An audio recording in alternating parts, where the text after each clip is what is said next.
Today we're going to start with the procedural issues. The witness that was supposed to start, Mr. Piri, we seek that he be excused and will not lead his evidence today. And we request that the chair excuse him for a further date that he will appear on, which is likely the 21st of April. For that. And Mr. Piri is here with us on the stand. Mr. Malatji. Piri, this is Mr. Piri. Oh, this is Mr. Piri. Oh, okay. Apologies. Mr. Malatji is the main witness. Is fixed on the fact that we are hearing Apologies. Mr. Malatji. Yes. Good morning, Mr. Piri. Morning, commissioners. Thank you. As Mr. Skakane, the evidence leader, says, you are excused for today, but you are directed to be here on the 20th? On the 21st of April. On 21 April 2026. Yes, commissioners. Thank you. We will see you then. Sorry, sir.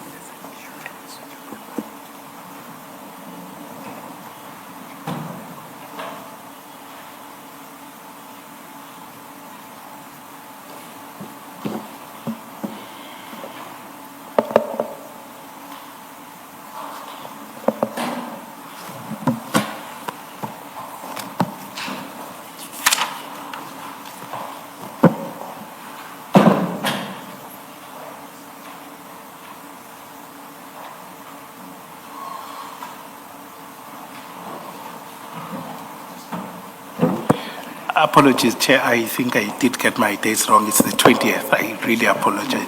20. It's Monday, the 20th. 20. Yes, thank you. Apologies. Mr. Piri, as you heard, my direction is now, the earlier one is recalled, and the direction now is that you must appear on 20 April 2026. Yes, 20th April 2026. Yes. Mr. Skakane, what is the position regarding Mr. Piri's statement? The statement, he had submitted a draft, but he has not signed it at this point. I understand that he was supposed to get assistance for him to sign it, and then we'll then hand it over, deal with it later. So it's finalized and ready, but for signature? Yes, the first one, the statement is signed, I believe. Oh, all right. But he was, Mr. Piri, do you want to say something on your statement? Or on my statement? At what stage is it? Is the process of preparing or finalizing it? I think it will take me about 2 to 3 days to finalize it. So it's not finalized? It's not finalized. Okay. Is it Mr. Musigiri who's handling the? Yes, it's Mr. Musigiri that is handling. Okay. I understood our which perhaps explains the lack of detail on your part. Thank you. All right, no Thank problem. Thank you. Anyway, we had been told that Mr. Musigiri would be attending to these housekeeping matters. Yes, I think he's held up with another witness. Yes, and that request, I'll deal with it now. Yes. Mr. Piri, I direct that at the latest, the Commission should have a signed and ready statement 5 days before the 20th 5 days of before. April, the Yes. 20th of April 2026. Do you understand? I do understand, Commissioner. Yes. Mr. Musigiri, we have excused Mr. Piri and directed him to be in attendance on the 20th of April 2026, and we've also directed that he must submit his finalized statement at the latest 5 days before the 20th of April 2026. Are there any other housekeeping matters you want to place before us? Yes, good morning, Chair and Yes. the Commissioners. Yes, Chair, there's still a bit of housekeeping issues that we need to deal with. However, we're not ready to deal with them immediately because we are busy in consultation with other witnesses as well, trying to sort out the most practical dates for when those witnesses can come. We are busy with Mr. Kader Munisi's lawyers. That arrangement will affect Mr. Lebogang Phiri's appearance on the 20th. So perhaps, Chair, the best solution is to let us... Perhaps let's leave it at the 20th if there are other arrangements that can be done along the way. Indeed, Chair. Then the only thing I will do, Chair, because Mr. Munisi is here with his lawyers, at an opportune time will come and... Oh, you're saying he is present? He is present with his attorneys upstairs. At an opportune time, we'll ask for a few minutes to come and address you as to when he will come and a subsequent arrangement with that. Is it not possible for agreement to be reached on that? It will be. Unfortunately, we have to check with other evidence leaders, other diaries as well, on those dates, who are supposed to lead him. Yeah, I'm asking this so that perhaps after the tea break, when you come to us saying this is the agreed date. That's the suggestion. All The right. suggestion was that let the proceedings continue with, I think the intended witness is Mr. Malatji, and then after tea break, we can then update the chair on All the right. arrangements with Mr. Munisi's attorneys, Chair. All right. No, thank you. Anything else, Mr. Musigi? That's all, Chair. Thank That's you. all. All right. Thank you very much. Mr. Phiri, you are excused. Thank you very much. Thanks, Commissioners. Yes, Mrs. Kakan.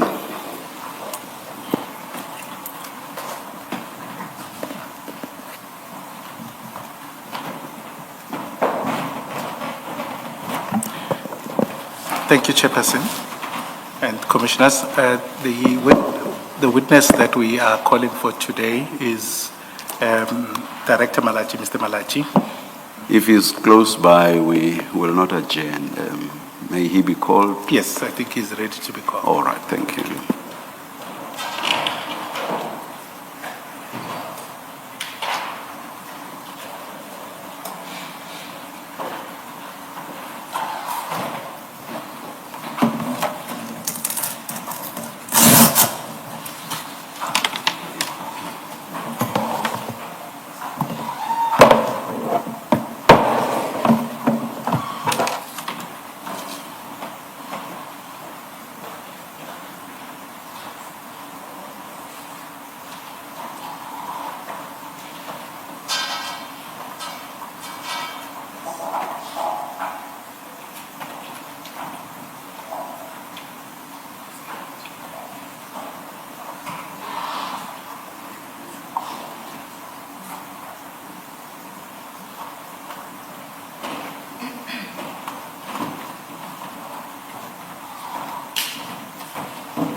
Good morning, Mr. Malatji.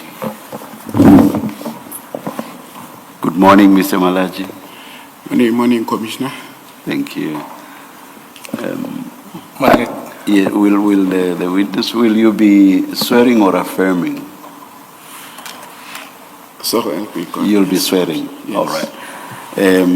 Please state your full names for the record. It looks like I'm not audible. Yes. Please state your full names for the record. I've got a bit of a hearing problem, but yes. Is there? Where's Jeremy? Because he usually helps us with hearing. Do you use a hearing aid? Yes, let me take out this one. Chair, can I perhaps request that? Yeah, perhaps let's just, we'll just adjourn very briefly and you'll please indicate to us when the sound issues have been sorted out. Thank you. Thank you, Chair.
Mr. Musigidi?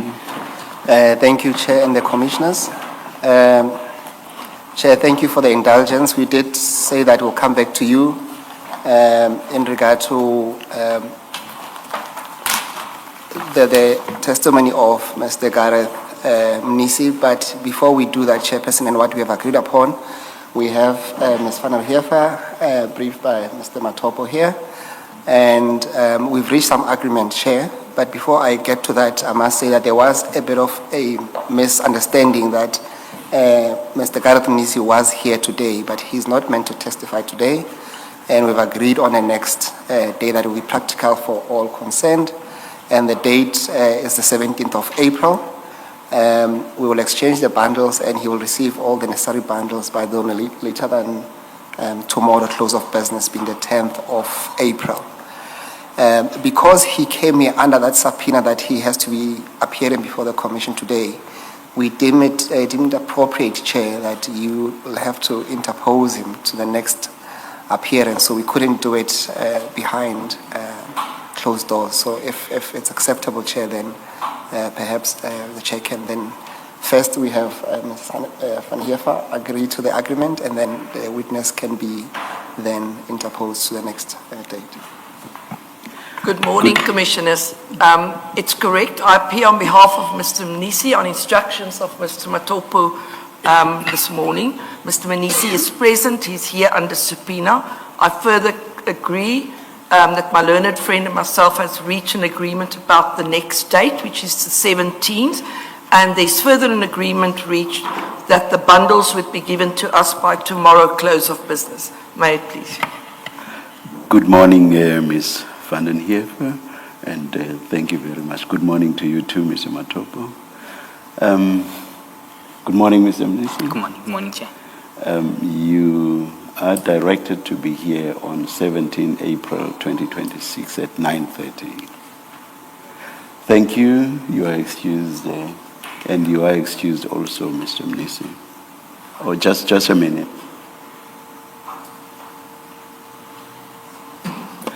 Thank you. You are excused. You are excused, Mr. Mnisi. Thank you.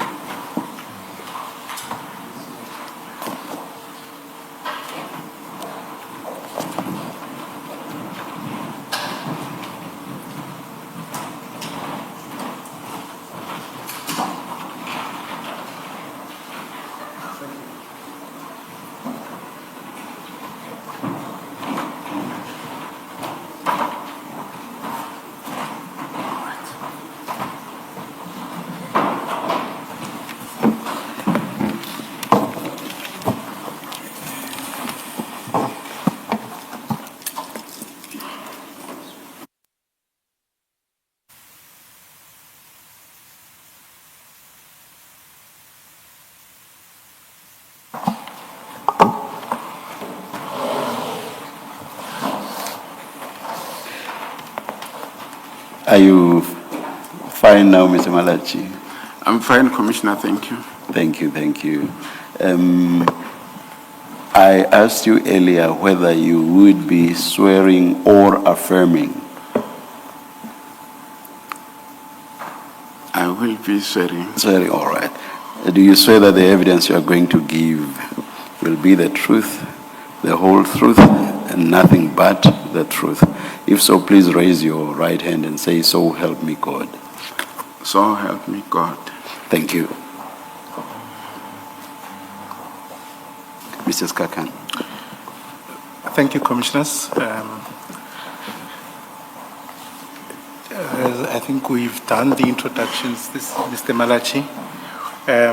Just on the issues of housekeeping, there should be 3 files that we're going to use for today's proceedings. Please, are the physical files with you?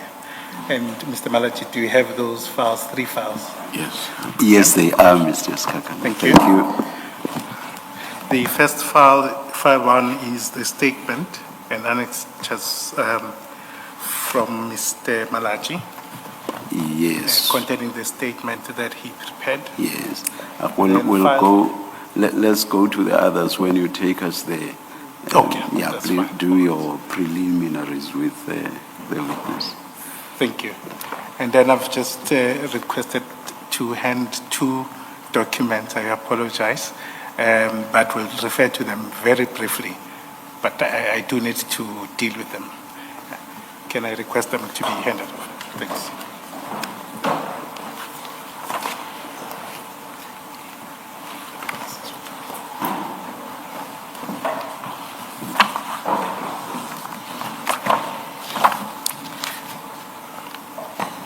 The first document is exhibit number CJC 104, and that's a news article.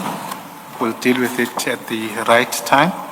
The second document is the supply chain management regulations, CJC 105.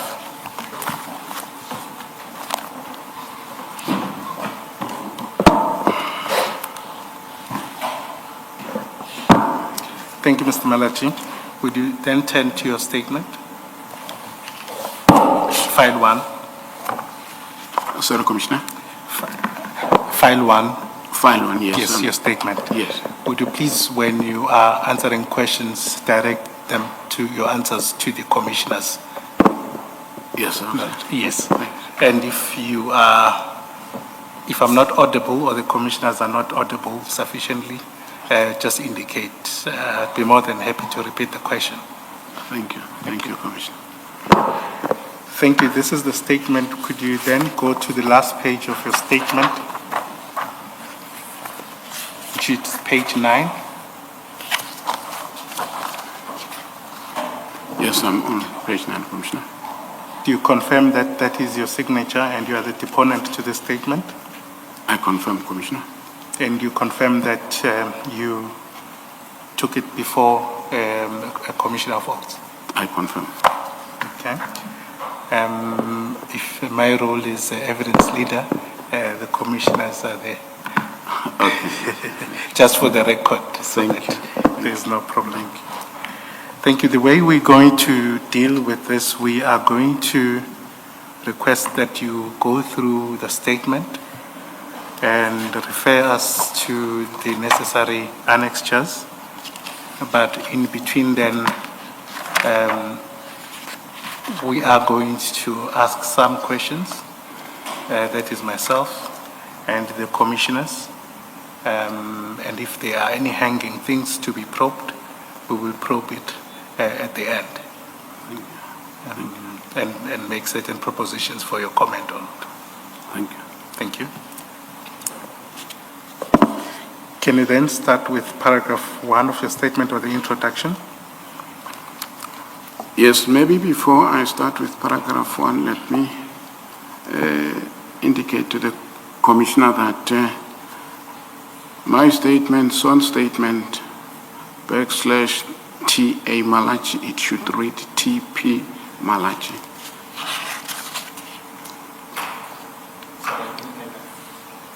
I didn't get that part. I said a sworn statement on page 1. Yes.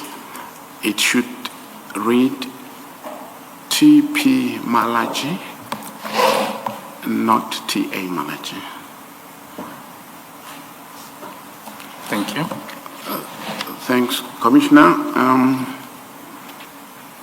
I'm going through my statement, and in my statement, stating under oath that I'm an adult male currently employed as a director, Tshwane Metropolis Department, Asset Protection Services. I was appointed on the 1st of June, 2023. I have attached my appointment letter. Sorry, Mr. Malatji, I So think please pull the mics closer to you. Thank you, thank you.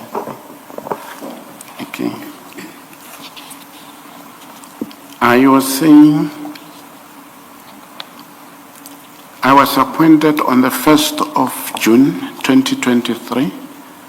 I've attached my appointment letter detailing my employment functions, marked as Annexure TP1. The facts contained herein are within my personal knowledge and are, to the best of my belief, both true and correct, unless they indicated otherwise by context. Paragraph 3, I confirm receipt of the notice issued in terms of Regulation 10 Sub-Regulation 6 of the Regulations of the Judicial Commission of Inquiry into Criminality, Political Interference, and Corruption in the Criminal Justice System.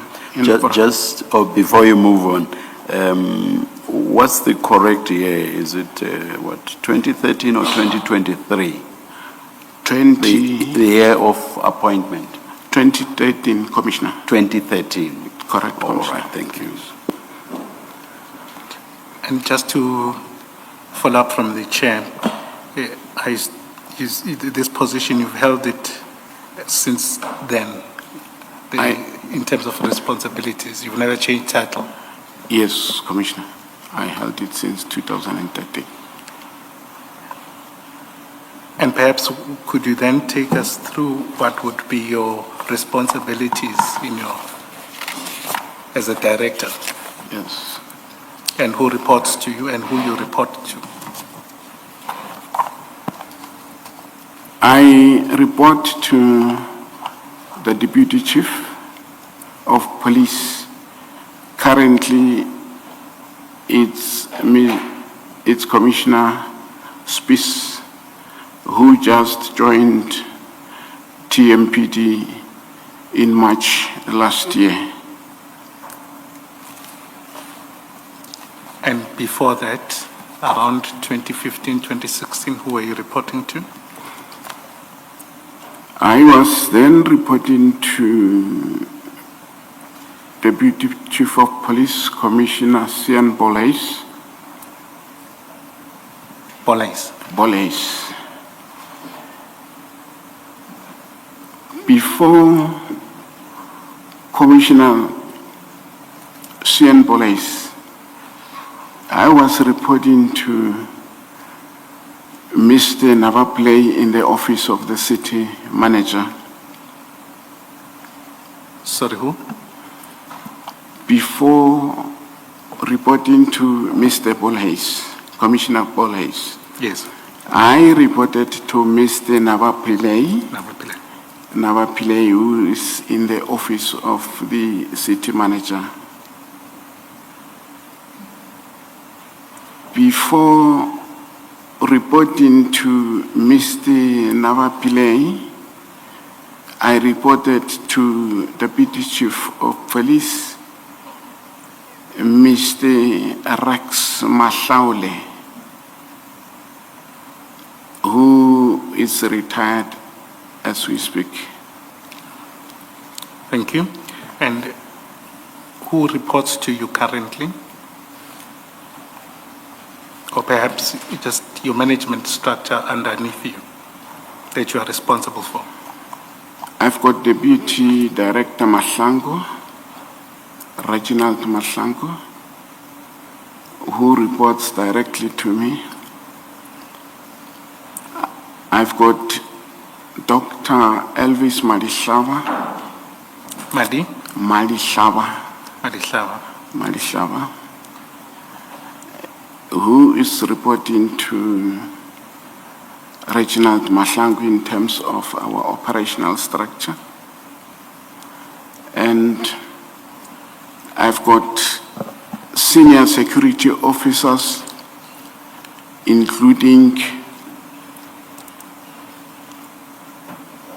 other members, sergeants and inspectors, particularly Inspector Perry, who are reporting to Senior Superintendent Madlanga. I'm actually outlining line of command. So does Perry report directly to you, or he reports to someone before you? He reports to Senior Superintendent Madihlaba. Madihlaba, I'm told that they've been promoted not long. He's also at the level of colonel. Who's also reporting to Reginald Madlanga, who's the acting director at the moment, since I'm not in the office for the past 10 months also. Sorry, do you know when Piri was promoted? Good morning. Do you know when Mr. Piri was promoted? Morning, Commissioner. I just had. Was it this year or last year? It was this year, according to the information I had. This year, 2026. 2026. It was after you were suspended. Exactly. Yes, okay. Just for the record, to be clear, he was promoted to which position? I'm told he has been given the position of a major, but this is what I've heard. I do not have a record. Okay. Just to be clear also for my purposes, in 2025, around January, what was his position and who did he report to? He was an inspector, Commissioner.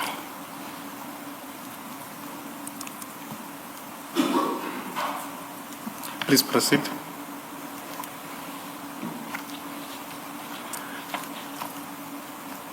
Paragraph 4 of my statement read as follows.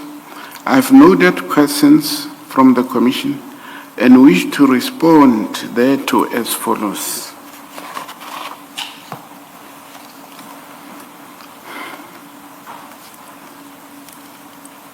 TMPD capacity to protect its property, assets, personnel, and decision to outsource security service tender and TMPD 2, 2016-2017.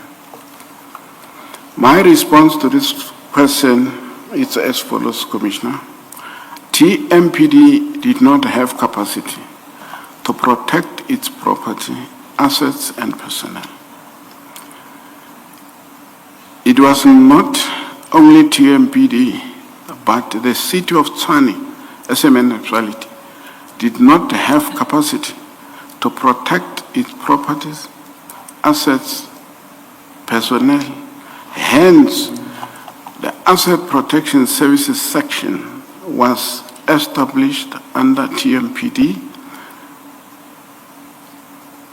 Specialized Policing Division. The objective was to protect the property, assets, and personnel of the city. Paragraph 6 under the same question.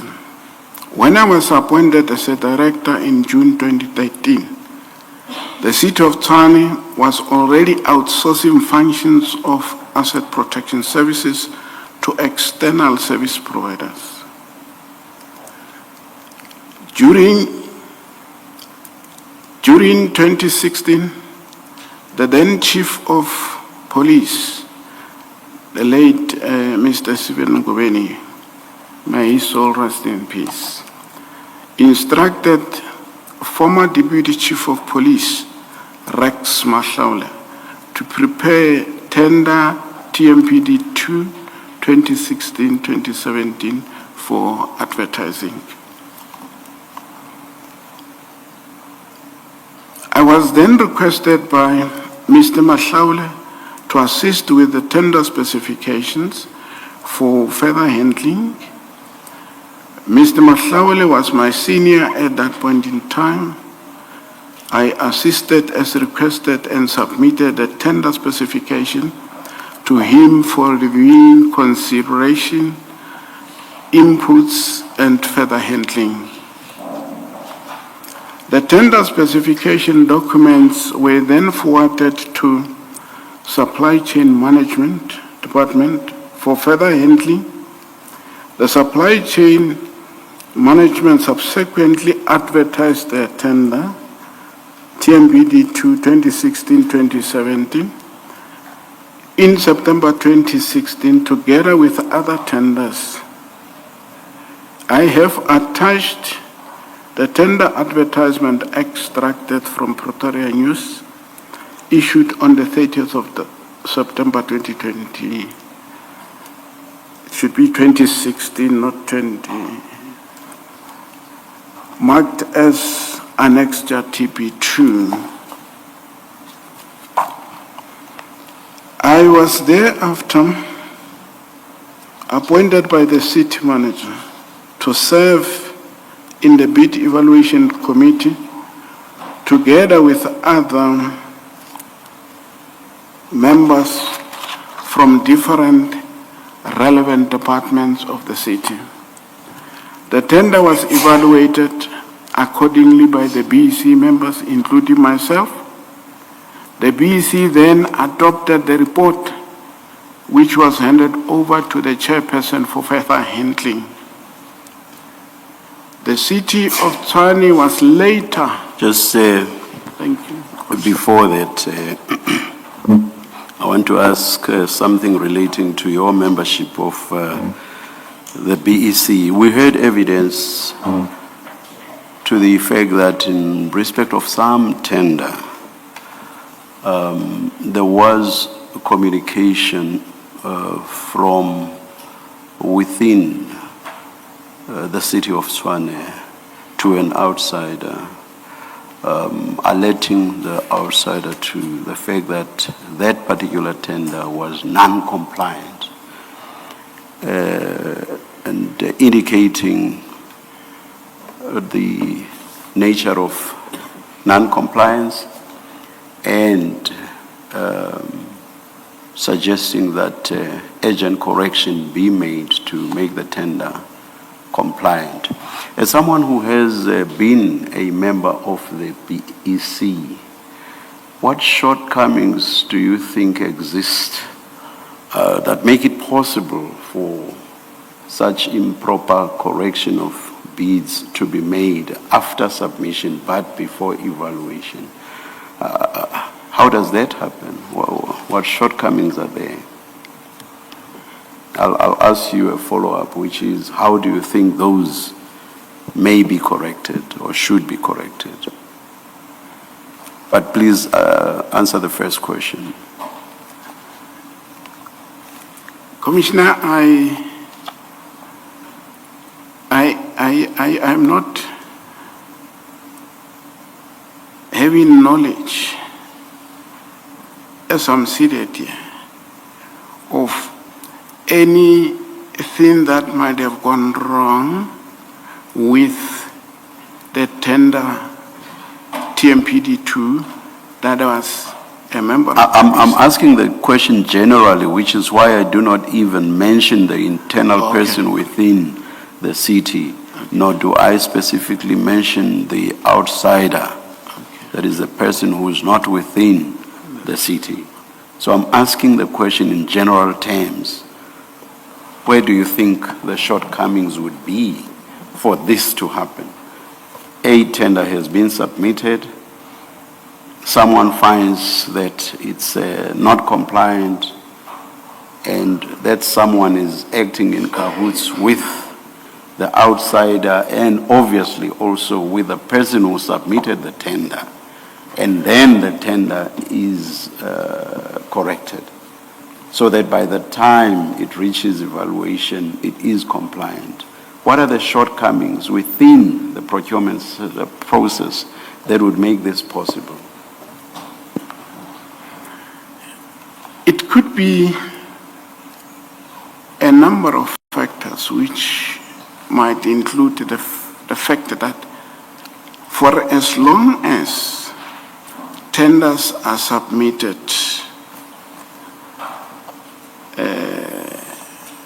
on files like this, and to these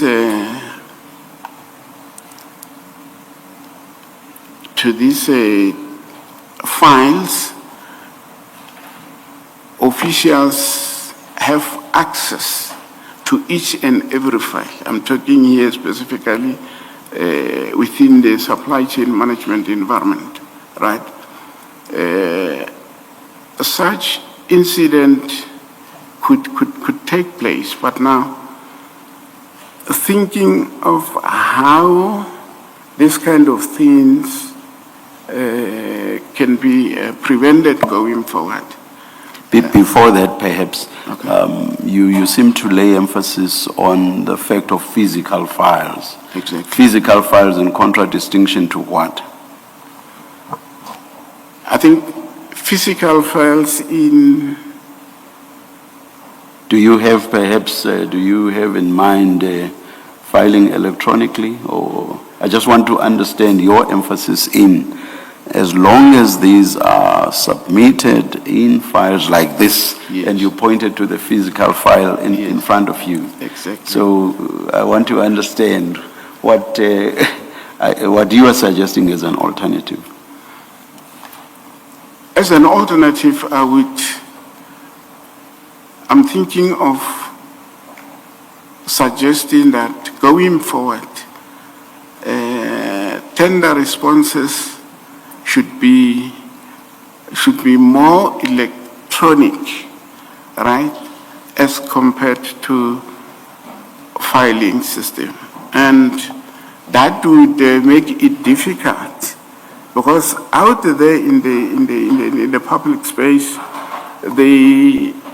there are complaints to the effect that files are submitted, documents are taken out, and all of that. This is what we are hearing in the public space when people are complaining about issues of tenders and the like. But now, if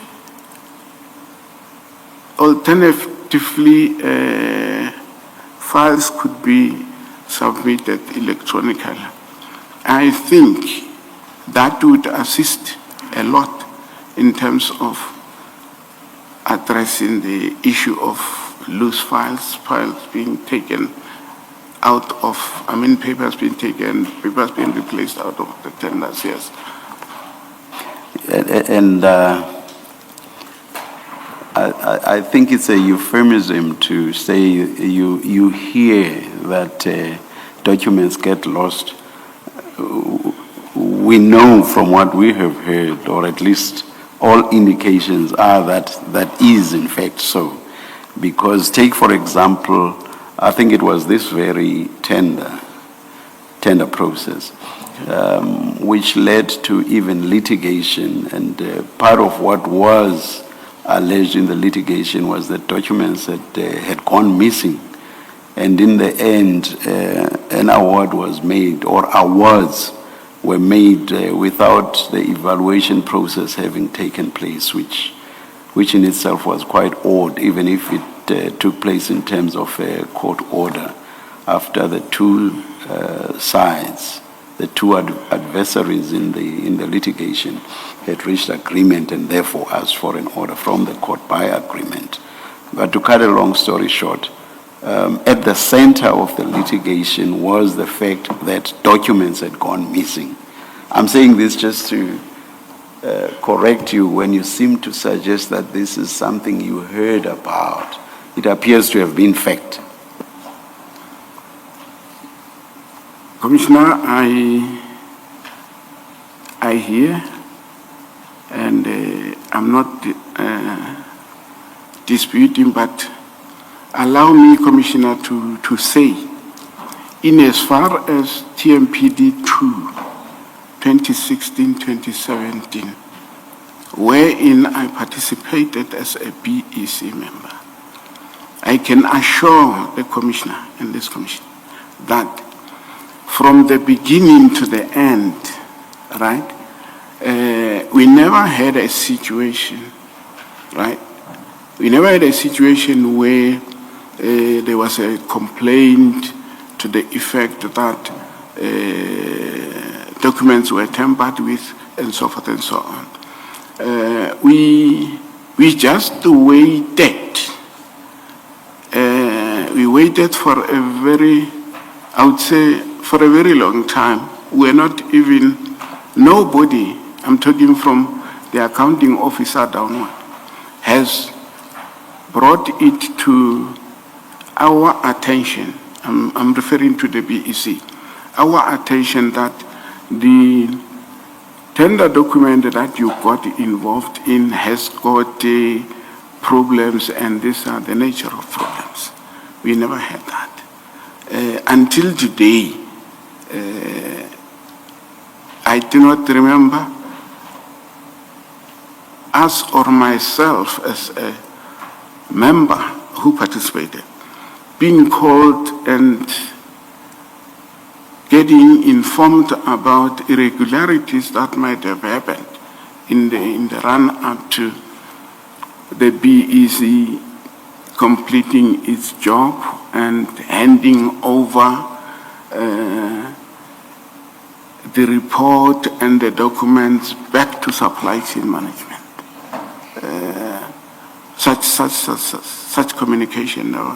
But it is this tender that was, or rather, in respect of which awards were made pursuant to a court order, is it not? It is so, Commissioner. And what was at the center of the litigation, do you remember? I don't know, Commissioner. So your focus is only at the stage of your participation as a member of the BEC? Yes. So what you are telling us relates to that stage only? Exactly. So you would not know what happened later, and you would not know whether issues were raised about missing documents. You would not know that. I would not know that. Oh, all right. Thank you. Thank you. Now, can I just check that, Mr. Malatji, the evidence so far is at some point in this tender process, documents were removed from the offices of the municipality and taken, I think, to a training college or something where the evaluation was done. Do you not know that happened? What I'm talking to that particular issue in my statement, where I am mentioning that before these documents were moved to, the documents were moved from supply chain management premises, premises to the Tswane Leadership Mr. Academy. Derek, can I just, Mr. Malatji, Okay. can I just direct the commissioners to the answer, perhaps? I've read the statement. Okay. I'm asking a different question. Mr. Malatji's evidence is that he never became aware, as I understand him in his discussion with the chairperson, he never became aware that there were irregularities, and I'm wanting you to clarify. That is that your evidence that you never became aware that there was an issue in this tender process, or there were allegations at least, that documents were removed from the premises of the municipality and taken to some other place, I think it's a college, where the evaluation is supposed to have happened there, or whatever the backstory to it. But that step Yes. of documents being removed from the municipality to another location in the tender process, are you saying you never became aware of that? No. I wanted to assure the commissioner that there were reasons why these documents, right, why the BEC requested that the documents be moved from supply chain management to Primos. And those reasons were purely Primos is the college. college. Okay. Those reasons were based purely on security issues that, as the BEC have observed, right, before we could start with the actual evaluation process. And those security issues were as follows. While seated and expecting supply chain management officials to present us with documents, right? We observed that the facility which was adjacent to the boardroom where we were supposed to conduct, right? The storage facility was accessed without control by city officials, right? And that concerned the BEC, and the chairperson said, colleagues, what are we gonna do with this situation, right? We then had to check exactly what was happening. So there was no access control in and out. Nobody could tell us who was having the key, right? And officials were going in and out, which indicated that there might have been other documents kept in the same, storage facility. The cameras were not they were not working. Yes. So that takes Yes. you to the conversation you were having with the chair. Remember when the chair started? And you gave the explanation that you made the suggestion that bids submitted could be done so electronically, that is to avoid tampering and people having access to them. It's exactly this that the chairperson is talking about, that you, from the evidence we've had, tender documents were received, they were in a room, there are allegations that documents were removed, some documents were missing at some point. What can be done to avoid people having access to tender documents before the process is complete? And your suggestion was electronic. Mm-hmm. But you confused me when you said, well, as a BC member, I'm not aware that there had been any issues about this tender process. When in fact now you do accept that you did become aware, even as a member of a BC, that there are issues about storage of tender documents. And you were part of the decision or the request that those tender documents be removed from supply chain management to a college. That's all I wanted to clarify with you, because your evidence suggested you never became aware of any issues relating to this tender. Commissioner, let me put it like this. I never became aware of documents that went missing. Hence, the documents were taken out of this premises down to the college, and when the actual process of evaluation started, right, each document was gone through, and I am not aware of any missing documents that, as the committee, we could see or realize that documents were missing. I never became aware of that. So we did our work. We went through each and every document without any such a report. Can I just interrupt you there?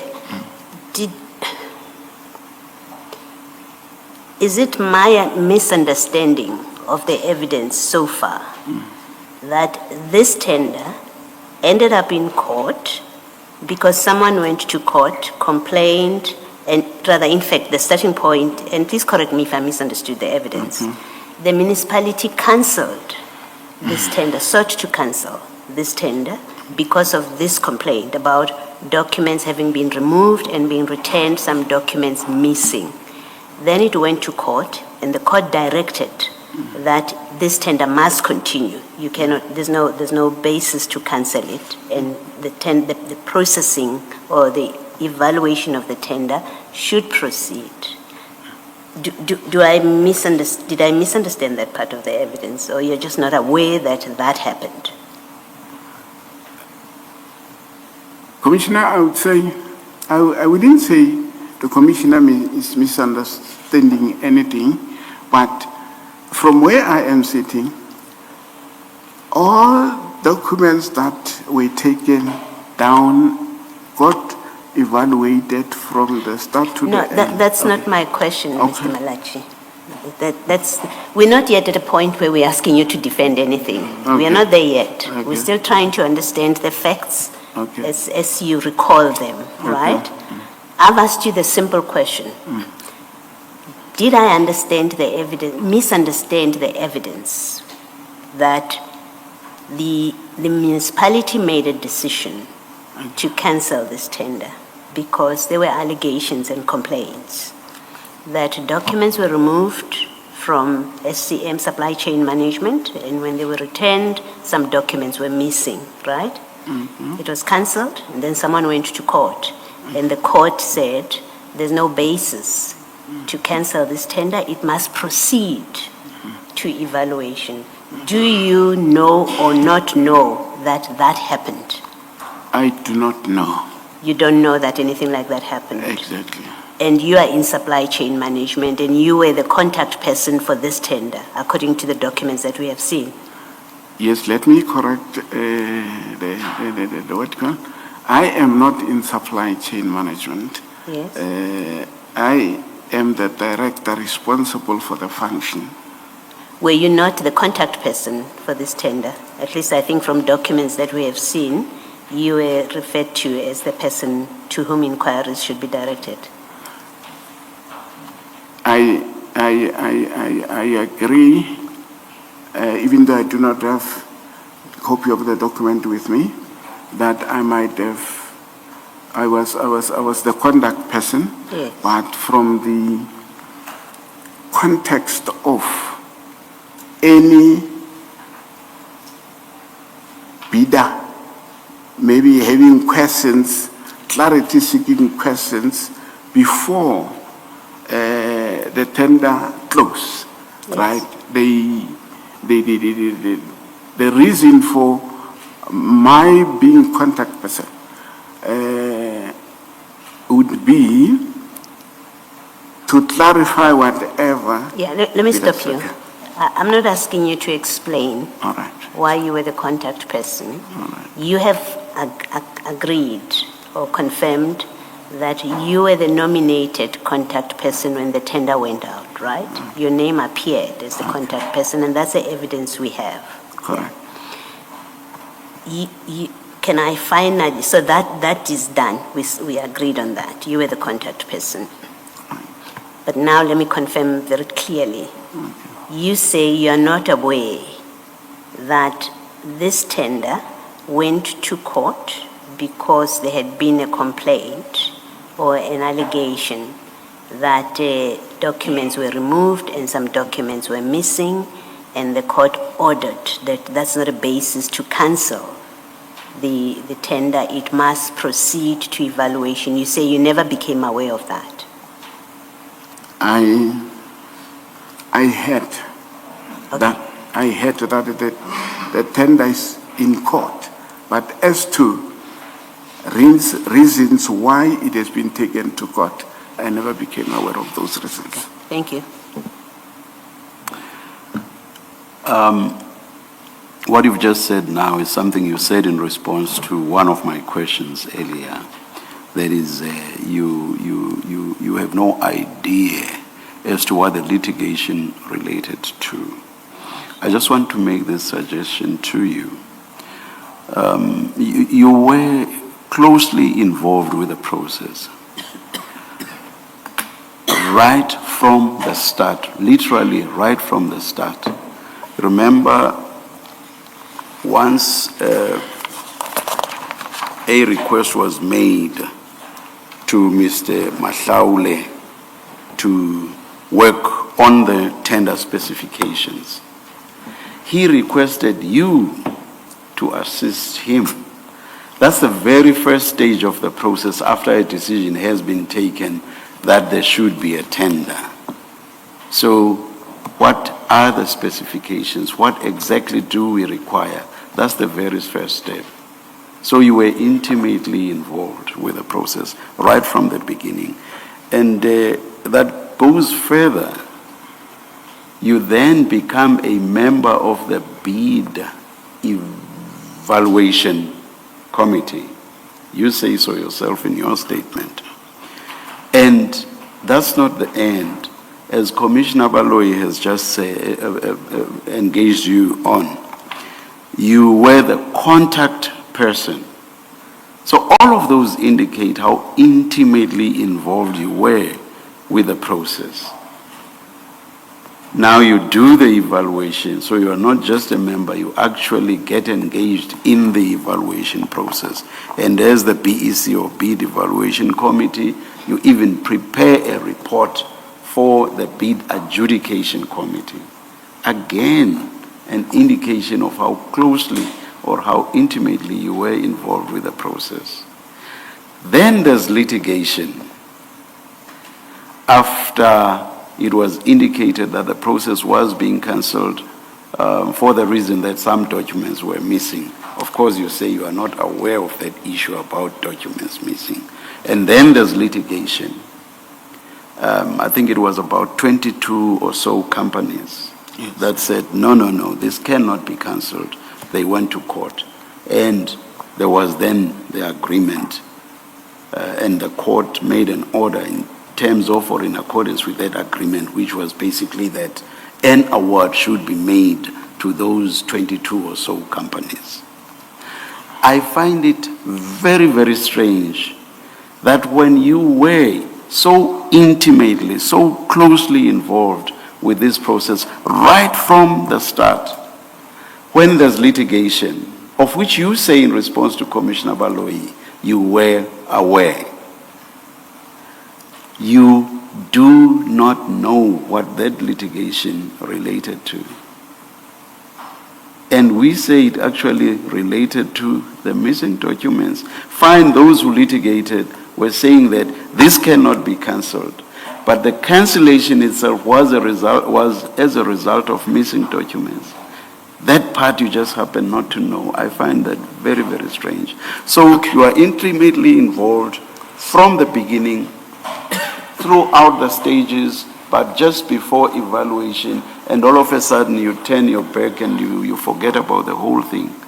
It simply does not make sense, Mr. Malatji. And I do not even understand why you would want to be defensive on this issue. You did not lose the documents. This is very odd. Commissioner? Sorry for... Yes. All right. Commissioner, my involvement, as you correctly put it, as the Commissioner correctly put it, right, started when I developed the tender document. I was... Please don't repeat that process. Okay. Please don't. You are part of the specification process. You are a member of the BEC. You participate in the decision making of the BEC. You prepare a report for the Bid Evaluation Committee that's sent through to where it should go. And then there's litigation. Please zoom in there because that's where my problem is.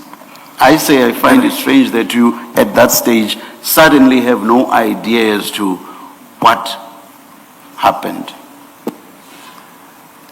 From the Bid Evaluation Committee's report, right, my involvement ended there, right? And from there, my understanding, even though I'm not expert in supply chain management, but from there, once the report is submitted to supply chain management, they would do what they do and take the report up to another committee being the BAC, right? This is the committee wherein I do not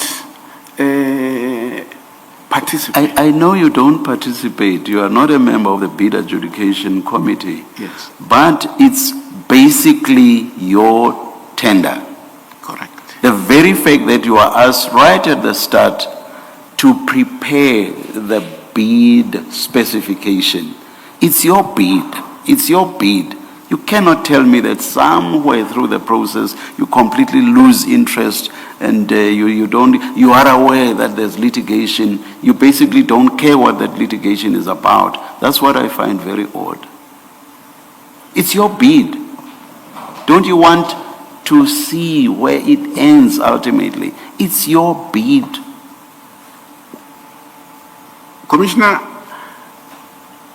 I must mention here that, yes, it is my bid, but at the level of BAC and what happens, right, going up, I would always expect information or, yes, the city or the department, like they appointed me, when there are issues pertaining to this bid for which I was appointed to serve.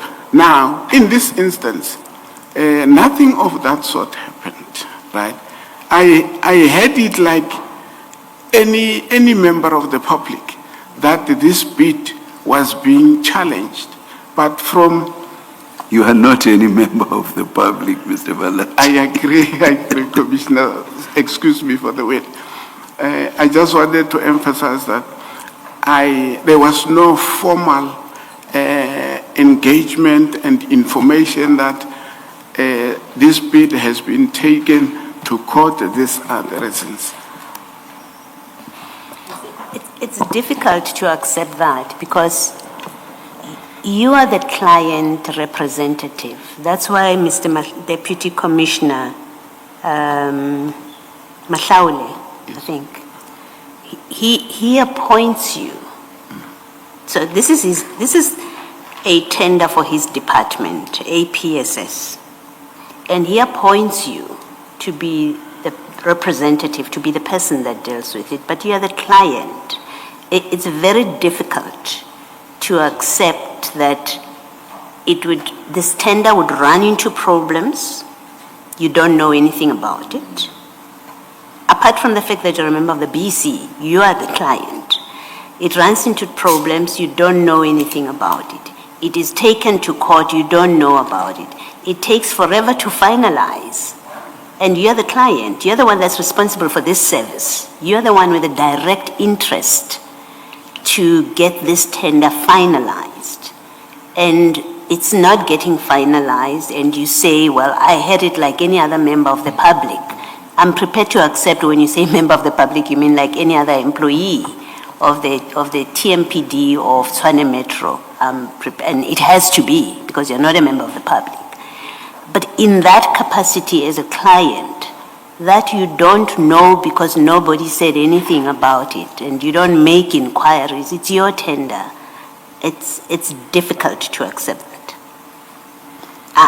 Let me speak for myself. I find it very difficult to accept that you remained ignorant of the issues that are delaying your tender when you had a direct interest in this tender being finalized and security companies being appointed. You must have known. You must have asked the questions. Otherwise, something is seriously wrong.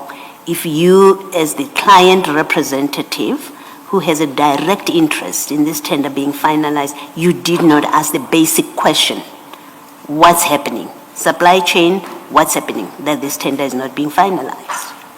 There's no way you did not ask that question. I want to put it that high. There's no way you did not ask that question. Commissioner, let me make the commissioner aware. Within the department, right, there are stages of involvement. This is what is happening practically, even today. Within the department, there are different stages of involvement. At some certain stage, right, I do not get involved, irrespective of whether the issue that they are discussing at top management or EMM of the department, irrespective of whether such an issue is affecting me. right?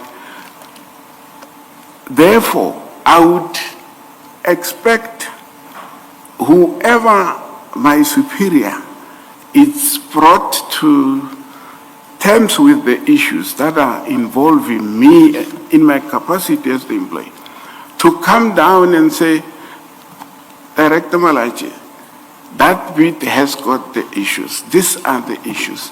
So I'm saying to the commissioner, such a thing never took place. Hence, I agree with the commissioner when the commissioner says it would be very difficult to accept, you understand? And I want to make a point that says, under normal circumstances, but now, when the situation is as it is now, right, it's very difficult. And things are involving you as the director, right? People are taking decisions about those things, and when they're deciding on those things, they don't even have courage to invite you, right? Once they are done, they give instructions, and yours is to make sure that whatever instruction is given, right, you do your best of your ability in order to adhere to that particular instruction. Hence, when it comes to these issues, right, I was never informed. No, continue. Okay. We can multitask. Thank you. Hence I'm saying when it comes to the court issues, the reasons behind why this tender was litigated, it was never brought to my attention. I had in the corridors, but from the top management who assigned me a duty right from the beginning to take me in confidence and say, Director, come here. Here there is a problem, right? Such a thing never happened. And mind you, when it happens at that, it doesn't only involve my department, right? At the BEC level, there are legal services, there are CFOs and all of that. So from where I operated or from where I'm operating, it would always be very difficult to go and knock, right, on individual, doors to say, hey, what is the problem with this? What is the problem with that? But once you get formally informed or formally involved, you are able to participate, you are able to get yourself familiarized with issues and play your role in order to make input and have them resolved if they are resolved. May I just say this, and it's meant as advice, Mr. Malatji. Thank you. The very first question I asked you, which was in general terms, related to tenders generally, it was not about a specific tender. It was not about your tender, the tender we're talking about now. My sense was that you immediately got defensive. Oh, okay. And I had to explain to you that, Mr. Malatji, please do not be defensive. This is not about your tender. I'm asking about tenders generally. And it was only thereafter that you then gave an answer to my question. And I must say to you that the answer was quite useful. Thank you. Now, on the issue that Commissioner Baloyi and I are engaging you on, my distinct sense, and from what Commissioner Baloyi also said, I think that's her sense as well, you are again being defensive. And yet again, you are being defensive on something that, although it relates to impropriety, from where you are sitting, there has been no suggestion, or at least I'm not aware, that the missing documents were as a result of any act of impropriety on your part. Thus far, I'm not aware of such evidence, but you are being defensive. That's my sense. That's Commissioner Baloyi's sense. And even though he has not said anything on the matter, I'm sure that it's also Commissioner Kumalo's sense. Now, here's the advice. Your evidence will flow much more smoothly if you do not get defensive when you do not have to. Your evidence will run much, much more smoothly. I don't know if you, I don't think that calls for any comment on your part, but if you want to comment, you may. No, thanks, Commissioner, for making me aware that I'm being defensive. I was not aware that I'm... You are. Thank you. Director Malatji, very quickly, I'm only seeking clarity. I'm not probing you. My understanding of the documents is that the reason why the city itself took a decision to cancel this TMPD 2016-2017 tender was because there was an allegation that 50 bids went missing. Did you at any stage become aware of the allegation that 50 bids went missing?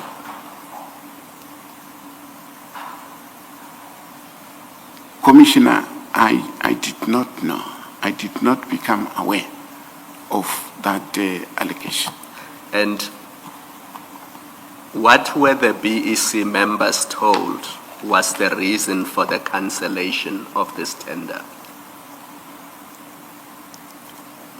Commissioner, from where I am sitting, I'm not aware of any information that was given to the BEC members about missing documents. I'm not asking about missing documents. Okay. At some point, you must have become aware that the tender has not been finalized. Yes.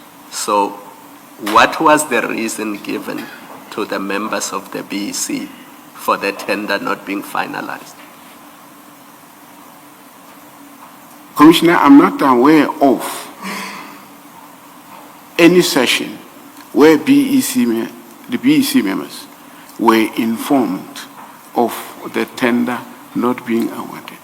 And then you specifically, I mean, let's say you are now in 2020. It's a tender that started in 2016.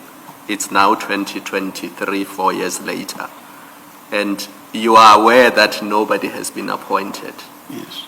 And you are the contact person. So all the security companies that submit bids, you are the face of this bid. You are the person they call and ask, how far is the process? Am I still in the running? Am I still not?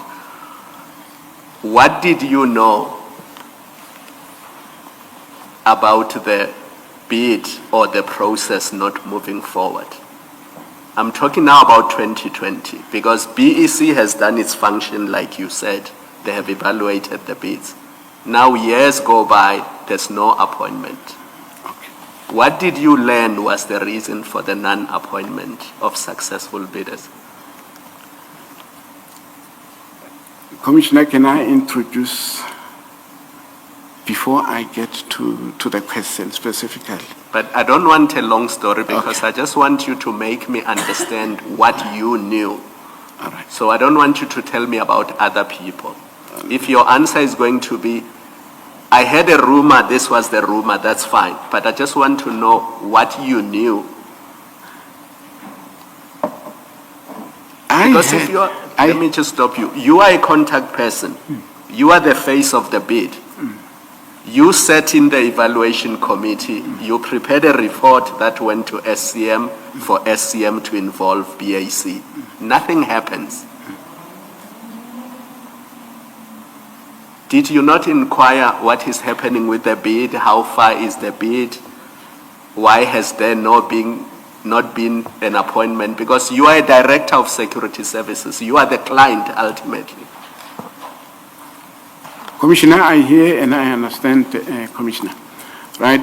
Maybe for me to say, between 2020, it was May 27,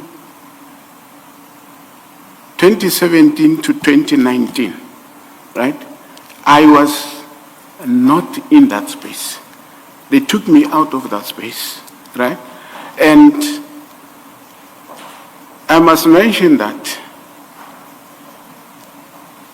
there might have been communication, right, to the effect that the tender is not moving, these are the reasons and the like. But now, since I was taken out of the position for almost 2 years, right, that part I might have missed.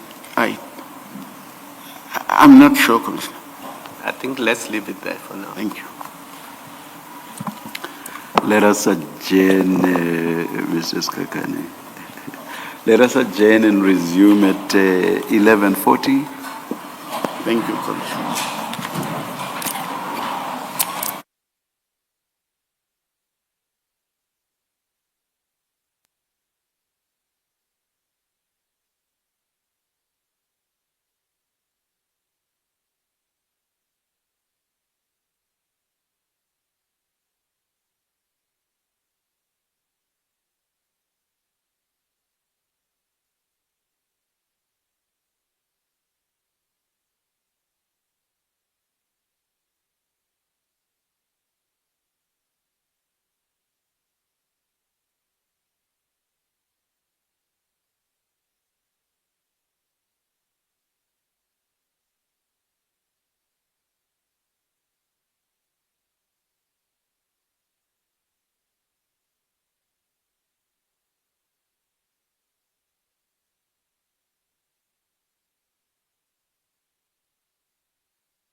We started a precedent by acknowledging the presence of students from TUT.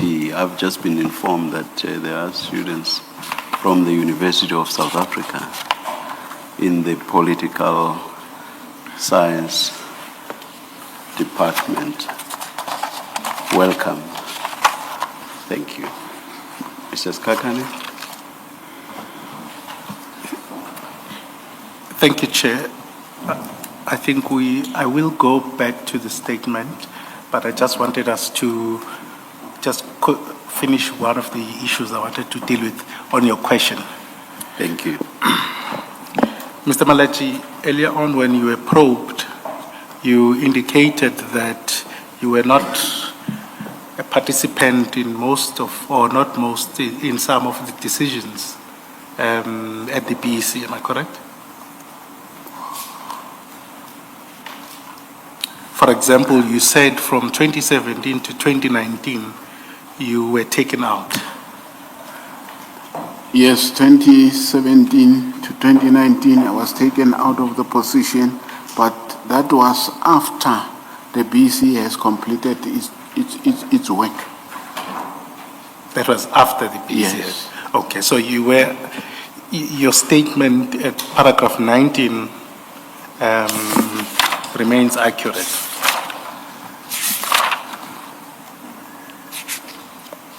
Yes, my statement remains accurate. Thank you. And you take, while participating in these meetings and resolutions of the BEC entails that you also take ownership of those decisions?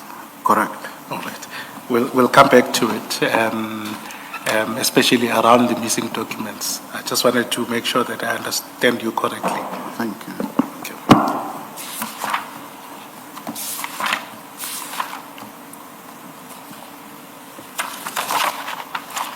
Thank you. I think Mrs. Kakani, Mr. Malatji was done with paragraph 9. Apologies? I think he was done with paragraph 9. Yes, yes.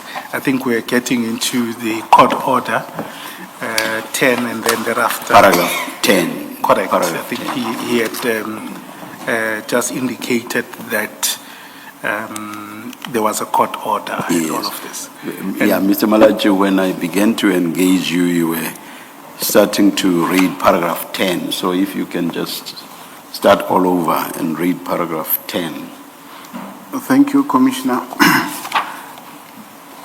The city of Tshwane was later served with a court order which awarded tender TMPD 2 2016-2017 to 22 security service providers, including Kubis Solutions Pty Ltd. I attached a copy of the court order dated the 22nd of October 2021, marked as Annexure TP3. Thank you. Could you go to page 8 of your bundle, annexure bundle? Do you want to go through the court order? No. I just wanted to sorry. identify. Page, sorry? Page 8. 8.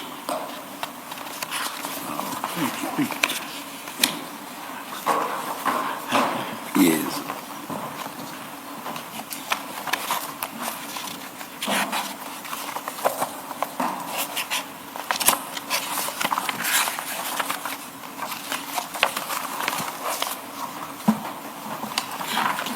Can I just ask one question in relation to this court order?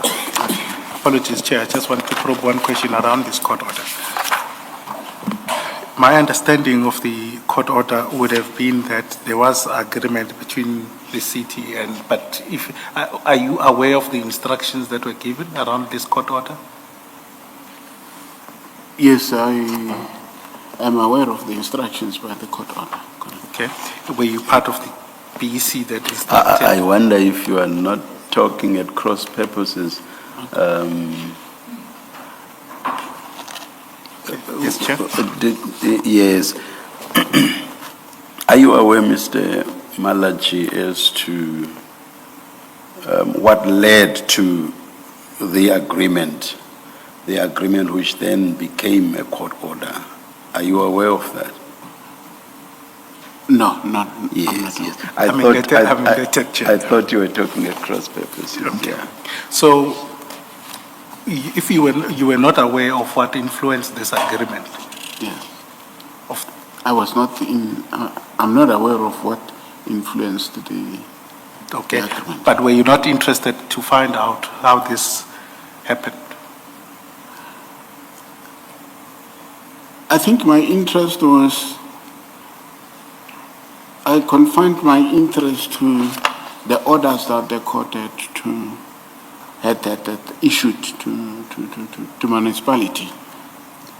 My interest became there because it was obvious the municipality has to implement the order of the court. Okay. No, thank you. We'll come back to it in the statement. Can I take it? We'll go up to the BEC report, right? What would have appeared also is that since you were part of the BEC, Yes. you would have recommended Yes. that these 22 entities be appointed for providing security services Correct. after your evaluation. Correct. I'm asking. Yes. It follows. I do. No, I didn't get that. Yes, I participated. Mr. Malatji agrees. Yes. His response is in the affirmative. Thank Yeah. you. Then, when is it normal that obviously that the court? I just want your understanding that it would have, the decision should have then gone, the report, the way it goes, it should have gone to the BAC, the report. Did it ever go to the BAC, just for completeness? Because I understand that it didn't. Your report. I don't know what to say, but I take it that every BEC report, right, once it's adopted and taken to supply chain management, it is supply chain management who takes that report forward, including to present it before the BAC. So I took it that it is served before the BAC, even though I do not have evidence. Okay. So you assume that it did go to the BAC? I assume, yes. Okay. Okay, please proceed with your statement at paragraph 11. Paragraph 11, as indicated in paragraph 5 above, the properties, assets, and personnel which required protection are from all the departments, including TMPD.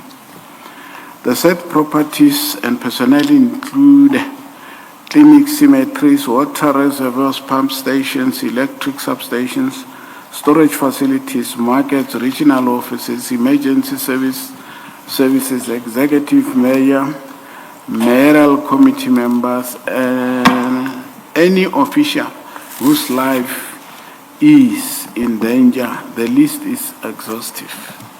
Oh, just a minute.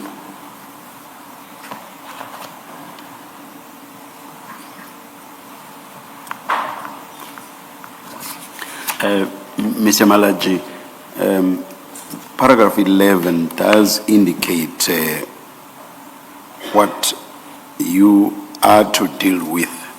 That is the properties and whatever else that require protection.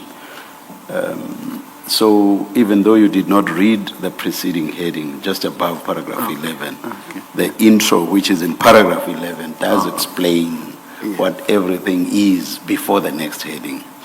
But I just want to say, for context, you should always read the headings. My apologies. No problem, no problem. Please continue, you don't need to go back to the heading. Thank you. All the municipal departments require security services from asset protection services. There are many departmental security services requested since March 2022. I've been unable to source the security service request from the municipality departments due to my current suspension from employment. Thank you. Perhaps just while we are there, could you just explain to us and the commissioners perhaps what is your role from a managerial point of view in relation to the city's assets? I'm going to refer the commissioner to page 6 of my annexed TP1. On page 6,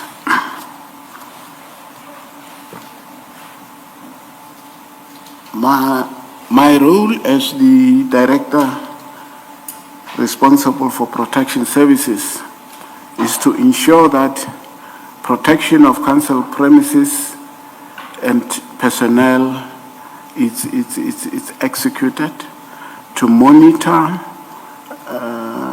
internal guards, to monitor external guards,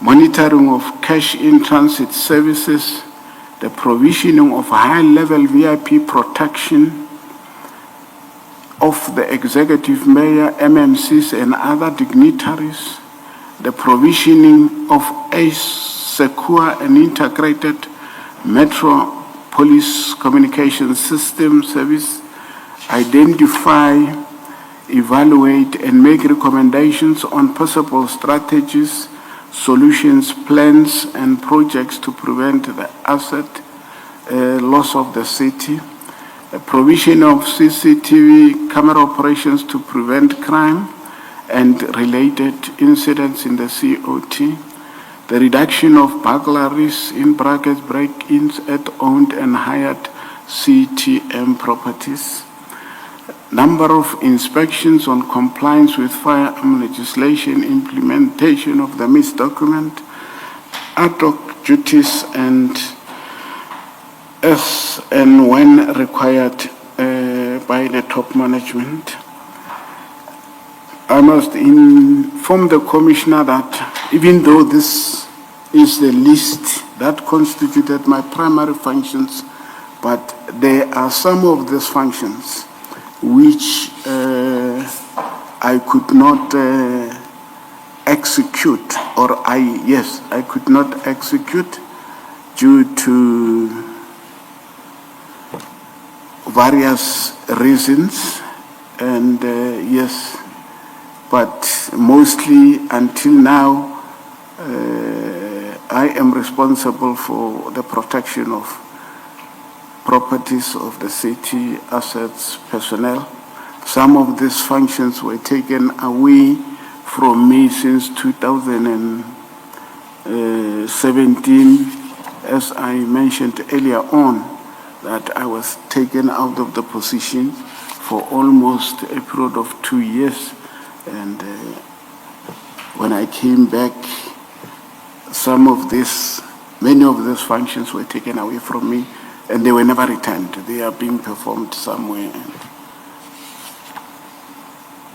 When you say in that period that some of the functions were taken away, did that include the protection of council properties? Was that also taken away from you? No.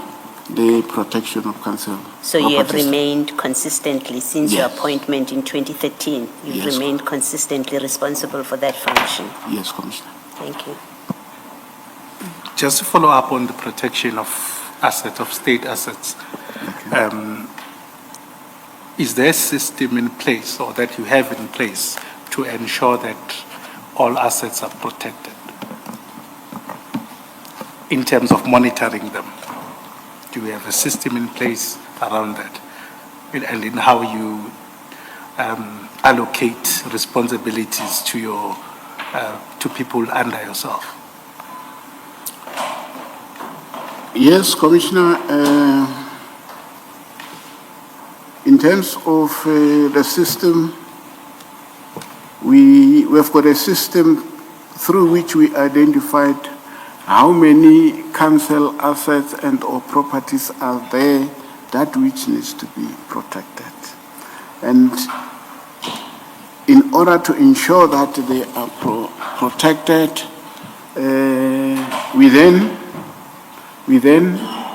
I then made sure that I've got a team within the Asset Protection Services, which team's job is to monitor performance of both private guards and in-house security services, right? During the process of monitoring, they do inspections on those, properties and assets. They make sure that security guards are in place, security measures that are put in place on specific sites are working, and anything that goes wrong on the sites, they report back. And how they report back, they've got inspection reports that they submit. And I think that is basically the system. They also conduct security risk assessment where on as and when required basis. And this is one important tool that we use to inform and guide us when we take decision in terms of which asset is more of value than which one, and then we take those factors into account when we do the actual deployment of guards to ensure safety and security of those properties and assets of the city of South.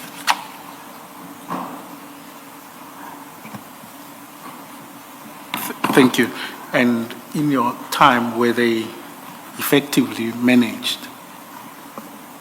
Yes, Commissioner. And they reported to you, your team reported to you?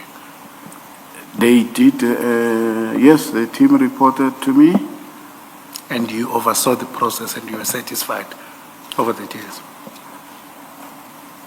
Yes, Commissioner, I was satisfied with what the team was doing.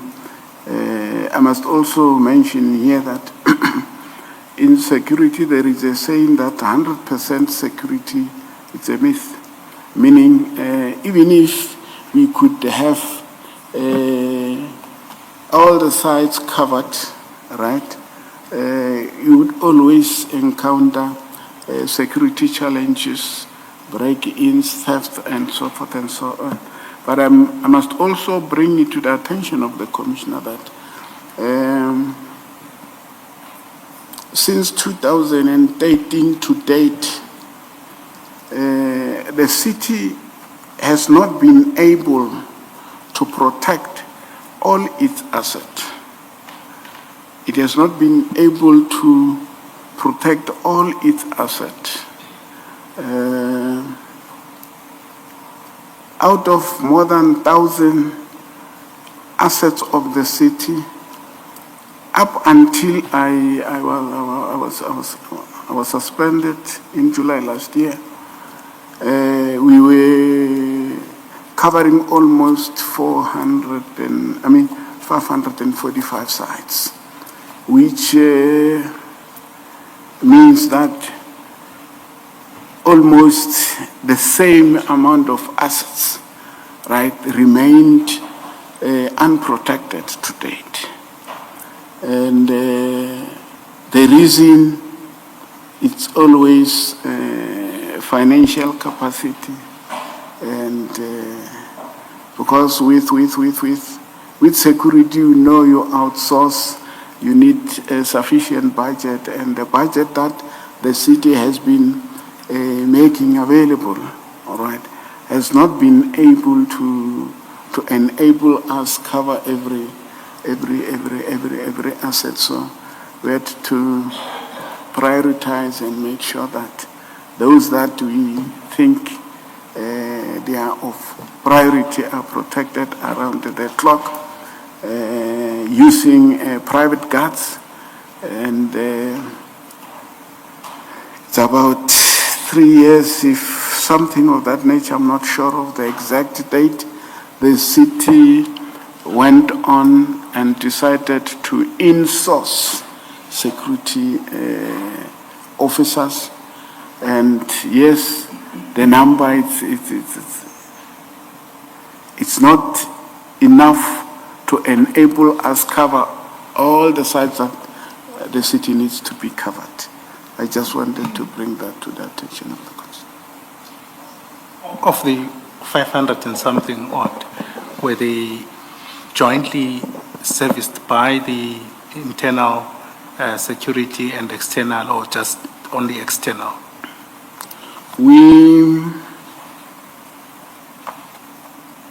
initially, okay, I would say of the 545, right? If my memory serves me well, it is somewhere in my, 545, we are utilizing private security guards to guard them. And there is some that out of 545 that are being guarded by the by in-house. For example, I would confirm, I was just checking here, it indicates that 547, Commissioner, are guarded by private guards, and 127 are guarded by in-house. So almost the same number, 600 and something, it remains guarded to date. Thank you. On file 2, could you turn to page 397?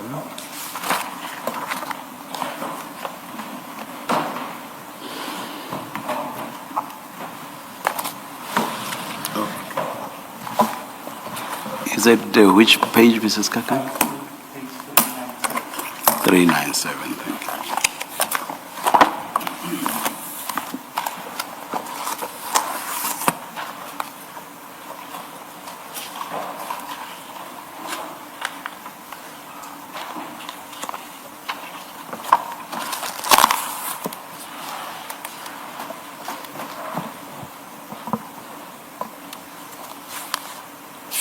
Are you there, Mr. Malatji? Yes,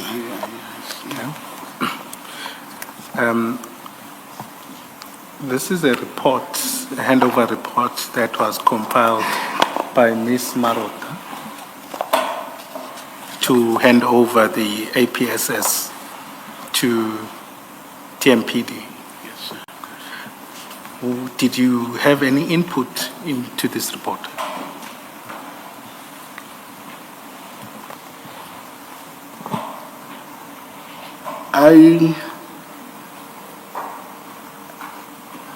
I would say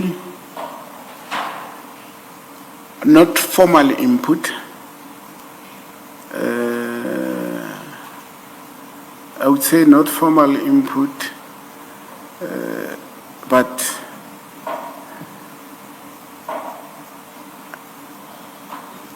why I'm saying not formal input, I was not invited by my supervisor then. By the way, in the office of the city manager, I was reporting to Mr. Navapile, right? Mr. Navapile. Navapile. Yes. So I was reporting to Mr. Navapile. So I do not remember us having a meeting in order to compile or make inputs into into the handing over of, but I would accept that this report represents what was the status. Now, this is the unit that deals with the assets of the city, which you've accepted that you were part of at management level. Yes. So they did not consult you when they were moving it and compiling a report. They did not consult me. They just told me we are going to move. A decision has been taken by the executive with effect from, they gave us the date, the unit would be going back to TMPD, and that was it. The date came, and we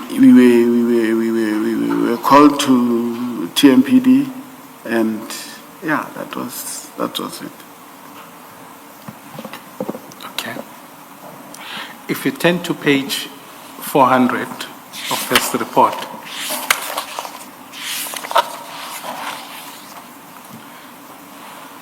.3, paragraph 2.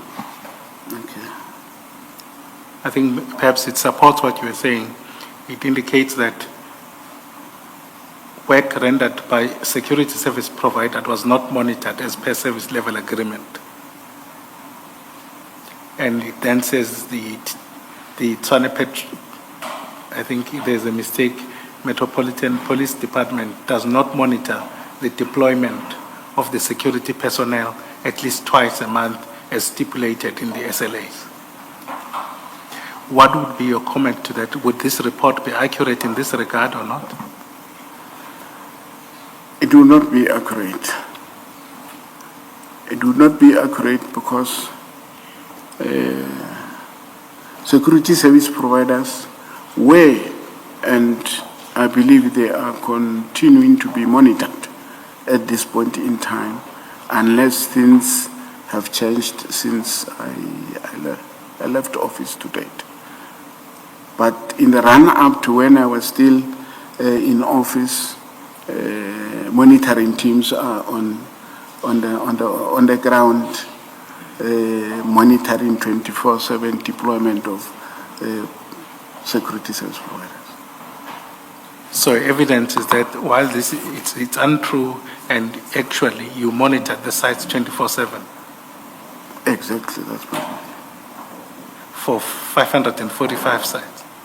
Yes, 545 sites. When I say monitor, I want to bring it to the commissioner that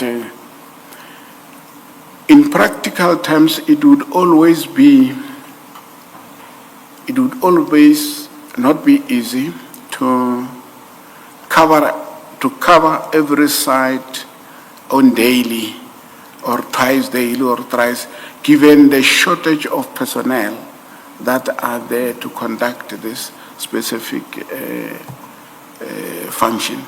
But we've been doing what we could to ensure that basically the monitoring is in place, and it continued to be in place, which makes me believe that it is still in place, because I wouldn't think of any reason why we cannot have the service providers monitored around the clock, even though, yes, I agree, we wouldn't be able to, what you call, at each and every site, given the shortage of personnel. Thank you. Maybe before you move on, if you're moving from this, you see, that paragraph, Mr. Malatji, refers to monitoring reports. That paragraph 2, it says the review of the monitoring reports revealed that the TMPD does not monitor the deployment at least twice a month as stipulated by the SLA. So Are you disputing the correctness of this because you've seen the monitoring reports for the relevant period? There are two parts to this paragraph. The one is that monitoring reports say something, and then also that the monitoring doesn't happen twice a month as agreed in the SLA. I'm just trying to understand which part do you disagree with?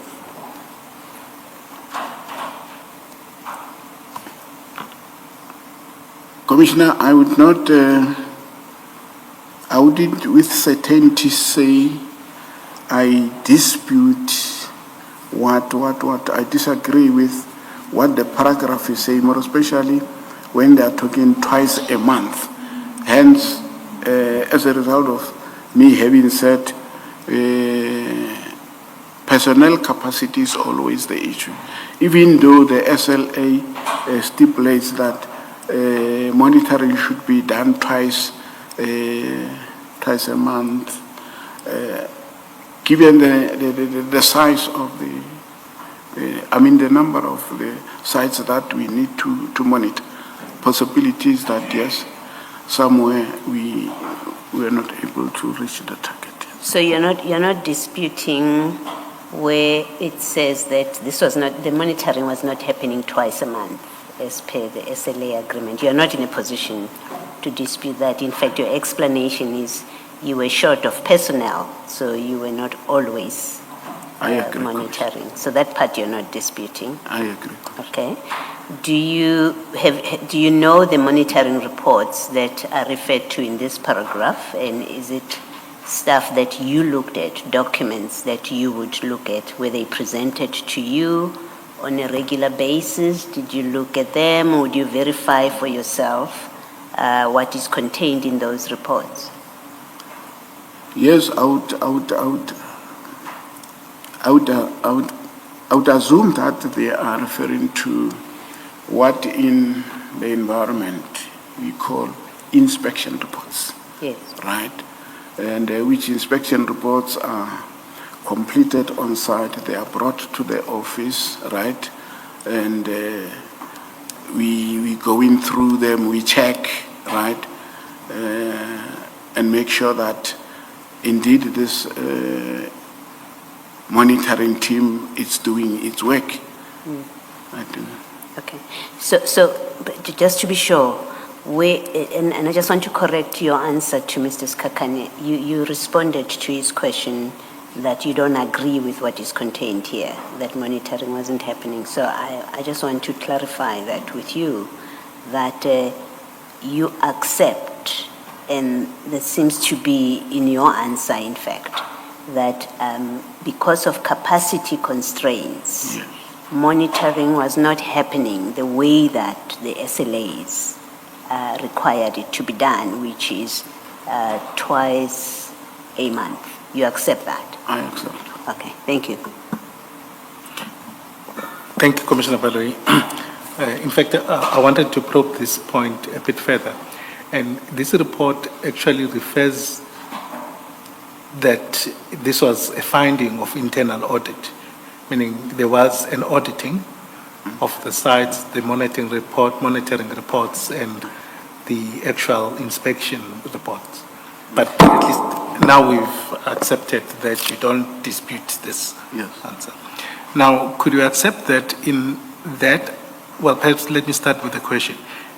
These assets, if you look at the tender, the 2016-2017 tender, Yes. the value of it is 800 million, which according to you, as the client representatives in specific, is quite a substantial amount.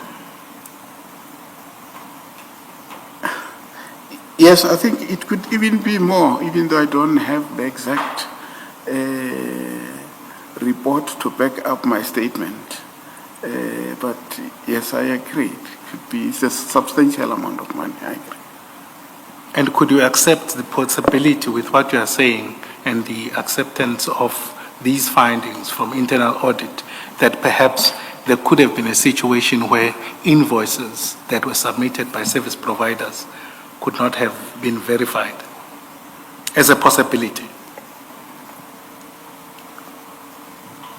I think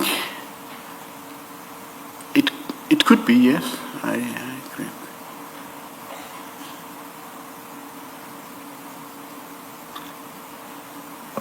And how often did you reconcile or double check the invoices of the service providers on your part? Because actually you were the director. Normally, we have got schedule for each security service provider. And every time they submit an invoice, right, my team would make sure that this invoice is in respect of all the sites that which were or that which are allocated to the specific service provider before it gets brought to my office to certify that indeed the services were rendered as per the allocation in question and so forth. Perhaps then I understand your answer then differently to say that with each invoice that is submitted, you sign them off after having made sure that the services were rendered. Yes, there is a standing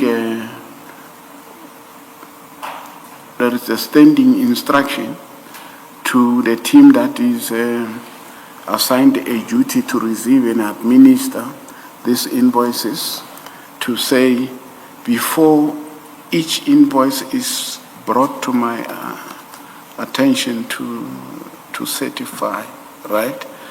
Go through and make sure that the service provider is invoicing the city for all the what you call the sites that the service provider in question is guiding or deployed to that. But surely that answer or your agreement with what is stated in the report and the answer you're providing can't exist at the same time.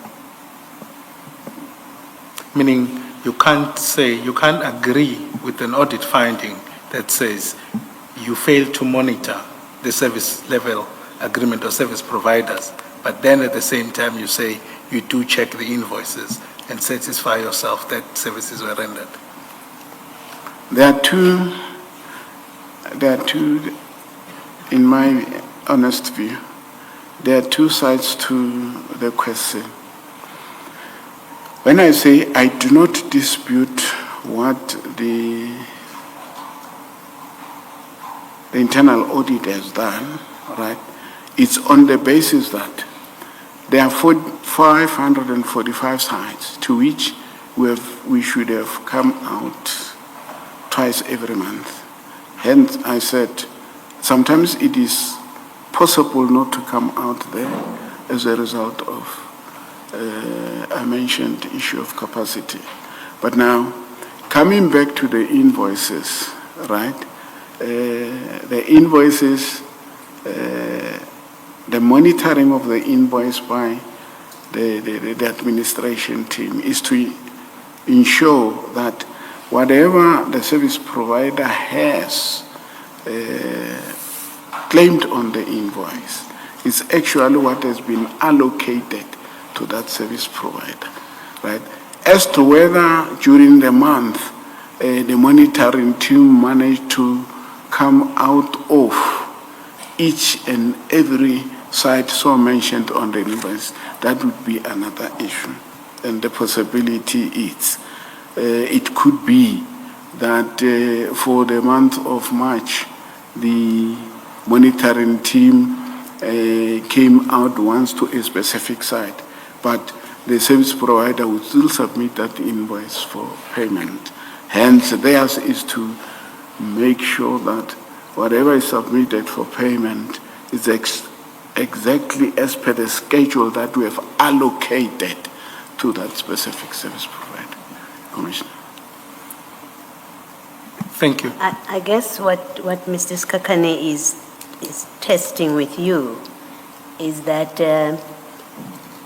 it's possible, and I want to say probable, that some invoices were paid even though services were not rendered as reflected in that invoice, because you wouldn't know if monitoring doesn't happen as regularly or as agreed, then you depend entirely on the service provider to say in their invoice, we did deploy our people as per the SLA. You depend on them because you have no way of verifying that at the time that you get the invoice, because you didn't, your people didn't, due to capacity constraints, they were unable to go to that site. I agree. You must accept that. I that you accept this. probably did pay some invoices when they should not have been paid. Probably, yes, Commissioner. Thank you. Thank you, Commissioner. By the way, I think that takes care of quite a bit of my questions on this. Just out of interest, this report, when did you ever come across it? When did you first see it?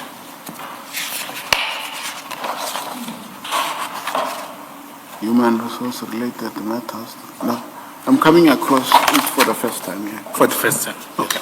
Thank you.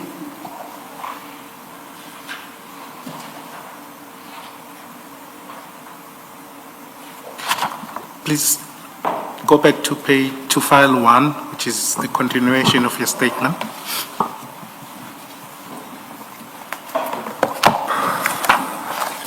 Just be reminded of what the chair requested, that you read the heading first. We are on page 4, am I correct?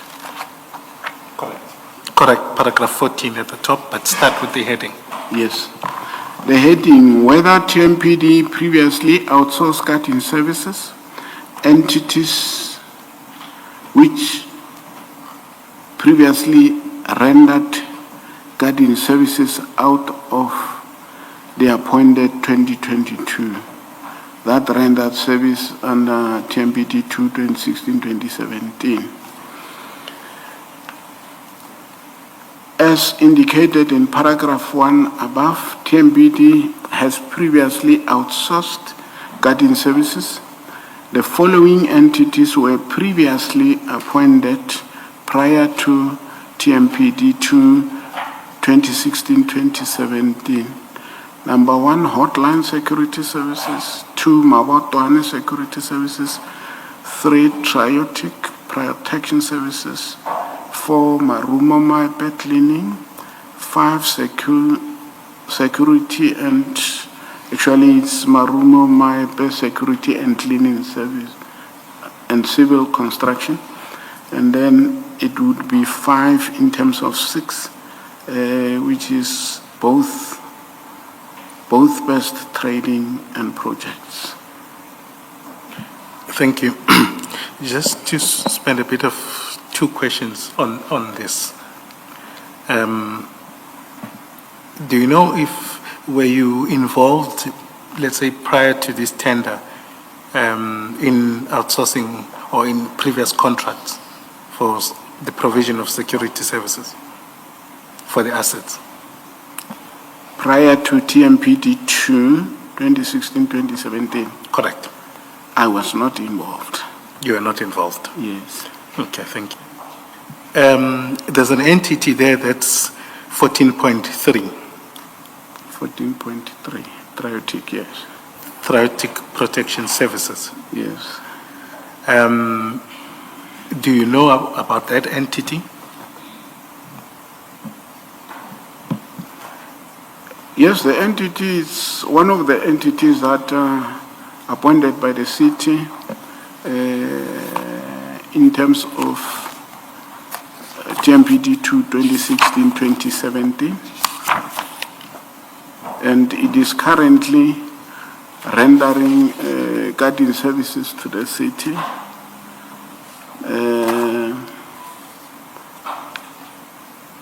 I think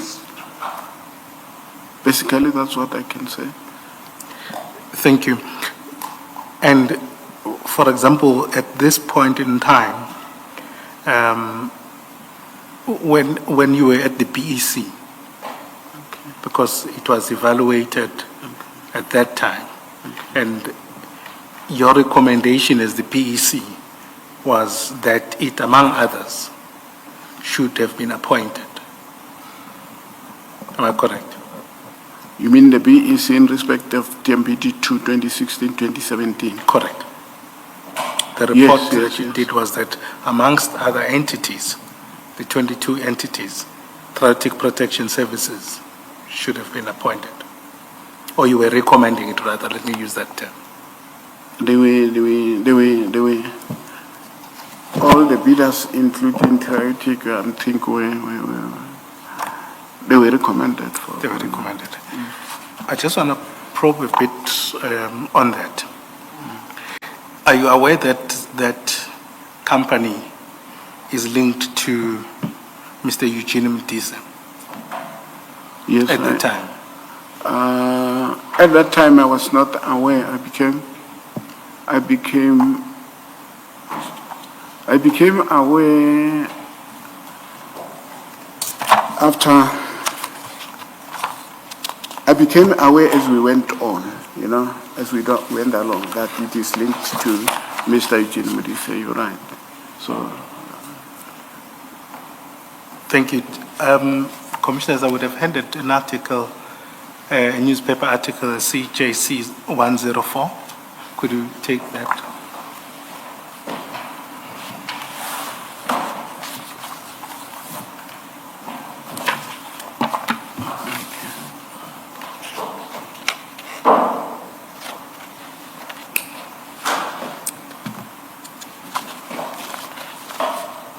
If you turn to page 2 of, this is a news article, just to be correct, this is a news article from News 24 about this tender for Traumatic, and at the following page, and it's still part of ongoing controversies, is that it is linked to Mr. Eugene Mdisa. And it is said in the second paragraph of the second page, News 24 has established that Traumatic Protection Services, in which Mdisa was the sole director and shareholder until February 2023, has got lucrative security contracts at the ANC Madibeng municipality in the northwest and Lipalale. Correct? Yes, I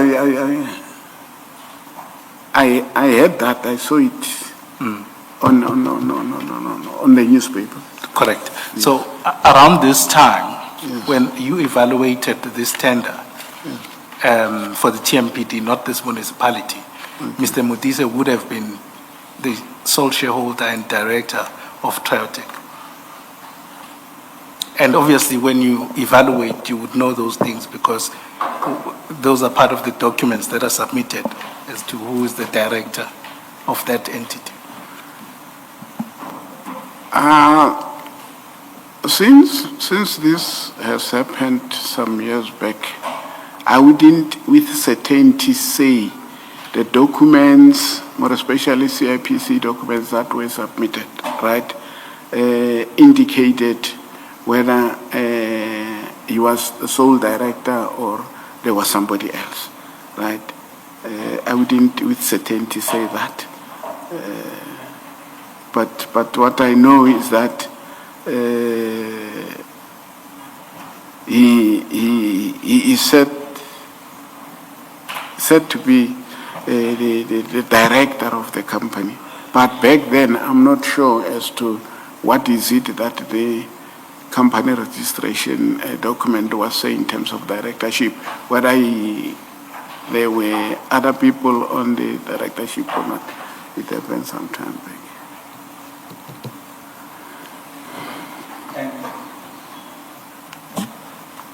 Obviously, what do we see, obviously, with your evidence is starting to go towards, I don't know, I didn't know, and all of this, can I accept that then equally you wouldn't be able to dispute it with certainty?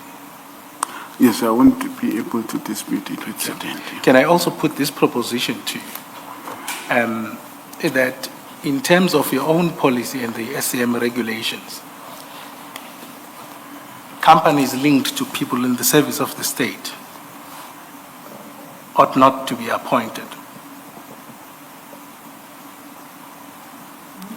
Maybe before he answers, so that we understand the import of this part of the discussion, considering, and I'm looking at the same article, Mr. Skakan, considering that Mr. Modise, at the time of the evaluation of this tender, according to this article, in fact, and its award, he wasn't a councillor. And I haven't seen a suggestion that he was an employee of the state at that time, at the time of the award of the tender. Is this a line of questions that should occupy us? I'm looking at your article. If you look at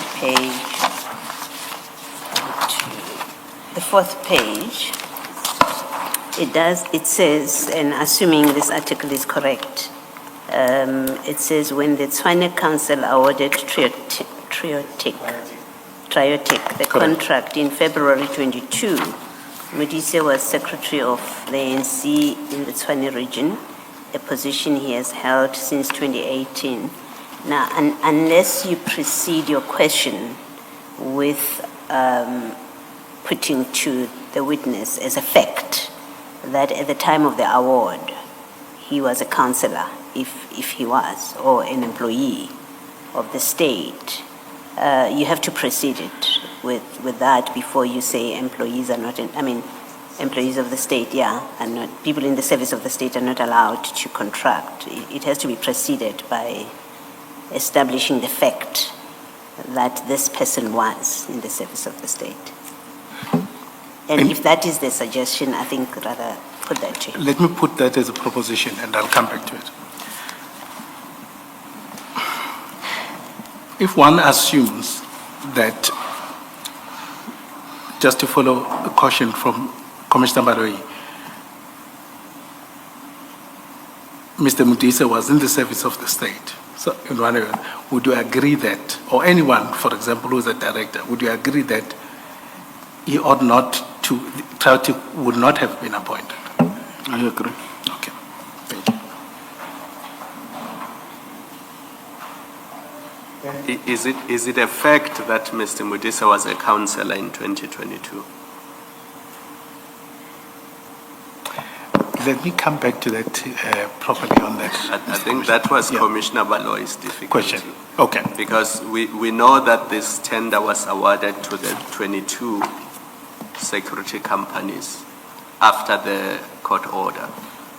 And at that time, the question is, was he or was he not a councillor or an employee of the municipality? Because if he was not, then as Commissioner Baloy suggests, it's questionable whether we should be entertaining this line of questioning, unless it can be put to Director Malatji that he was in fact an employee and therefore he should not have participated in the tender.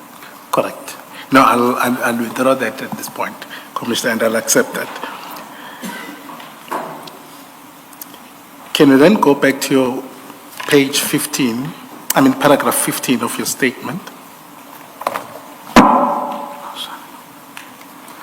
The said entities were again appointed under TMPD 2, 2016-2017. They have rendered services since their appointment by the court on the 22nd of October 2021. They are currently rendering the same security guarding services to the municipality. Okay, proceed. The next heading, the nature and extent of my involvement in the bid specification in respect of TMPD 2, 2016-2017. As indicated in paragraph 6, 7, and 8 above, I was involved in the bid specification in respect of TMPD 2, 2016-2017. I assisted the department as requested by the then Deputy Chief Rex Mahlaule, and I was later appointed as a member of the BEC. My role as a member of the BEC in respect of TMPD 2, 2016-17, the evaluation process which led to the shortlisting of the 22 entities. Point 17, my role as the BEC member was to ensure compliance to the bid evaluation criteria as stipulated in the tender specification. It was a collective responsibility together with other appointed members. The evaluation process which led to the shortlisting of the 22 bidders was guided by the bid specification documents which were provided to the BEC by the Bid Specification Committee. Our evaluation criteria were based on administration, compulsory documents, and technical functionality.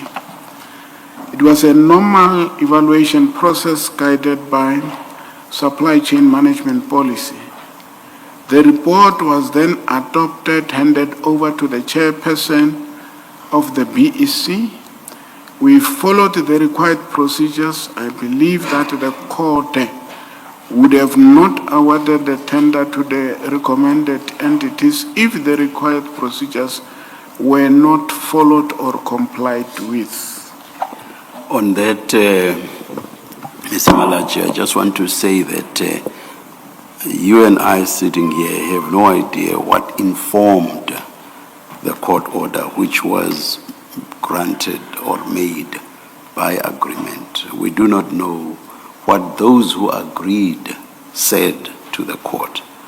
So I'm not sure that you are in a position to pronounce on whether the required procedures were followed. I agree with the Commissioner. Just one point, for example. What is required is that there should be an adjudication or adjudicative process. You and I know that there wasn't, for example. So we don't know what informed the agreement which resulted in the court order. So I'm not sure that you are in a position to make that statement. Do you agree? Do you agree? I agree with the Commissioner. Thank you. Thank you, Mr. Malatji. That's perhaps the point. Maybe I may ask it differently, Chair. Can I refer you to the second document I handed, which is CJC 5? That's the supply chain regulations.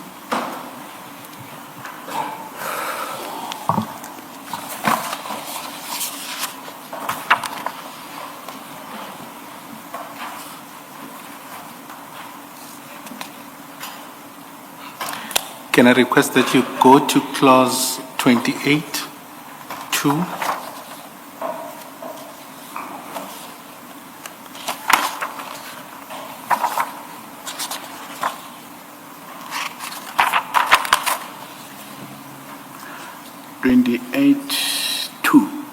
Yes. It reads as follows. A bid evaluation committee must, as far as possible, be composed of officials from departments requiring the goods or services and at least one supply chain management practitioner of the municipality or municipal entity. And would you accept that if any of those requirements are not there, there would be some issue with that, with the composition of the BEC? I agree. And just to follow on the question from the chair, which is at paragraph 29, in the ordinary sense, and obviously I can't probe you more on that because of your agreement with the chair, the PEC report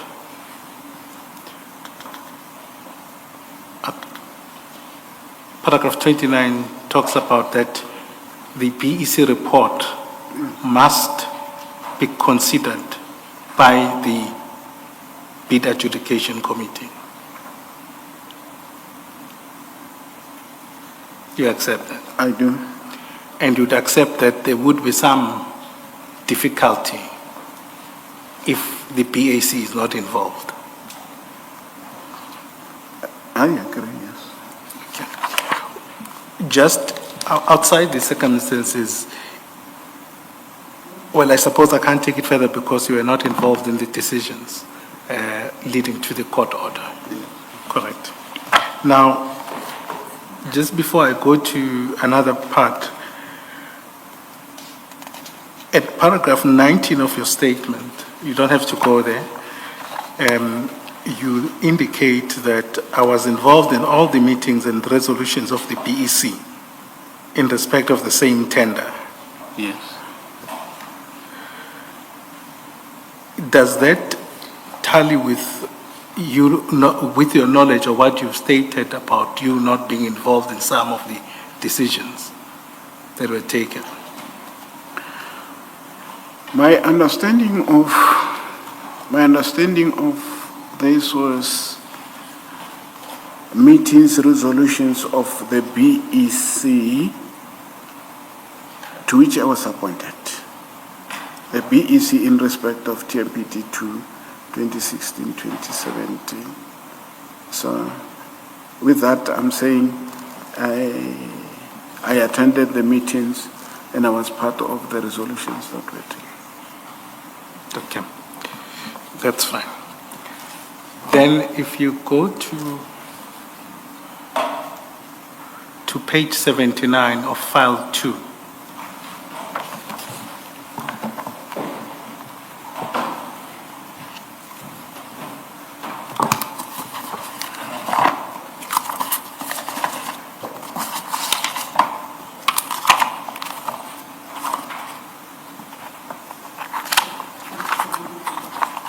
page 79 of file 2.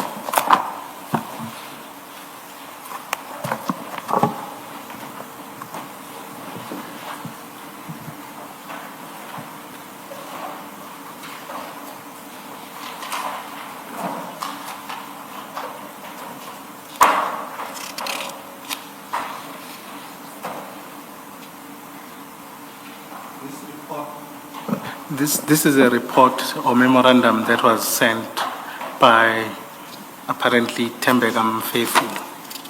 Yes, I can see. And had you seen this report before? No. So I'm seeing it for the first time, Commissioner.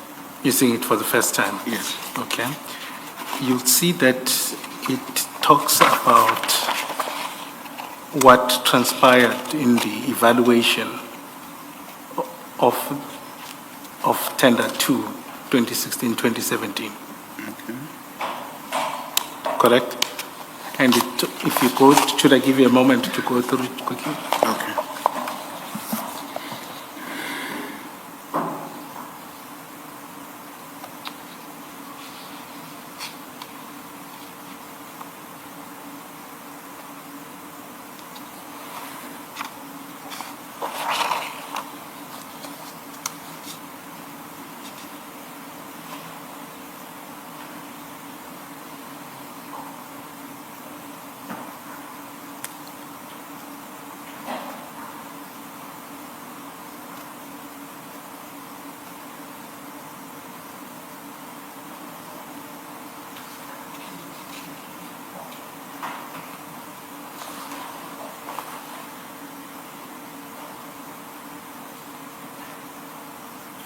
Commissioner, but are you having difficulty? Is it there?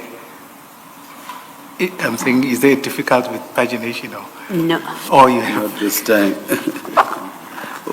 not this time.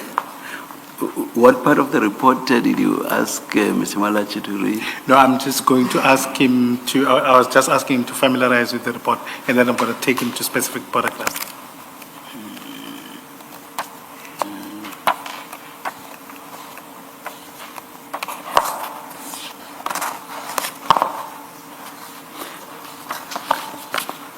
Can't you come to this point at a later stage? Perhaps I'm looking, this is what, close to 3 pages long, which may entail Mr. Malatji having to read the whole document. Chair, let me just take him to the relevant section. Please. We can, apologies. Okay, if you go to the second page, Okay.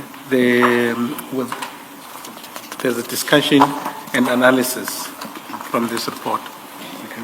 And it says, SCM, second paragraph, SCM assessed the process followed violations of the tender evaluation stage were noted, thus rendering the bid as non-compliant. And they highlight that there was unauthorized removal of the bid documents from SCM premises to a venue that had not been confirmed as appropriate. But just on a point, I think you differed with the chair that you found the venue that was there to be unsafe, and you shared the same sentiment as the chair of the PEC. Yes, the BC found the supply chain management premises Okay. unsafe to proceed. Hence, the documents were removed. And was there some integrity assurances about moving the documents or the bids? And my memory serves me well. Supply chain management was I would say it was involved. I remember whilst discussing the issue, there was a gentleman, I forgot his name, but a senior guy within the supply chain management acquisition department or directorate. And this thing talked, if my memory still serves me well, he even went to an extent of seeing the venue at Primus and gave it a go ahead. That's how far I can remember. But SCM was involved, more especially the management, before the removal of the documentation. Okay. Then at page 81, it says that there was non-compliance since there was a resignation of an SCM official from the process, from the PEC. And it goes through that. If indeed that is the case, would you then say it would have been, the PEC would have been improperly constituted in line with what we earlier read about paragraph 28(2) of the regulations? I agree in terms of. Okay. If you go to the recommendations, or perhaps just the last bullet point, it reads the committee failed to execute its duties in accordance with the terms and conditions of the PEC appointment letter. Would you accept that if that had been a failure, it would mean that the PEC had some challenges? Yes. Okay. Do you see the recommendations that say, in light of the above, it is our view that the bid was not evaluated in accordance with the prescribed SCM policies and procedures? Would you accept that then that would follow? Yes, okay. And then the second line says, in a concerted effort to combat the abuse of supply chain management system, SCM recommends that, now this is supply chain management. Okay. So they are quite aware that they were not involved, that this bid be cancelled in its entirety. And then it then states what steps should have been taken. Okay. Can you repeat your statement, sir? Now, I'm saying SCM Yes. notes these recommendations, those irregularities, which you've agreed with. Okay. And then what they recommend as the ultimate step is that the bid be cancelled. Okay. And I think we went to the litigation that Commissioner Babloi was talking about cancellation of this tender. What I would then, with the benefit of hindsight, perhaps, let's forget the court process. Correct. With these irregularities, it would be quite unfortunate that 800 million or so, a tender of that nature, would have been awarded in the light of these irregularities. Yes, I agree. Okay. Thank you. Check. I think that's, before I move on to the other section, I don't know whether, or should I just continue? Please continue. We Thank still have 9 minutes, and some of these points look quite short, depending on what else you take Mr. Malatji to. Can I request that he continue with his statements? I think we've done the integrity, but I think for the record, it's important that he puts it on from paragraph 20 Of my statement. of your statement. Apologies. Okay, thank you. So just read the heading first, or did you do so already? Thank you, Commissioner. Thank you. The integrity of the bids received handed over to the BEC, whether the bids provided to the BEC were sealed, whether the BEC addressed the unsealed. The integrity of the received bid was not compromised in that the bid received all the bids which tallied with the compiled list. Hence, we proceeded with our functions. The bids are normally received sealed by supply chain management administrative officials.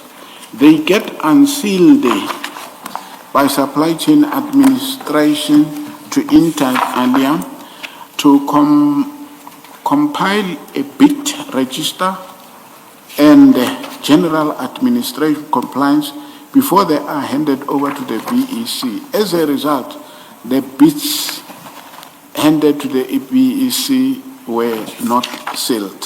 So, sorry. When you say the bids are normally received sealed by the SCM administration officials, at what stage do they get sealed? I'm asking because the bidders would submit them, and are they? I assume they are not sealed at that stage, or are they sealed at that stage? No. I'm referring to. I'm referring to the fact that some of the bids would be sealed, and they would seal differently. You are not saying some. You say the bids are normally received sealed by the SCM administration officials. Yes. At which point or at what stage would they have been sealed? I think at the point when they are submitted, when the bid closes, when they submit them. Each bidder submits a sealed Exactly. That's what I'm saying. bid. Okay. Oh, and when you say normally, that seems to admit of exceptions. What do you mean normally? Normally, I mean to say, under normal circumstances, Exactly my point. You can answer me by using the same term that I'm questioning. So what do you mean normally? normally mean it's an acceptable norm, right? Bids are submitted sealed, but They may sometimes be submitted unsealed. yes, it's true.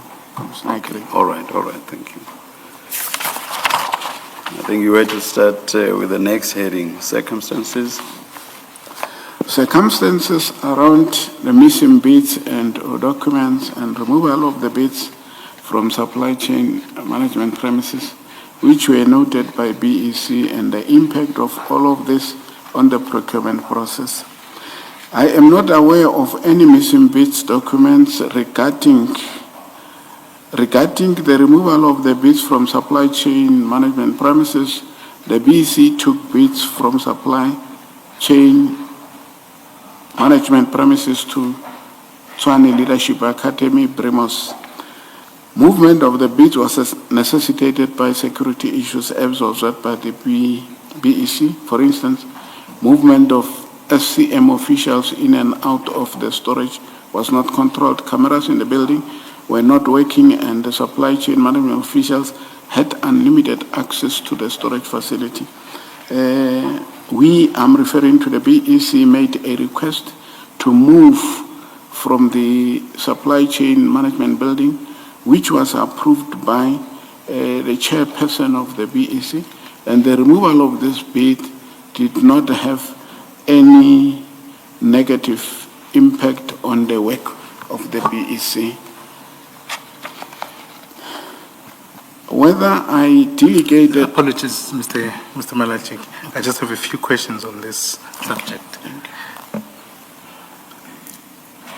Now, in terms of did you share the sentiments of the chair around the premises being unsecure? You mean the chairperson of the Yes. BEC? Yes, the chairperson of the BEC. Actually, he is the one, right, who was saying, since there are these security issues that I am also observing, right? It would be in the interest of doing quality work by considering to move. But now, he then took it up with supply chain management officials, right, to entertain the issue of where the BEC could be moved and so forth and so on. Hence, at the end of the day, decision was taken to move the function to Primos, and it was moved there, and from there we went on with our work. Thank you. And did the chairperson have the authority to do that? I am not sure. I'm not sure, Commissioner. I say this because in the report that we went through earlier on in file 2, it is the very flag that SCM raised that the documents or the bids were moved without authorization and communication from the head of SCM. Hence, I'm saying I am not sure if he had the what you call the authority to do that, but what I'm aware of, right, he interacted with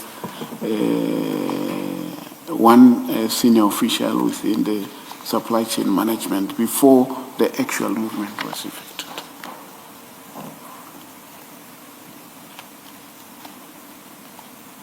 Okay. No, that's fine. I think I can't take it further than that. If maybe just on before we part, we break for lunch, if the BEC had no authority, as the report suggests, right, and let's forget the court order, to remove the bids, do you accept the following possibilities that the integrity of the bids could have been compromised? I accept.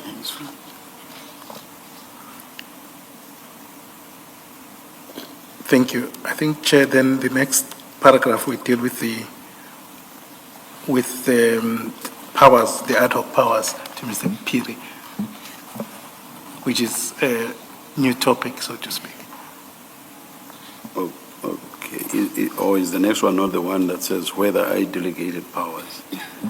Correct. Sorry. All right. Just above paragraph 24. Yes. All right. let's deal with it when we resume after lunch. Let's adjourn until 2 p.m. Thank you.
Yes, Mrs. Kakan. Thank you, Chair. Mr. Malatji, are you comfortable? Thank you.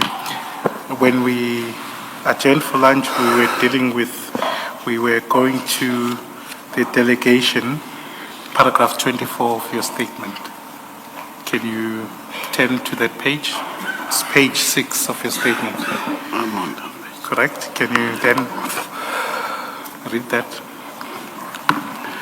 Whether I delegated powers of allocation to anyone, in particular Mr. A.L. Piri, in respect of sites to be guarded by service providers rendering services to TMPD 2, 2016. Sorry, can you just speak up? I'm getting to hear you.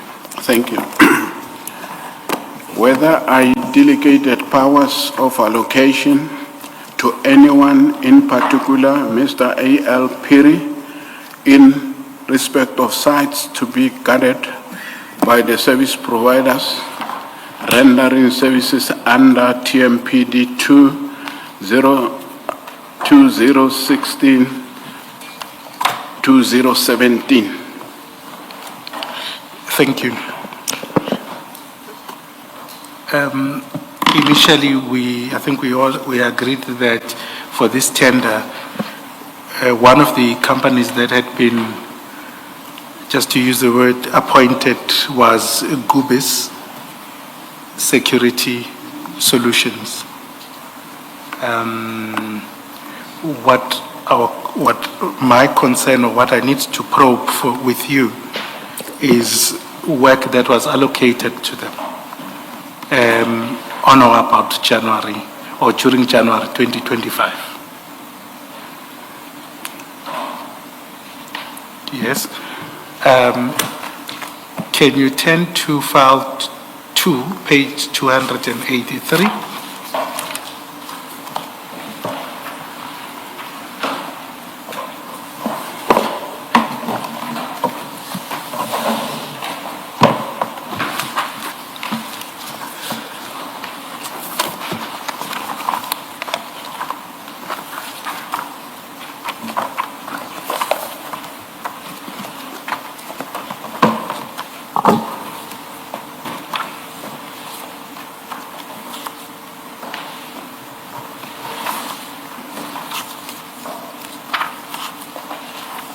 Are you there? I am the conscience. So you'll see there that is a notification of deployment, or for deployment, that is addressed to the directors of Gubis 85 Security Solutions. See that? I can see it. And you see that this was signed for by Mr. A.L. Piri, Yes, I can see that. who is an inspector for Assets Protection Services Correct. at the time. Yes. And then these are up from page 283, just to avoid any just being tedious. These are same other notices of deployment that were signed by him. I think there's just 2 that were not signed by him. I'll just get back to those. But what I want to probe is, just remind us, where does Mr. Piri fit in the command and in relation to you within TMPD? Thanks, Commissioner.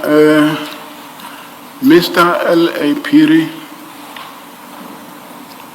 is an inspector within the Asset Protection Services.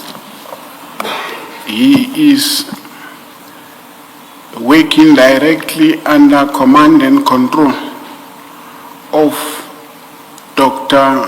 Elvis Madihlaba.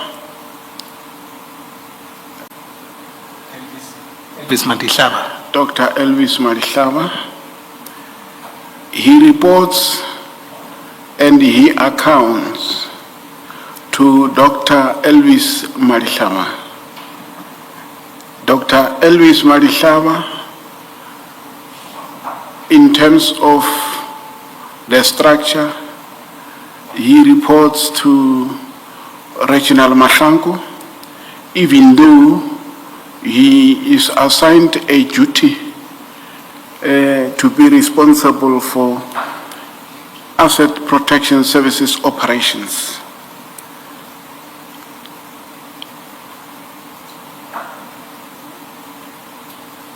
Thank you.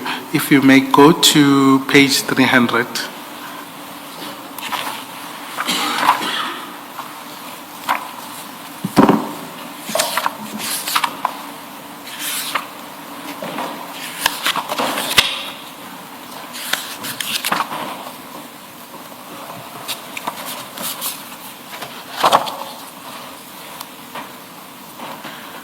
This is another notification for redeployment. So the others are notification for deployment, but I don't know why this one is redeployment. But what we see there is, again, it's directed to Kubis, and then Dr. Madihlaba is the one citing. Is it the same Madihlaba you are referring to? Correct, Commissioner? Okay. Now, I want to just check something with you, or probe something with you. In terms of the powers or the responsibilities that Mr. Piri has, is he empowered to allocate or deploy services or allocate sites? He is not, Commissioner, empowered to allocate sites. Okay. And we've had evidence from other persons like Commissioner Faro, Deputy Commissioner Spies and Polis that indeed he was not so authorized. Yes. You confirm that. Okay, I don't need to go there. Now, were you aware of these deployments? I was not aware of this deployment, but at the time when it happened, I must inform the Commissioner that I became aware of deployments involving Gubis late in 2024, around December. When I received a call from Gubis, and the call was about them complaining that they have been rendering ad hoc services. It's almost 7 months. They have not been paid. And I asked the caller as to which ad hoc services are you talking about? How did it happen that you are involved in ad hoc services, right? And you do not get paid, yet from where I am sitting, every service provider who is involved in ad hoc services, which were processed procedurally and formally, right, is not complaining about payments because the the ad hoc services are paid from the department that has requested those services. And his explanation was that, yes, when they instructed us to deploy on the sites, they informed us that they are going to pay for the services. And I posed a second question to the caller. Then why did you not make my office aware, right, of these deployments? He said, no, we took it light because the department of Water and Sanitation sent us letters to deploy, and they said they are going to pay for those services, right? And during that discussion, there was no mention. I was not aware of the sites in question, the number in question, but I was made aware that those sites are many. And you are saying we have now taken the matter up with the office of the CFO in order to try and get this issue resolved, right? And I said to him, look, from where I am sitting, you are aware that these ad hoc services were not they were not given to you procedurally.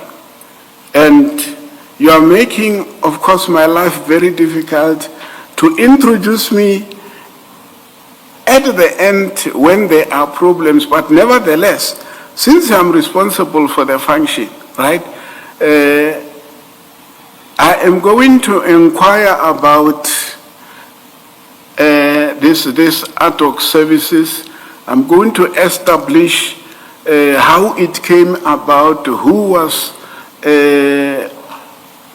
instructed you guys to deploy, and so forth and so on. So when time goes on, indeed. Apologies. When is this call? You said in December 2024. It was in December 2024, yes. Okay, thank you. Thereafter, from January, February, March, there were interactions between my office and Kubis, including the Department of Water and Sanitation, around these ad hoc services. And it was during those interactions that, yes, it was said by Water and Sanitation Department officials that no, we were we were going to pay for these ad hoc services, but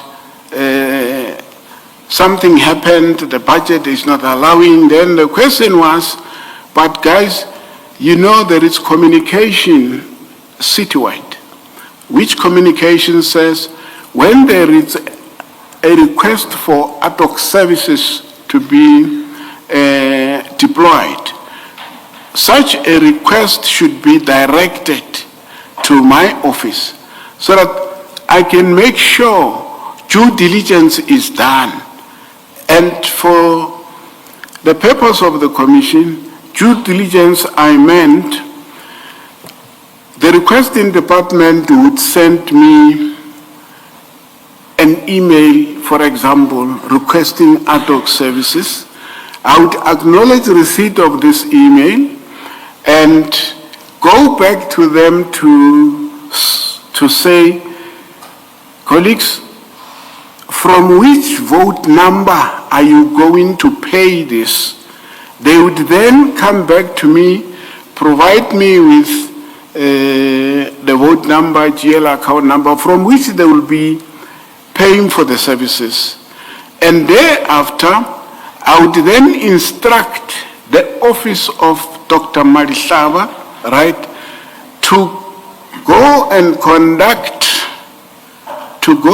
conduct security risk assessment on the site and or sites to which ad hoc security services are required. They would go, they would come back, then I would then say, we need to allocate the company that is going to be able to execute and or perform these functions, and we take it from there. So Once we have agreed, we then get the quotation from the company in question, and we send it to the requesting department for them to approve. When they have approved, then we deploy. Once we have deployed, it becomes now the responsibility of my office through operational management team under Dr. Madlanga to ensure that they are treating those sites like any other site whereon we have deployed security officers. Unfortunately, Commissioner, in this case, this procedure was not followed. Hence, my statement to say, I knew after a very long time, and part of the communication with them was sent me through details of these invoices and all of that, just for me to be able to know which sites, how many guards were involved and all of that, because since from the beginning I was not either by either by the department concerned or my colleagues. And they shared that information with me, and yes, along the way, discussion about these outstanding invoices, right, was between my office and them, and I became aware that at the executive management, there were discussions, there were meetings, there were emails exchanged, systems, but at that level, I never participated, I was never informed of come on board. Normally, it's my superiors who sit in there. Then they would come back, like they did in respect of these invoices, to say, explain to us how it came about that these ad hoc services were allocated. And in my explanation, I said exactly what I'm telling the commissioner. It was in black and white to my superiors.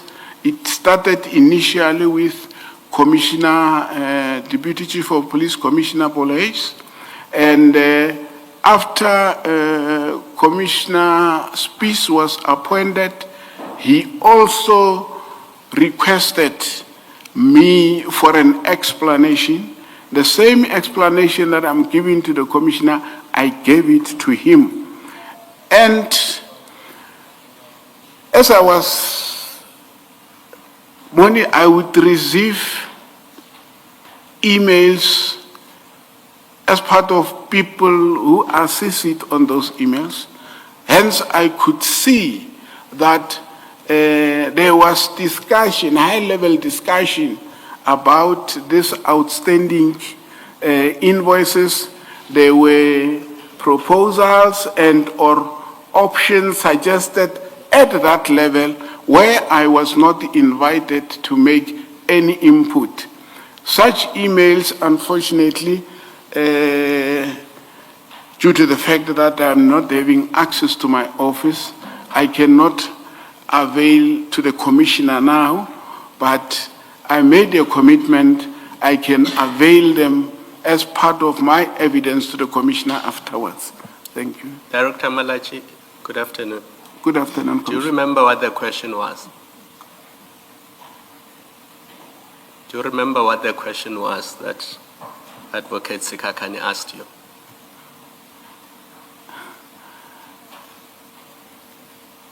I thought, okay, I'm trying to understand what you are answering. okay. Because at one point you spoke about ad hoc services that were procured by other departments. And when invoices came, there was a phone call to you and you knew nothing about that, which is fine. But then halfway through your answer, you were dealing with allocations that were done through your department, and your answer got confusing because we got lost there. So let me ask you this question. Who is authorized in your department to issue the type of letter that you see on page 283? So the notification of deployment letter, who in your department is authorized to issue it? Primarily, it's myself, Yes. right? It's myself who's authorized, or I can, with instruction, right, allow Dr. Malihlaba or Piri or any other to say, allocate the what? Now, in January and February 2025, did you issue such an instruction to either Piri or Madihlaba? I did not, Commissioner. So when did you first become aware that this allocation letters were given to Gubis 85?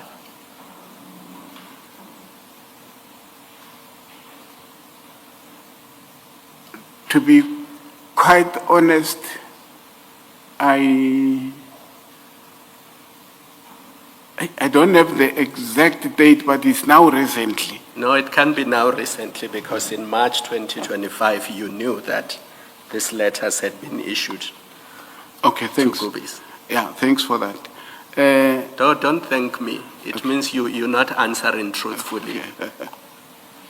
You just said you only learned recently. When I corrected you, then you thank me. Okay. I want you to concede that on the 12th of March, Yes. 2025, you knew that sites had been added Yes. for ad hoc services. Yes, I know. I knew. Yes. And I don't want to go further ahead because I know Advocate Kakani is still coming to that part. I will ask my questions when we get there. But focus on the question that is being asked so that your evidence is structured. Okay, thank you. Thank you.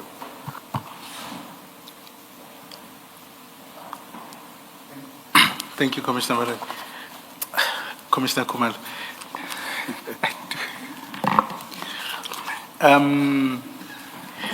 I think we at least we've gotten through the point where we are certain that these notices for deployment, you didn't issue any instruction to either of the individuals. But there are two preceding points that I would like us to go through. One is, how does this ad hoc work? We are getting very sort of not so clear answers about how does it work practically. When does the need arise for ad hoc services outside the normal services? And in relation, my worry is in relation to sites that are already subject to SLAs, how do ad hoc services come in? Can you just explain to me? And obviously this is part of your responsibilities as a manager and as a director for those services. Ad hoc services arise the moment the department realizes that there is a need for security at either of their sites. And they would... Sorry, which department? Any department within the city? Any department. Just give us details properly, yeah. Any department within the city, the moment it realizes that they need security outside the ones that they are having, right, it becomes ad hoc security services. And they would send a request, or they should send a request to TMPD, my office, right, for those services.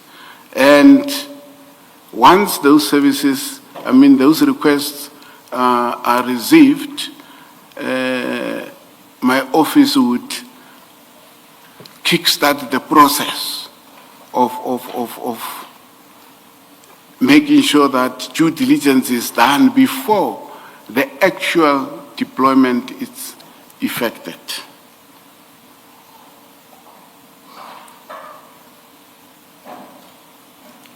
So, due diligence, Commissioner, would include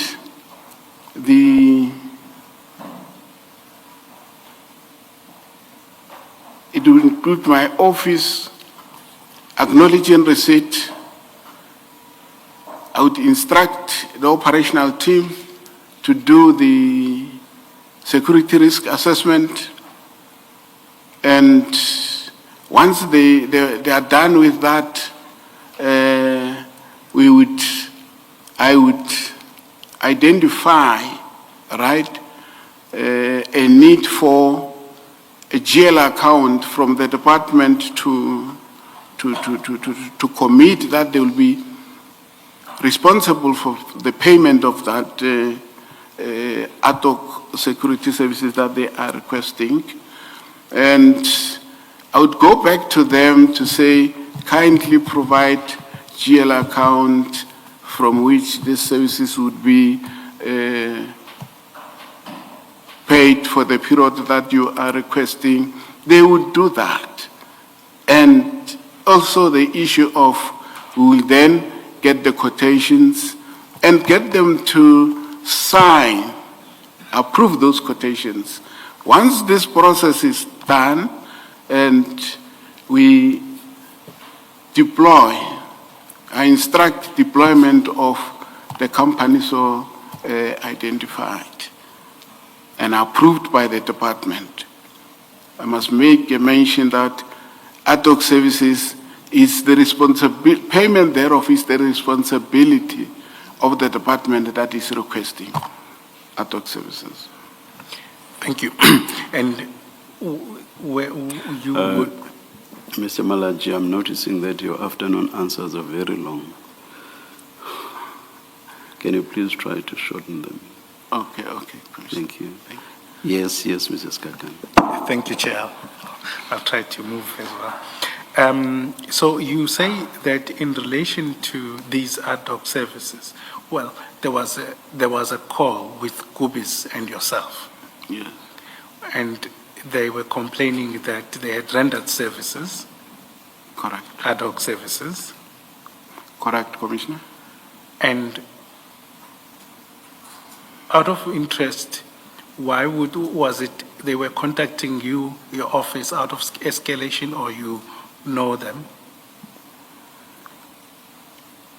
I know them like, I know them, they are part of the contracted security service, and yes, I know them.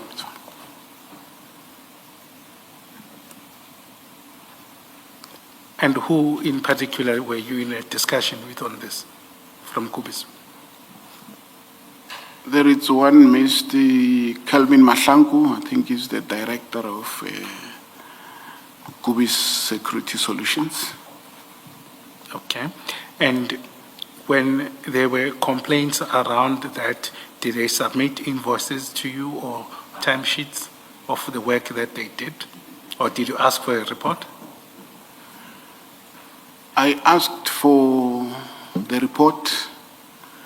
From whom? From them through him to say, in order for me to be familiar with this, I would need evidence, facts pertaining to the deployment sheets, the sites, and who requested you guys to deploy on those sites and the like.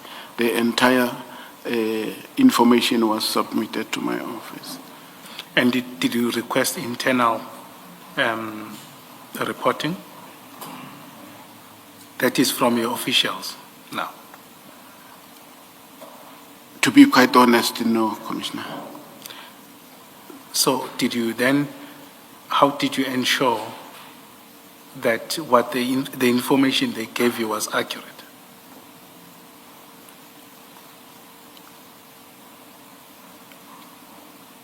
My focus at the time was to confirm the accuracy of that information. What I did was to check with the department, right? Since they were saying already they are they are complaining to the CFO's office about this. And the department officials confirmed that indeed these allocations were done. That's what I did, yeah. So I must take it that you did double check and were satisfied that these services were indeed done.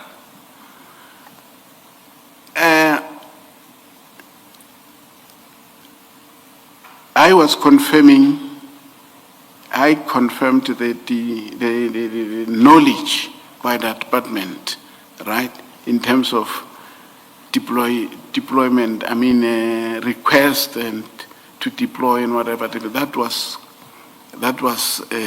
done by myself. And as to whether the services were done, yes, there was a meeting in which I wanted the company to check, to confirm as to whether they did render the services. And yes, they confirmed that internally they had their guys monitoring to ensure that those sites are manned. And at some point they were even confirming with me that from asset protection services, they were monitoring exercises done on those sites. They produced evidence to that effect. Okay, so just so that I understand, did you then speak with your team, or you spoke with the department that was requiring services to check whether the services were rendered? I spoke with my team. We were meeting regularly about this, and they were confirming that indeed, yes, these services are in place. And they were saying to me they are monitoring, right, the deployment of this, the guards on those specified sites. That's what I've done with my team. Do you recall earlier on you said you didn't get a report from your team? No, I meant, Commissioner, yes, I recall I said I didn't get a report from my team, right? I meant prior to me knowing about this deployment, my team members did not talk about it. Okay, so you were satisfied that these deployments were done? I was satisfied because both the department and my team members confirmed that indeed these guys were deployed. Yes, I was satisfied. Just to round up on just on this point, would you be able to get confirmation or evidence of that, or a report from your team and emails? I should be able to get it. I should be able to get it. Okay, please note it as part of what needs to be done. Then, if we're still at page 283,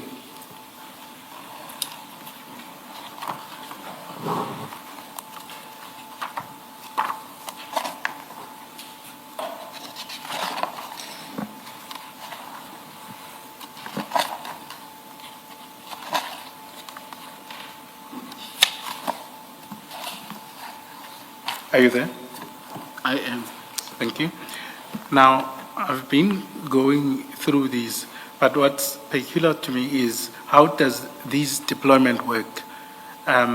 These ones are signed or issued on 14 January 2025. Okay. You see that? So the one that you were having a discussion with Gobes, which ones were those? I'm not in a position to specify. They were the whole lot of it, a lot of them. They were the whole lot of them. So I am unable to say to the commissioner whether this was part of them, and also I looked at it from an overview point of view. And obviously, with these notices for deployment, I would presume they work forward, not backwards, as an instruction. So meaning using the process you're detailing, how you would get an email from a department that they need a service, Yes. and then later on, you then issue an instruction Yes. for deployment. Yes. Now, would you accept that these ones, on the face of them, it would not have been the ones that you were talking about? Because that one, you were talking about other ad hoc services prior to 14 January 2025. I agree. But let's just get this clear. The ones you were discussing with Gubis in 2024, was there a notification for deployment in any of those which was issued by an employee of your department? Not that I was aware of at that point in time. So the notifications that you saw or you obtained from Gubis when you were doing your investigation, who had signed them? The deployment letters. Part of the evidence that Gubis presented to me included correspondence, email correspondence between the department officials and Gubis themselves. That was part of the evidence. So then why did Gubis come to you to complain about non-payment? If they were deployed by a customer department and the notification of deployment was issued by a customer department, why was Gubis coming to your department to complain about payment? I wouldn't know, Commissioner, but I think they realized that whatever they were promised would happen was not happening. And as they knew the procedure, right, they thought Director Malatji would be able to help us get paid. Because it seems to me that the only reason Gubis would come to you is because they were armed with letters from your department that deployed them. Okay. Because if the letters had been issued by a customer department within the city of Tshwane, then they would have gone to the people who issued the letters to say, pay our invoices. There would have been no reason for Gubis to come to you or your department to complain about non-payment if you did not deploy them. I agree with you, Commissioner. Yeah, but if you agree with me, then your answer does not make sense. Why did Gubis come to you to complain about non-payment? And why did you proceed to investigate those allocations if they were not authorized by your department? Because all you needed to say was, my department did not allocate ad hoc sites to you. Go to the person who allocated ad hoc sites to you. Commissioner, in the process of us discussing this thing, right, it was my office with Gubis, it was my office with the department that allocated ad hoc services to Gubis, right? And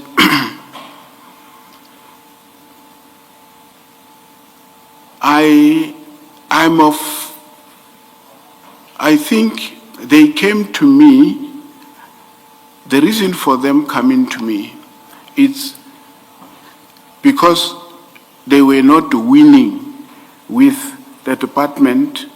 As it was said, the department promised to pay for those services.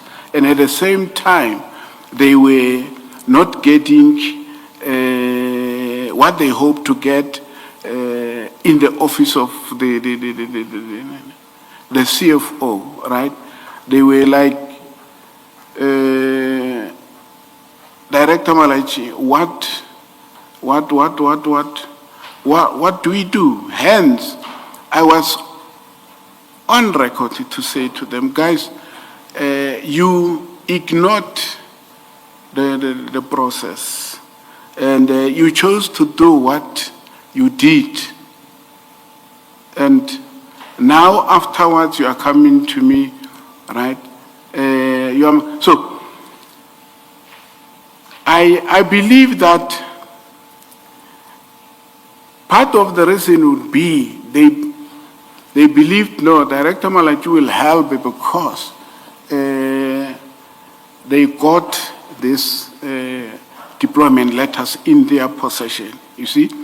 Something that I was not aware at that point in time, that they've got this deployment letter signed by officials from my office. The new deployment letters.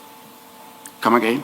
When you say they came to you because they were armed with these deployment letters from your office, you are now talking about the 2025 deployment letters.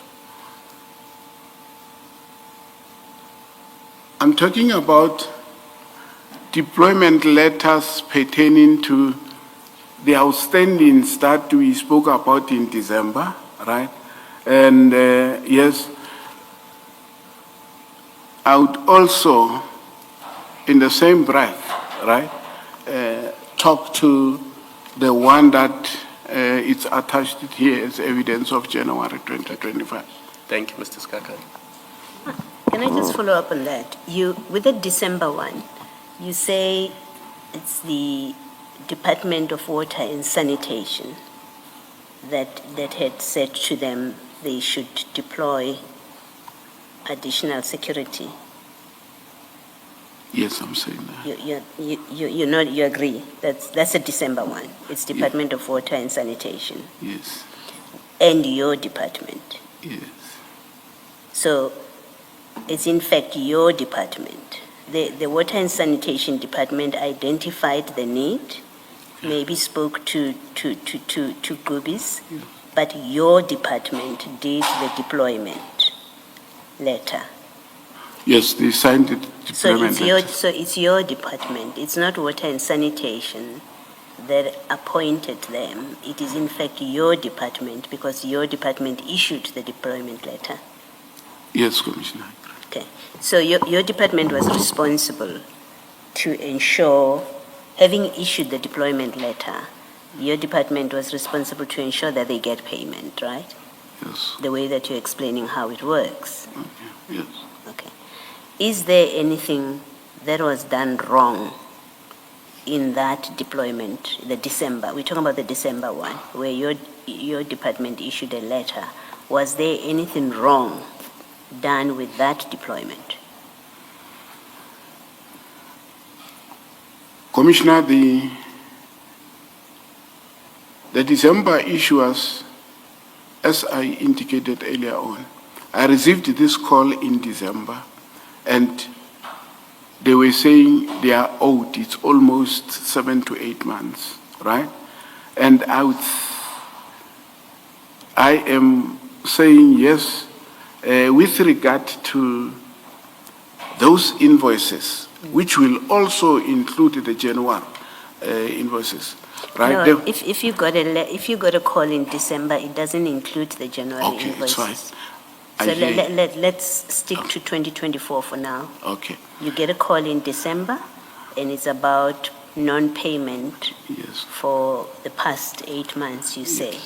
And you say the department that requested that service was water and sanitation. Yes, Commissioner. And that's ad hoc services, Yes, Commissioner. okay?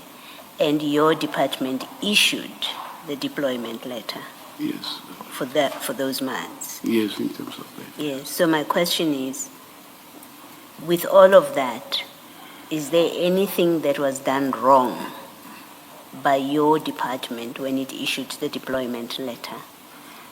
Yes, because due process was not followed, Which is what? Which What is- the due process? to ensure that when there is a request for ad hoc services, we do security risk assessment, we confirm with the department requesting the services that they are going to pay for the services so requested. We go further to confirm with the department the vote number, right? Okay. The vote number from which they would be paid, so that once the deployment is done, we don't have a situation where after the fact we are asking ourselves who's going to pay. By the way, ad hocs would not be, under normal circumstances, would not be paid from normal annual operational budget of my department. So you say all of that was not done. You found those processes were not followed. As the director of the department, did you do anything about the fact that processes were not followed, or you just facilitated payment to be made and that was the end of the matter? What I did was to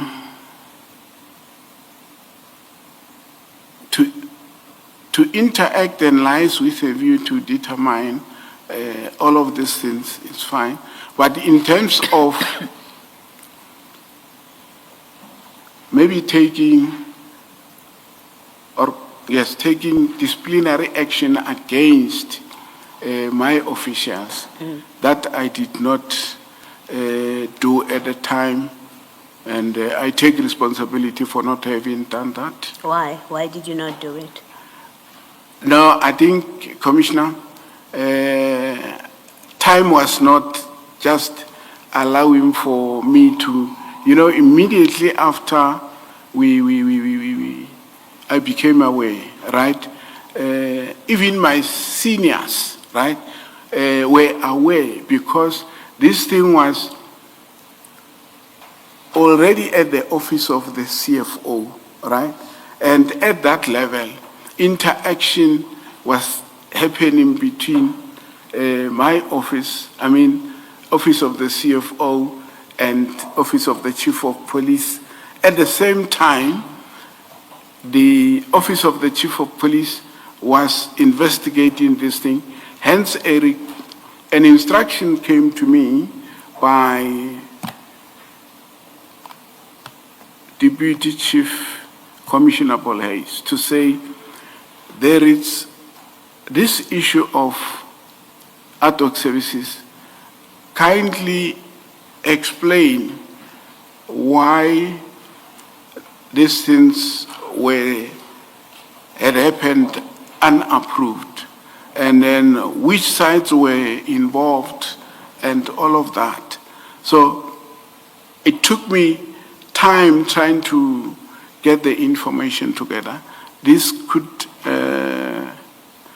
have affected my thinking to contemplate. We're focused on this because there was too much noise. And so I'm saying for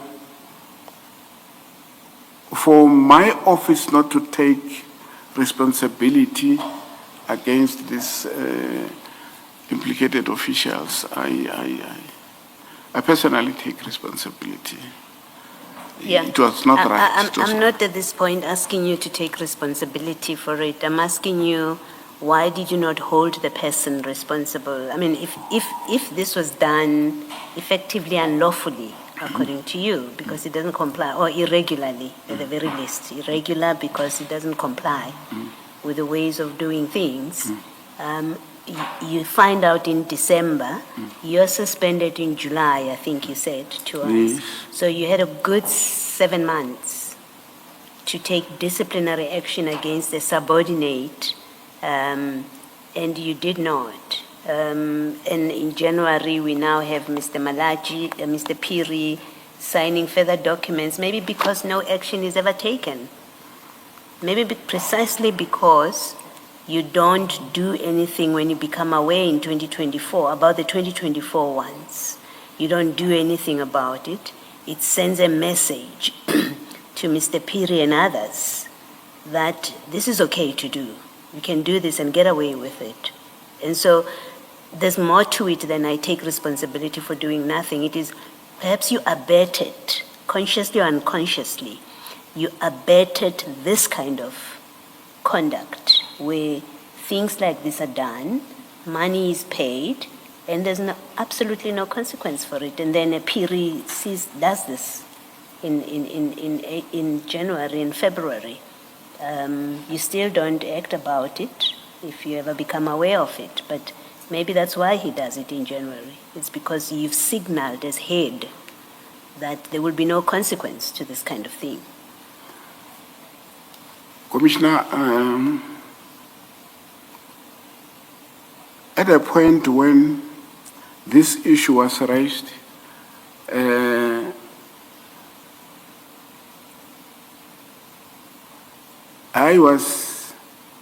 my focus was on getting to understand. I got to understand, whilst understanding, there were requests from above to say instructions, please give us explanation.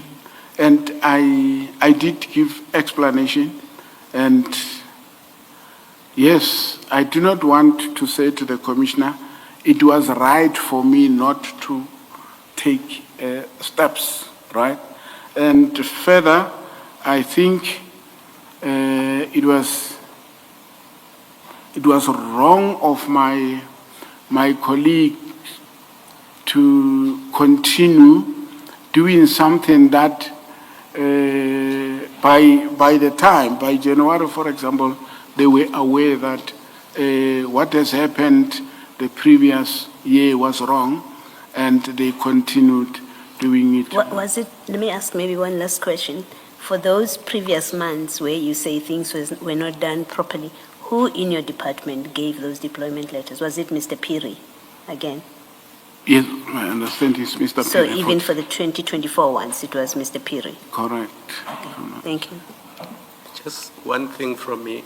When you finished the investigation in relation to the December ad hoc allocations, and you formed a view that those allocations were irregular, why did you not stop them then? Why did you allow them to continue?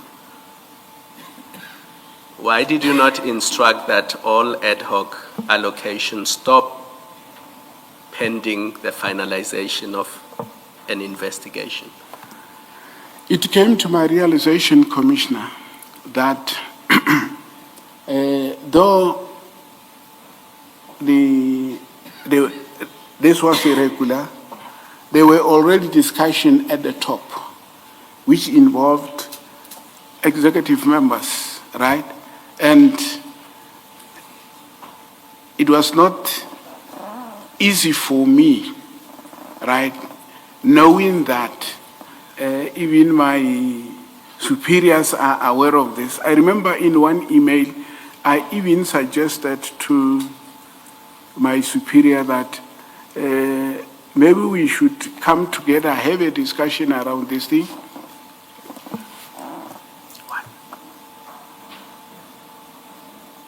Continue.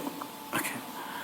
I even suggested to my superior that in response to his request for the background, right, maybe we should come to a table to have a discussion around this anomaly.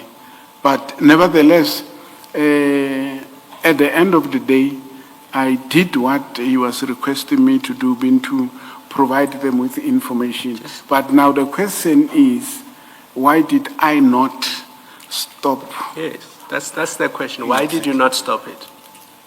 Because you could have, you are the head of this department. Why did you not stop? You become aware in 2024 Yes. that ad hoc deployments are being done irregularly. And they are costing the city of Tshwane millions of rands, millions. And you do nothing about it. You don't stop them, you allow them to continue. And my question is, why did you not stop them? And it can be an answer to say there were discussions about non-payment of invoices. There should not have been invoices to begin with because those allocations were done irregularly. Commissioner, from the explanation, actually, let me not say that. I did not, as I did not, right? I found it not difficult per se, but I would say my mind and any other one's mind, including my colleagues at the top, right? That discussion was that discussion was not at the fore at that point in time, right? Hence, it came at a later stage that this should be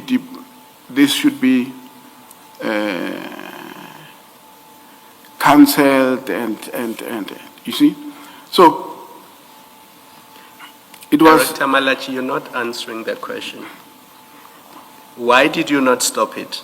You don't have an answer. You don't know why you did not stop it. I want to move on to the 12th of March when you were given an instruction, page 241 of that bundle. Page 241 of file 2.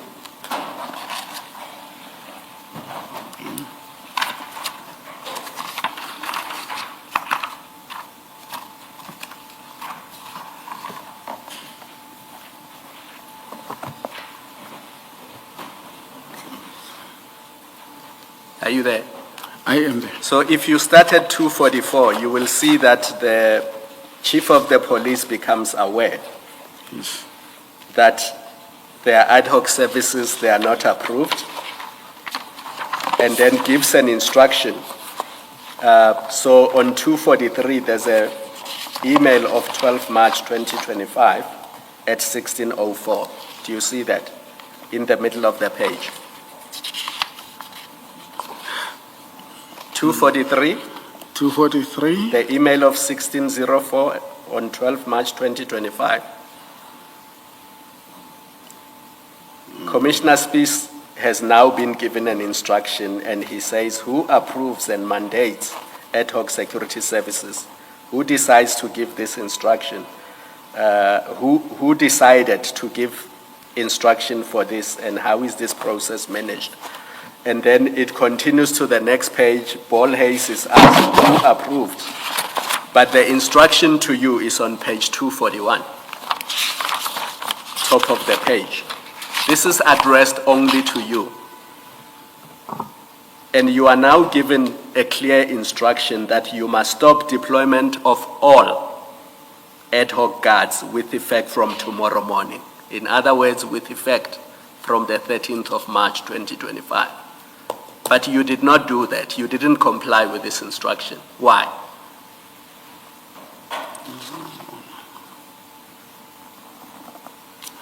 It was not possible, Commissioner, to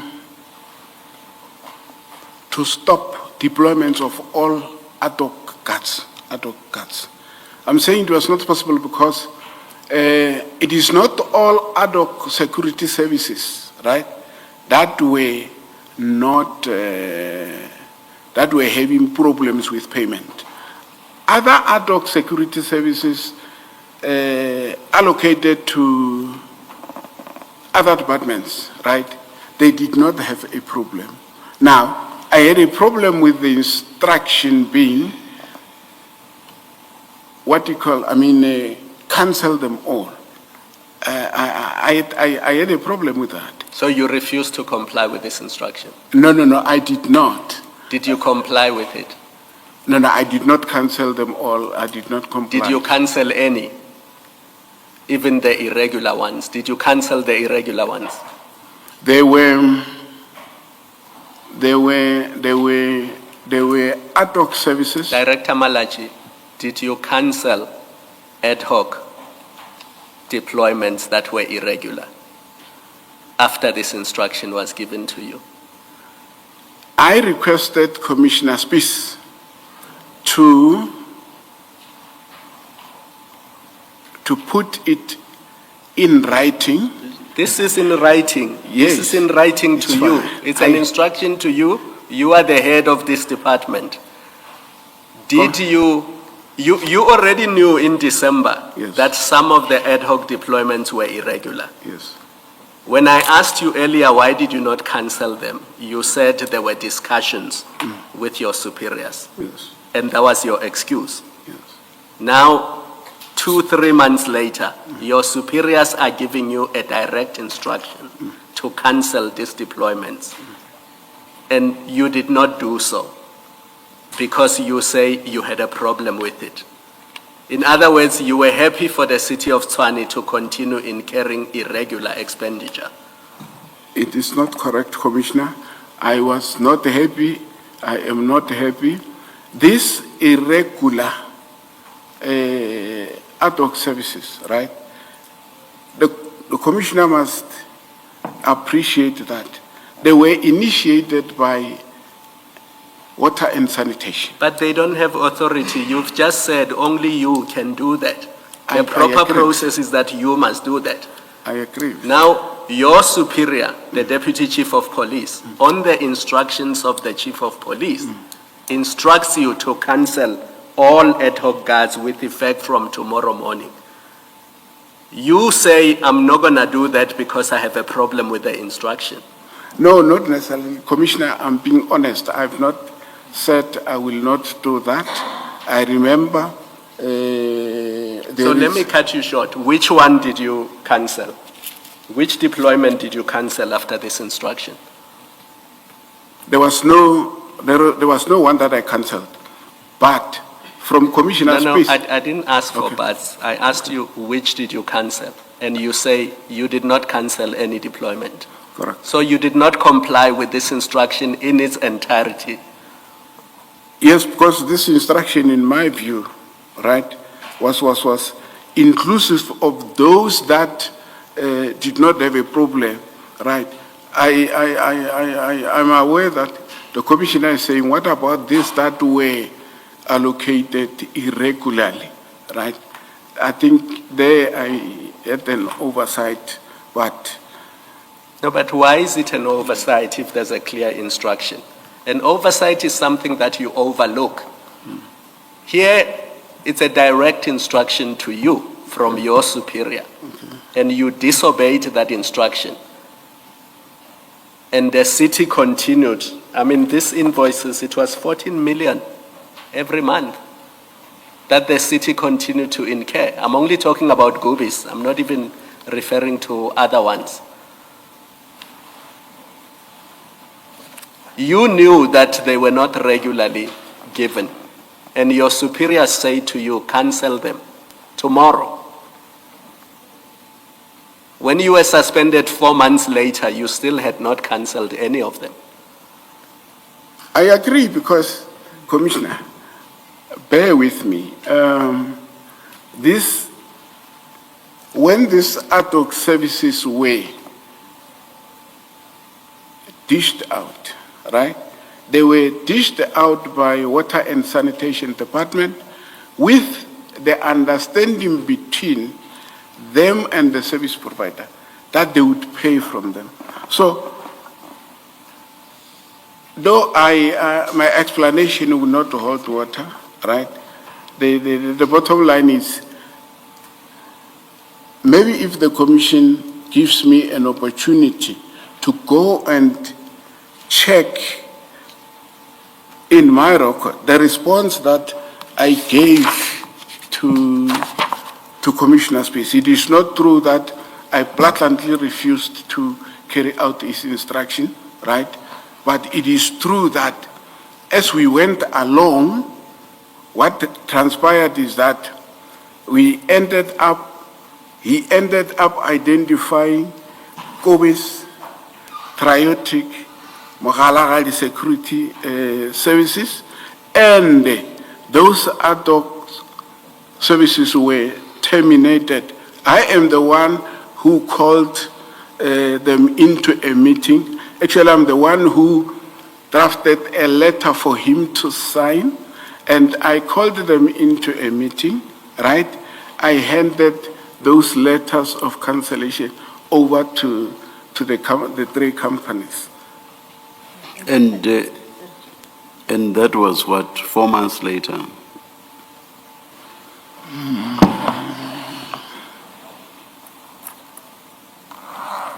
It was around, yes, it could be around more. Let me help you go to 246. 246.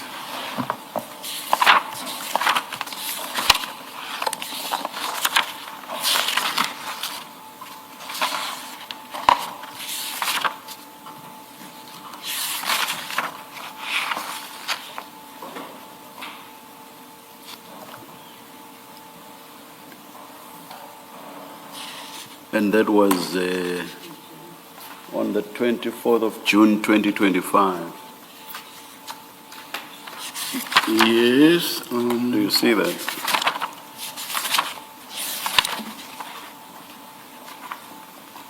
Yes, I can. I see it. Yes. And yet you say at the time that you did not immediately comply with the instruction, which was for you to terminate the ad hoc services, the very following day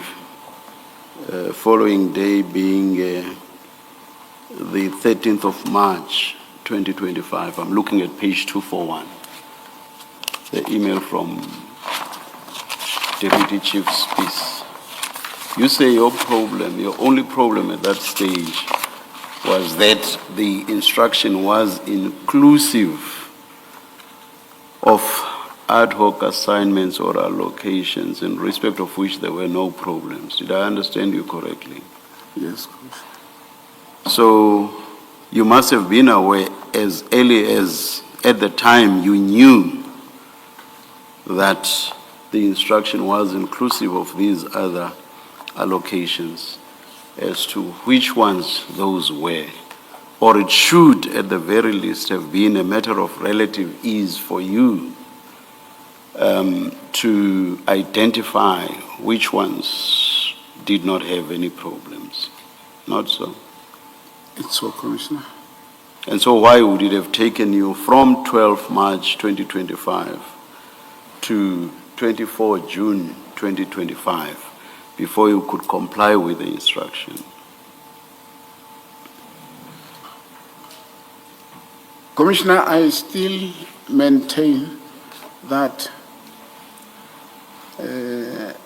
I exchanged communication with Commissioner Ribospis from this date in the run-up to when the cancellation was effected. So Remember you agreed when Commissioner Khumalo was engaging you that this issue was something that you were engaging in with others as early as December of the previous year.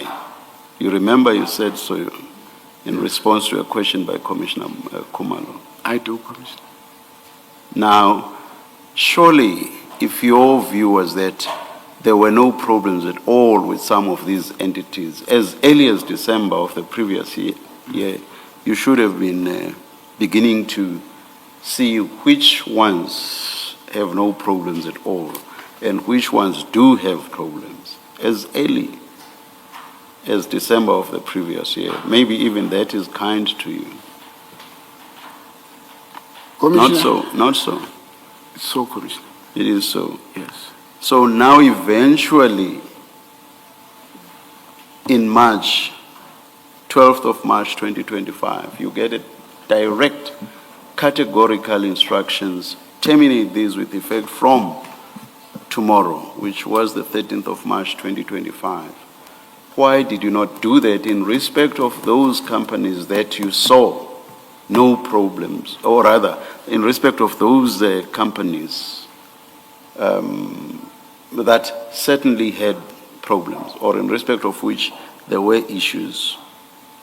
Why did you not do it on the 13th of March 2025?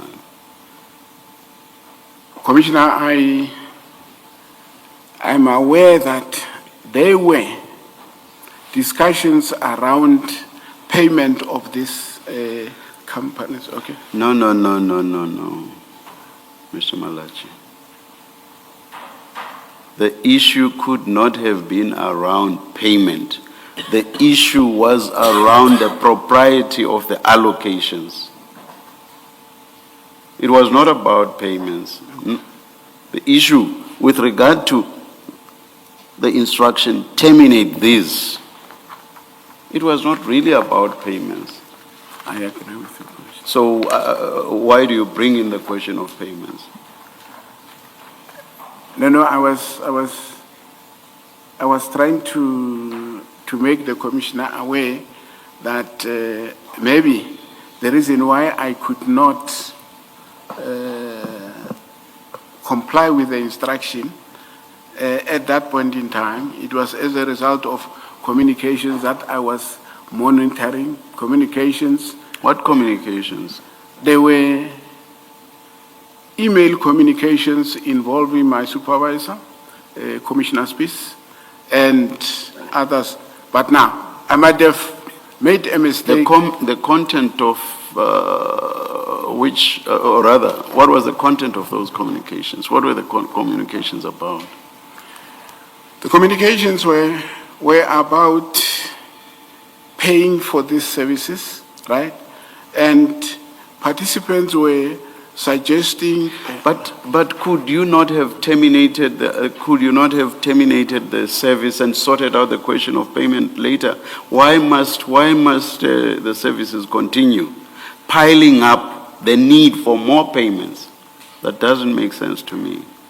Why not terminate immediately and sort out payment where payment was indeed due? Sort that out later.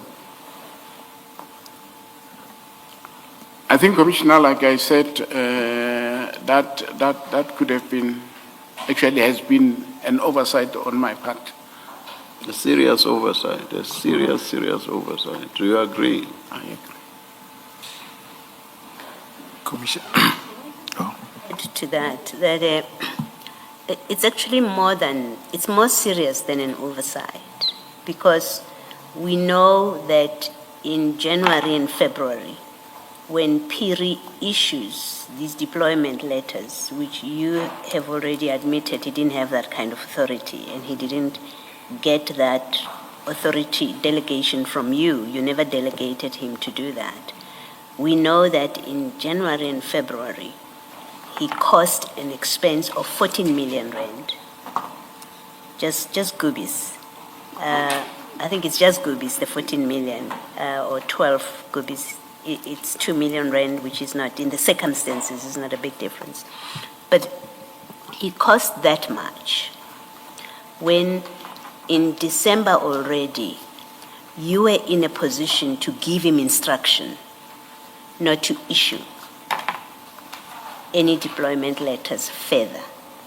You were in a position in December to give a directive to the departments that all requests must come through you, or you must be copied. You were in a position to do that, and you did not. You failed to do that. And I want to put this to you, that in fact, you were the effective cause of that 14 million rand expense of January and February, because you chose not to stop Phiri, not to instruct him to stop any further letters of deployment for ad hoc services. You chose not to tell departments to direct their requests to you. You chose not to tell the service providers that all instructions must come through you, or they must confirm with you that it is approved. All of that as head of department was within your power, and just you alone. You had that power to do all of that. You failed. As a result, the municipality, because of Phiri, incurred a 14 million rand expense. And I don't think you should calmly sit there and say it's an oversight. I think you should take full responsibility for that expense, because it was well within your powers to avoid it, and you dismally failed, either because you chose to look the other way and not stop it when you knew you had the power to stop it, or you were grossly negligent not to stop it. It's not oversight. I don't know if you want to comment, but the sum of what I'm saying is you are responsible for that irregular expenditure of 14 million rand. Commissioner, I think given the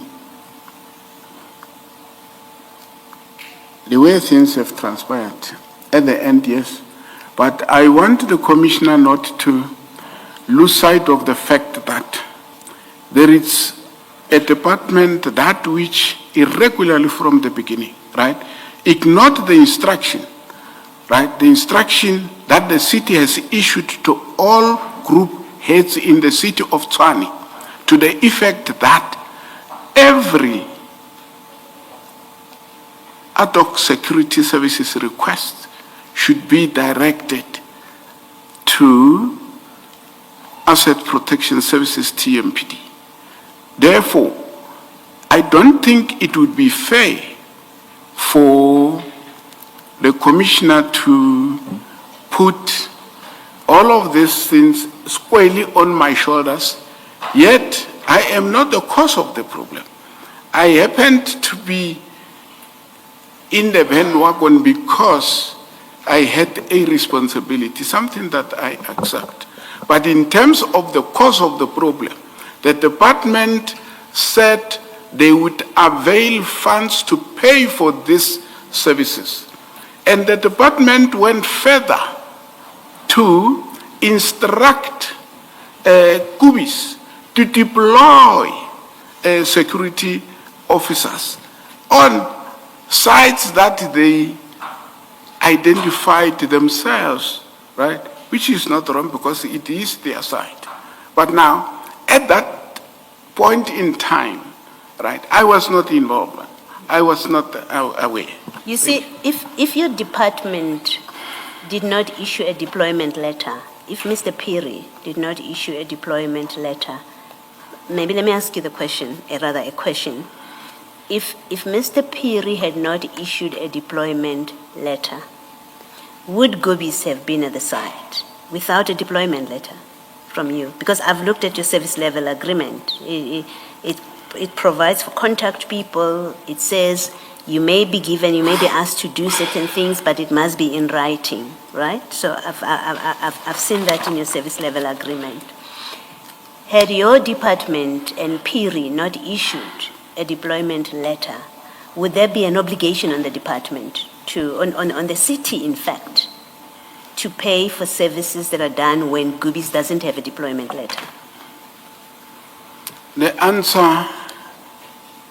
answer is yes, Commissioner. Yes, Commissioner. Yes. Right? Because the information that which I do not have at my disposal now, right? But I'll talk to that information for the information of the Commissioner, is that the department instructed Kubis to deploy security, ad hoc security services on sites that they have identified. Let me read for you 8.2 of your service level agreement. It says, should it be necessary, the city may request the service provider to provide it with such additional services, which once agreed upon by the parties, which agreement shall not be binding until reduced to writing. Yes. So, your service level agreement tells the service provider that you have to have something in writing, which constitutes an agreement between us and you. PIRI issues a deployment letter, which is signed by PIRI and by the service provider. So there is an agreement, right, between the city and the service provider. So what I'm putting to you is, if PIRI had not issued a deployment letter, there would be no written agreement between the city and, in particular, the department that's responsible for administering these agreements, right? There would be no agreement between the service provider and the city. And if Goobies went on to do the work, the city would be able to say, well, we don't have an agreement with you. It would have a defense to that. But PIRI has denied the city that defense. So you can't blame the department. The department requires the service, yes. But you have a service level agreement that says it has to be reduced to writing. And PIRI does exactly that. And my gripe with you, or my issue with you, is had you stopped PIRI in December, when you became aware that PIRI is a free agent, he goes about doing things that are way above his pay grade, when you became aware of it, had you stopped him, the 14 million rand that was incurred for January and December would not have happened. It wouldn't, as a fact, it would not have happened. I agree, Commissioner. Yes, and that's my basis for saying you are responsible for that financial cost to the city, which is caused by PIRI, and you are responsible by omission. You failed to act. And the question is whether, was it deliberate that you don't act when the facts called for you as head of department to act? Did you deliberately hold off and therefore created an environment where PIRI does what he does? Or you were negligent? And if you were negligent, it's grossly negligent, which in fact borders on intention. That's what I'm saying. That's a basis for my saying you are responsible for causing that irregular expenditure. If you want to comment, you can, but that's what I'm putting to you. No That's com- my position about it. All right, thank you. No comment. Thank you, Mrs. Kakan. Thank you, Commissioners. Just on logistics, can I just request 5 minutes adjournment? Just there's some logistical issue that I need to address. Let us adjourn. We'll come back when it's indicated we should. Thank you.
Yes, Mrs. Kapil.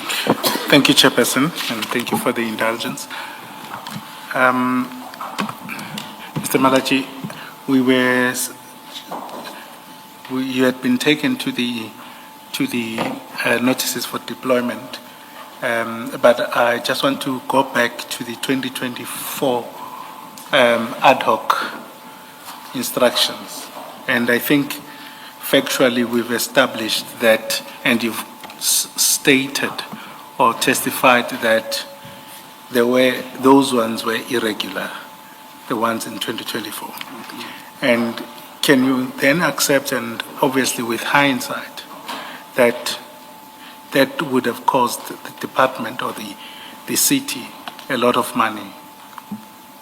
Yes, it has cost us. And it is your role as a manager in that department to also prevent wasteful and irregular expenditure. Do you accept that responsibility?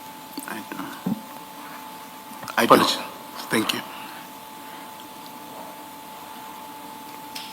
Then can we then move to the 2025 deployments?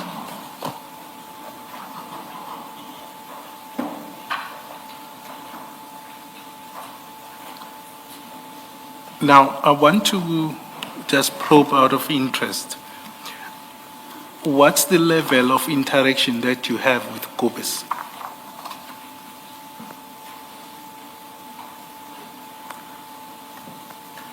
The level of interaction that I have with Kobus is almost the same level of interaction that I have with all of the contracted security companies.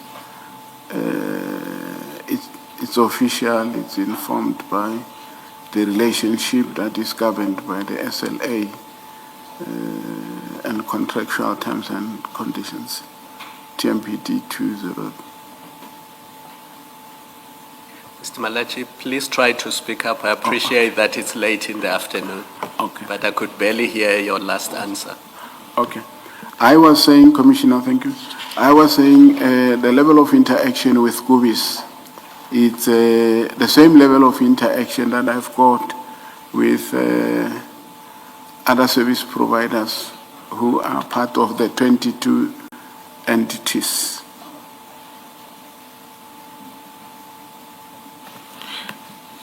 Thank you. And so do you regularly have engagements with them via telephone? I wouldn't be... To be fair with you, the background is that they were able to get hold of you quite easily. Yes, all the contractors, when they need to get hold of me, they get hold of me. I don't think there is any special relationship. I don't have any special relationship with Kobus in particular compared to others. The relationship is... And roundabout, they would have been appointed in 2021, 2022, roundabout. You would have had several interactions with Kobus.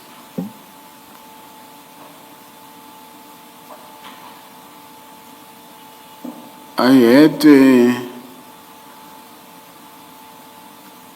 had several interactions with Kobus, including the rest of the 2020, more especially around about that time, because that was when the contract was starting, that was when the deployment was kicking off, and immediately after it kicked off, that was when I interacted with them for operational reasons. By the way, as the director responsible for the function, I meet with the service providers regularly, right? Even though sometimes it doesn't happen, but in terms of the service level agreement, I'm to meet with them almost every month, and I hope the commissioner understands my response. So you're saying and essentially that is what is called contract management. So you're saying that you meet with the service providers monthly. Is that what you're saying? In terms of the service level agreement. No, I'm but saying factually. factually, yes. Is that what you're saying? Yes. Okay. Thank you.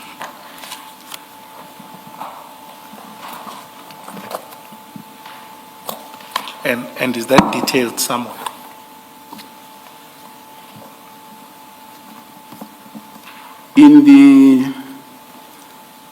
In the service level agreement, No, I'm saying report or minutes of some sort. There's no minutes or there are minutes? company directors' minutes are there, right? They are kept in the office, and yes, there should be evidence to that effect. I must bring it to the attention of the commissioner that even though the service level agreement says, as director responsible for the function, I should, but sometimes such meetings take place with me not being there as a result of engagements here. And between November 2024 and March 2025, how many meetings did you have with Coopers?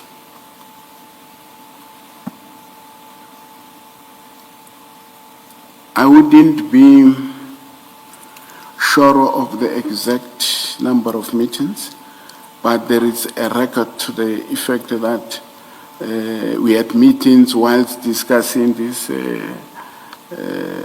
issue of ad hoc services, and there was also a time when we met for me to hand over termination letters to Gubis and the other two companies. No, that would have been in June 2025. I'm saying prior to that, January, February, March, December, did you have any meetings with Gubis or Mr. Madlanga? Not to my knowledge, not to my remembrance. Okay, thank you. I think the commissioners have taken you through the irregularities of the pages of the notices for deployment, and I don't want to belabor the point. But just to summarize, I think it is established that let's just call them the 2024 deployments were irregular, and the 2025 January deployments, which we have in file, were equally irregular. Can you accept that? That's what we have established. And at the time, you were responsible for this, for the APSS, albeit there's other people involved, but you were at a senior level. Yes, Commissioner. And then if we go to page 238 of the second file, file 2.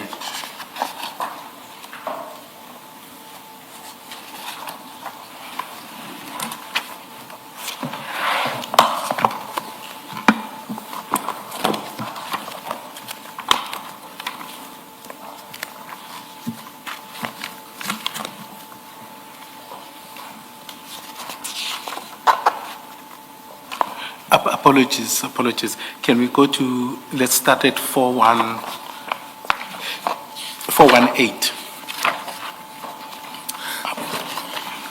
That's the end of the file. It's just one question that we're dealing with, and then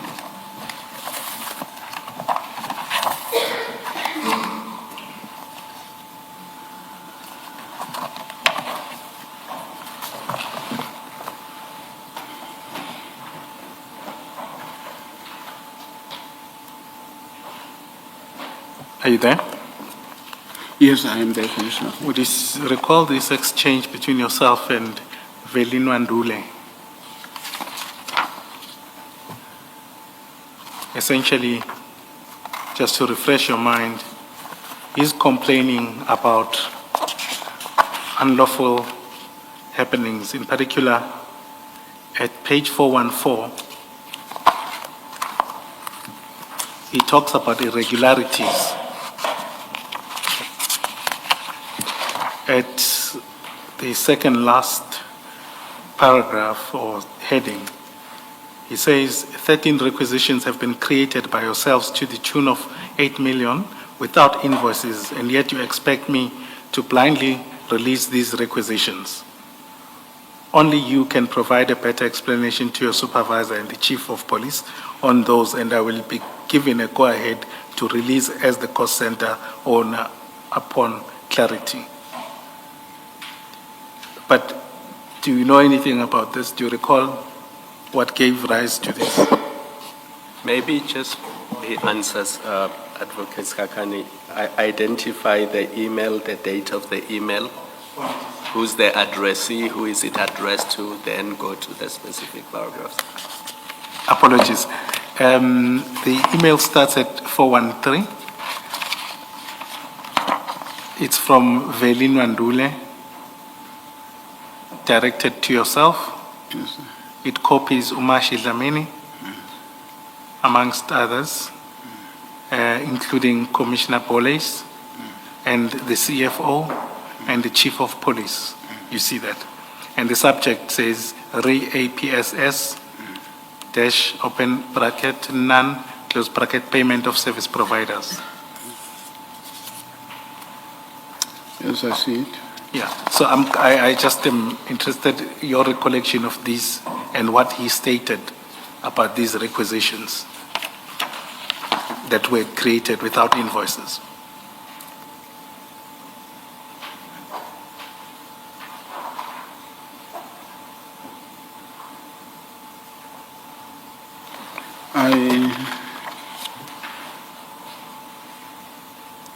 I do not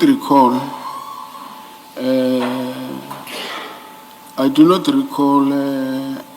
Myself creating requisitions without invoices. I do not recall that, Commissioner. Okay. Would you be able to retrieve if you responded to this email? Do you know if you responded? Do you recall whether you responded to this email? Because it's a serious accusation. I remember exchanging emails with Velino Andule, but as to this specific issue, I'm not sure if this specific email forms part of the exchanges that we had. But yes, I should be able to go into the system and then revisit communications that I personally made with Director Andule and confirm if it relates to this, and then yes, see what my response to these allegations. Thank you. And I think to be fair to you, we'll give you that opportunity to do that, amongst other things, to retrieve your emails that would either disprove or confirm what you've been stating this afternoon. So I won't take the point further on this for now. We'll just park it. Okay.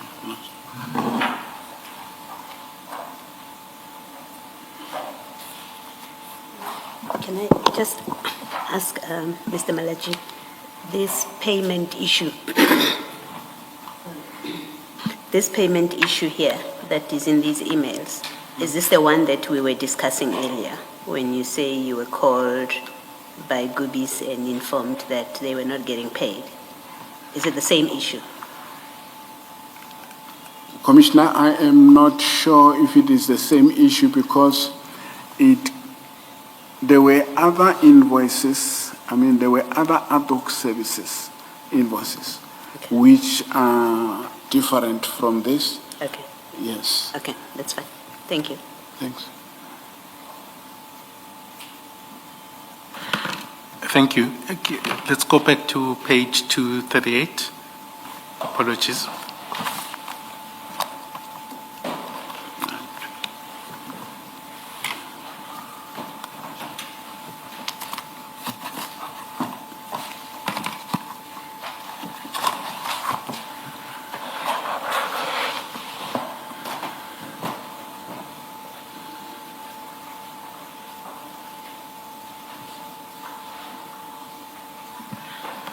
Again, as I said earlier, I won't belabor the point, but what we see is this is an email. I think Commissioner Kumalo had taken me through to this email. This is an email from Commissioner Umashi Dlamini, dated 12 March 2025, and it's addressed to Rivers Peace, copying, amongst others, the Chief of Police, Commissioner Poles, and yourself. Yes. And he raises a point in the email that there's overspending that is linked to ad hoc services and ad hoc duties. And then he's requesting that funds be made available for ad hoc duties. You see, at the end of the email.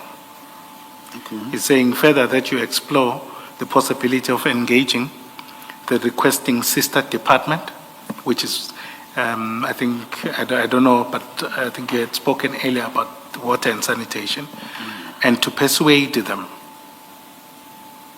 and he'll have to answer that, persuade them to engage the CFO to approve or make funds available for ad hoc duties. That upon approval and availability of the said funds, the necessary journal be made accordingly so that our budget is not overburdened. Correct? Now, in your management of these, because your office would be the one that manages these services, correct? Correct. As we went through. Now, did you share his sentiment that the ad hoc services were increasingly out of budget? I did, yes. Okay. And you will see that attached to that email, you would have known, is at 239, item 6.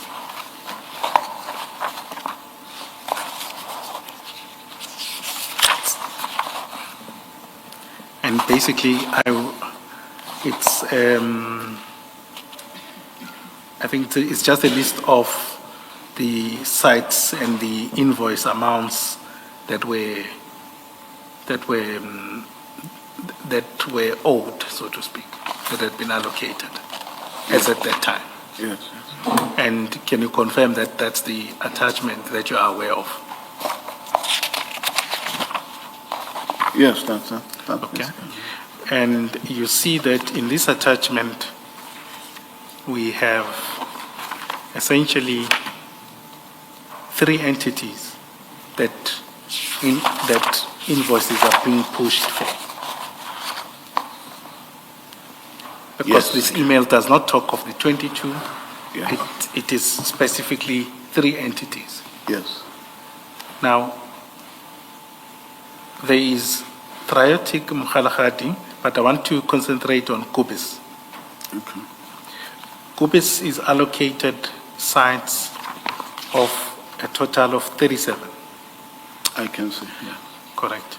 Now, can you explain, and in a normal world, it would have been that you would have gotten an email, this is according to the process you were detailing.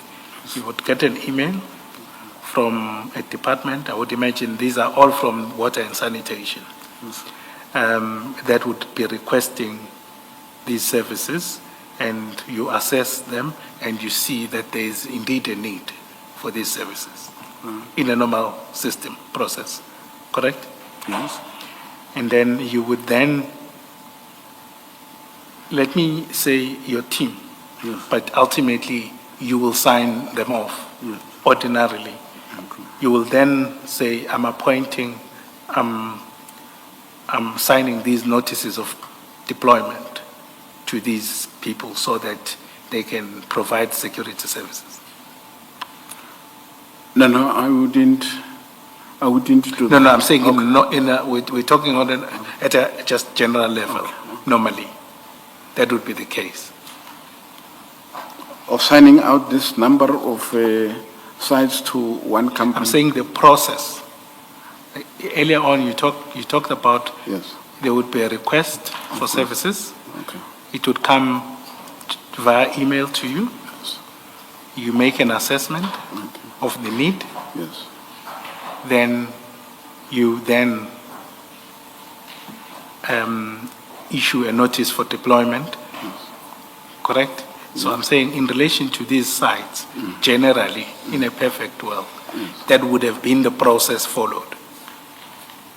That would have been the process followed. Correct. And what I want to say going forward is, given the set process, right, I wouldn't allocate such a number of sites to one company.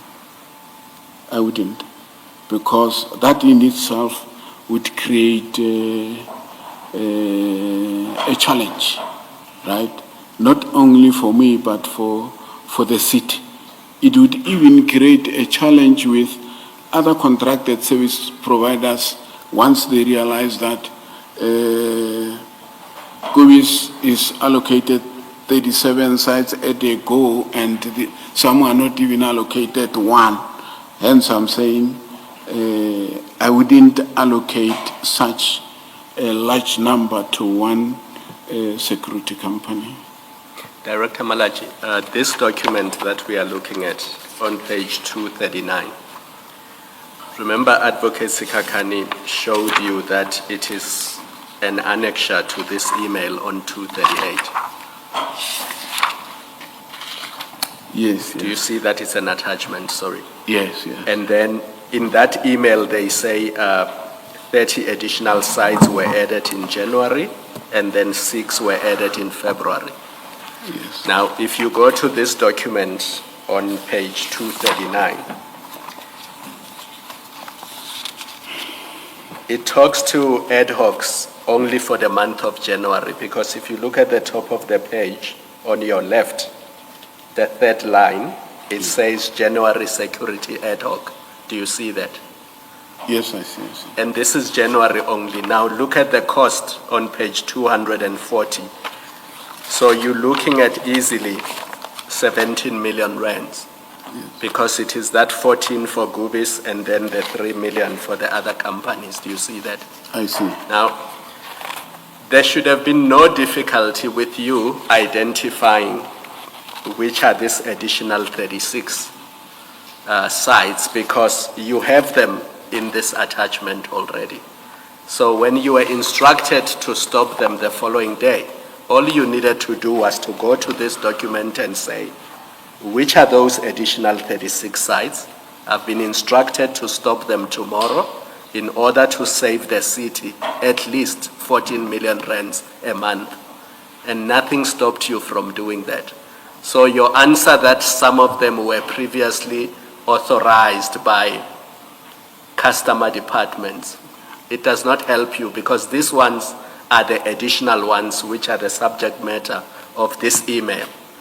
And it is on the same day that both the Chief of Police and the Deputy River Peace instruct that they be cancelled. Do you see that? I do. So you didn't have to go out and conduct an investigation. You have that list attached to the email. It was not difficult to say, looking at this report, which are the additional sites that were added in January? Because you get the months there, it tells you, for example, Klebgat, you know it's October 2024, item 1 on page 239. So you don't have to. And then you look at Refilwe, and then you've got the item there. And then the other ones that are added without dates. Just looking at this report, it should have been very easy for you to identify which additional sites were added in January and February, and to cancel them the following day. Your explanation that others were previously allocated correctly simply does not hold water. Commissioner, the instruction was saying all adults, right? And what came to my mind was this was not the only adults that I was instructed to cancel. But I'm asking you about these ones. Why did you not cancel these ones? Because with these ones, you can't say they were previously allocated correctly. The email tells you that there are additionals from January and February. And your chief of police, Chief Faro, says there's no budget for this. There's no money.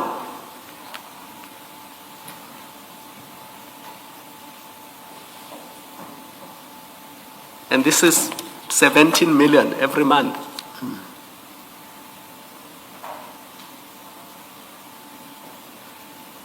Commissioner, I agree. Like I previously said, that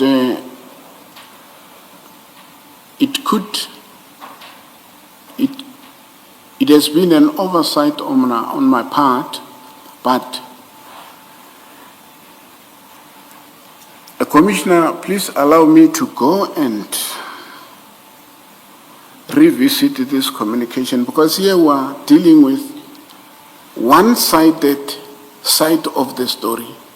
And as to whether I responded to this instruction, how I responded, the commission is kept in the dark.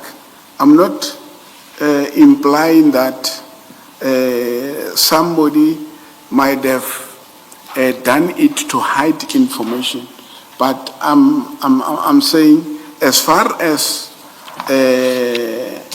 this is concerned, can the commissioner allow me to go and check as to what were my reasons for not carrying out the instruction immediately, if any? If it happens that I did not respond to this email positively or negatively, you see, that would then mean there was this oversight, or the commissioner said negligence on my part. But can the commissioner allow me time to go and check these specific emails in particular? Because I know with this one, the previous one, right, there were exchange of information. But as to why what I responded, how I responded to is not part of this email, I wouldn't know. But I'm not suggesting that somebody has played it naughty to what you call me out of the picture. But I'm requesting the commissioner to allow me time to go and look into this and respond. If I did not respond, I did not carry instruction, I think well and good, I will accept that I did not call it. I've got Continue. I've got the reason why I'm pleading with the commissioner to. I've got the reason why I am pleading with the commissioner to allow me time, right, to go and have a look, right. I got it difficult to access my office for the past 9 months or so to date, because conditions of my suspension, they included that I should not find myself next to any office of the municipality, right? Except when I'm called upon to appear before the hearing. So, as I was preparing my statement, it came to my attention that Mr. Rivers Peace issued an instruction to some of the officials that are in my office not to give me any piece of information that I might need in order to prepare myself for today's testimony. So I asked myself, and I'm continuing to ask myself, why would that be the case, right? What is it that Commissioner Peace is hiding, right? What is it? Maybe he issued this instruction so that he could manipulate communication systems and all of that. And when I appear before this commission, right, there is only one side of the story. The other side of the story, the commission is not hearing. But this can only be decided upon by the commission when I am given that opportunity, and I would request the commissioner the commissioner to direct a communication to the city of Tshwane and get the TMPD management, right, to allow me access, right, to my office, to allow me access to my colleagues with a view to try and get information that might assist the commission to do its work. Given what transpired not long time ago when I was preparing my statement, I am worried. The instructions so issued have created an environment of fear within the department. Those have been expressed with me by people I believed they are able to assist, right? And it really made my testimony very difficult, if not rendering it ineffective. Because somewhere I would be asked a question. Some of these questions, if I happened to have access to my office, right, I would have, as part of annexures, evidence, attached them, right? I think let me stop at this. The rest will follow as we go down. Mr. Malatji, you are at liberty to supplement your statement. The evidence leaders will assist you to source whatever documents you require. I'm sure that with the communication from them, that will be quite easy to achieve. And then as to whether you will give testimony again with regard to what you are able to elicit from what's available, that is with regard to whether that will be in the form of a statement, a supplemented statement, or whether it will be by way of oral testimony again, that's something that will be decided down the line. Does that satisfy you? It does, Commissioner. Thank you. Thank you. Director Malatji, just to conclude on this point, you were suspended in July of 2025, right? All right. But before your suspension, the city of Tshwane had to follow the terms of the collective agreement. And you were first given the opportunity to explain why you should not be placed on suspension. Correct. Correct. Because And that would have been in June. It would have been a month prior to your suspension, correct? Correct.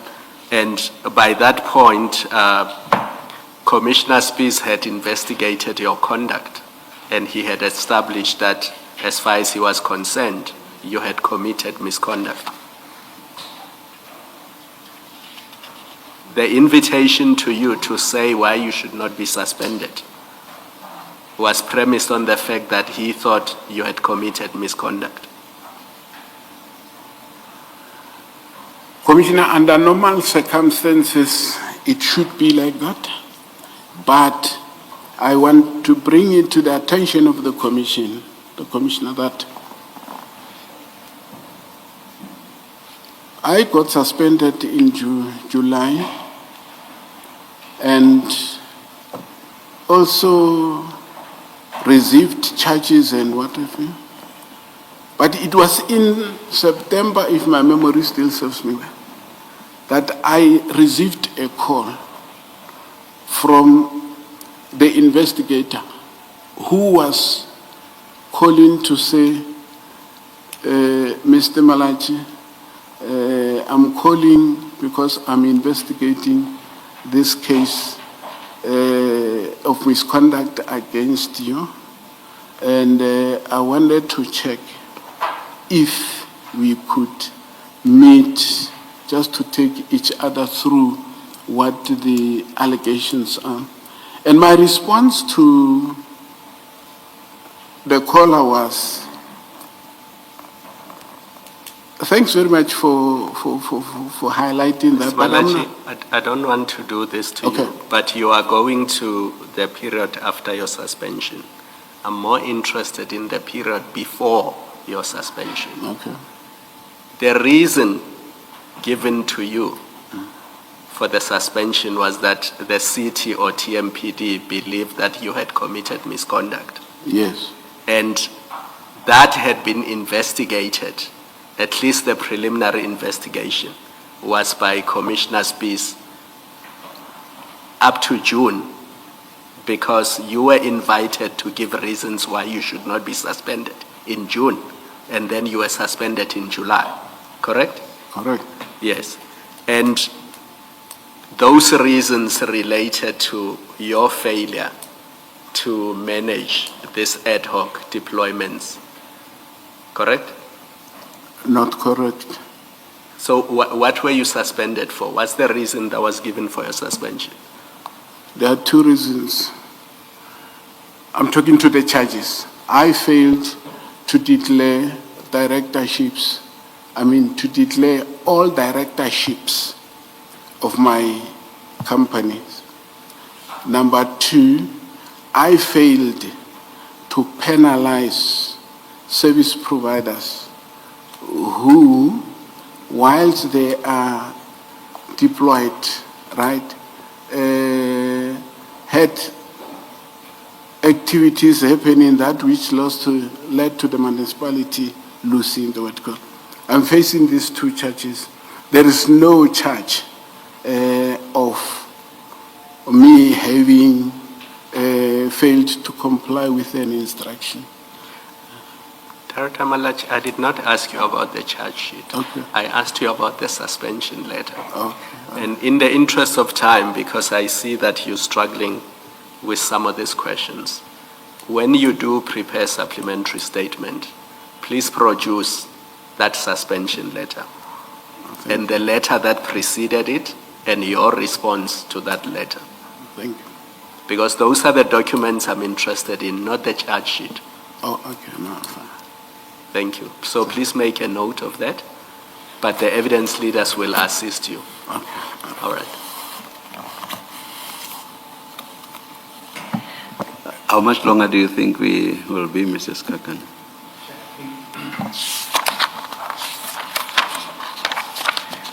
Chair, can I try and ask for 10 minutes maximum? All right, thank you. Thank you, maximum. Some of these points have been canvassed. What I think we've accepted, and I think in relation to what you've spoken about, as one of the charges was that obviously with your management, what has happened as a matter of fact is that a lot of money has been paid which is irregular, and that's where, and it benefited some service providers within there, and amongst them it's Kubis. In these, you said in your statement, just to be pointed, paragraph 27 of your statement,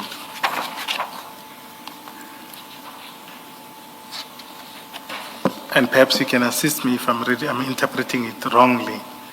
You say, I'm unaware that Kubis 85 Solutions Pty Limited received many allocations for the provision of ad hoc security services. Now, if you compare that to the attachment, would you still maintain that statement? No, I wouldn't maintain, but I would rephrase the statement to say, before I received that complaint, I was not aware. But now that I've seen this, and immediately after, when we started engaging about their complaint, it came to light that they, right, I would not, what to call this? Okay, no, fair enough. I was just raising it so that we rephrase it accurately about what transpired. Now, in all this correspondence in email, you say also that your immediate superior, am I correct to say it was Sean Paules? Yes, before Rivers Peace. Before Rivers Peace. Yes. And generally, what was his role? Was he also aware of these ad hoc services, or did you inform him?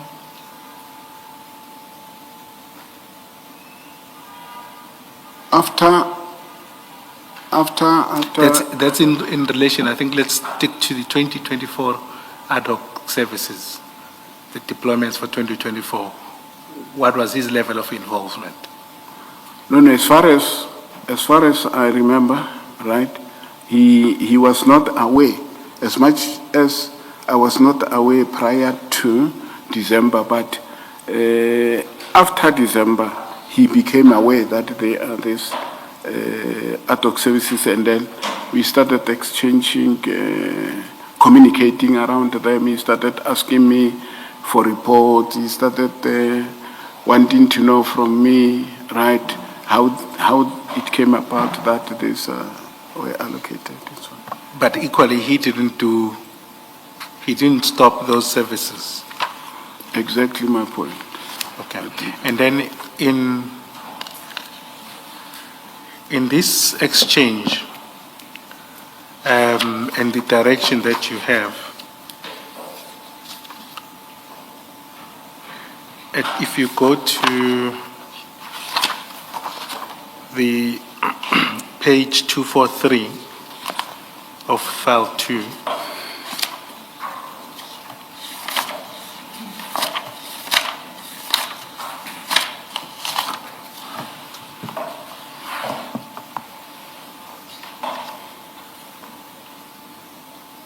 yes, I'm there.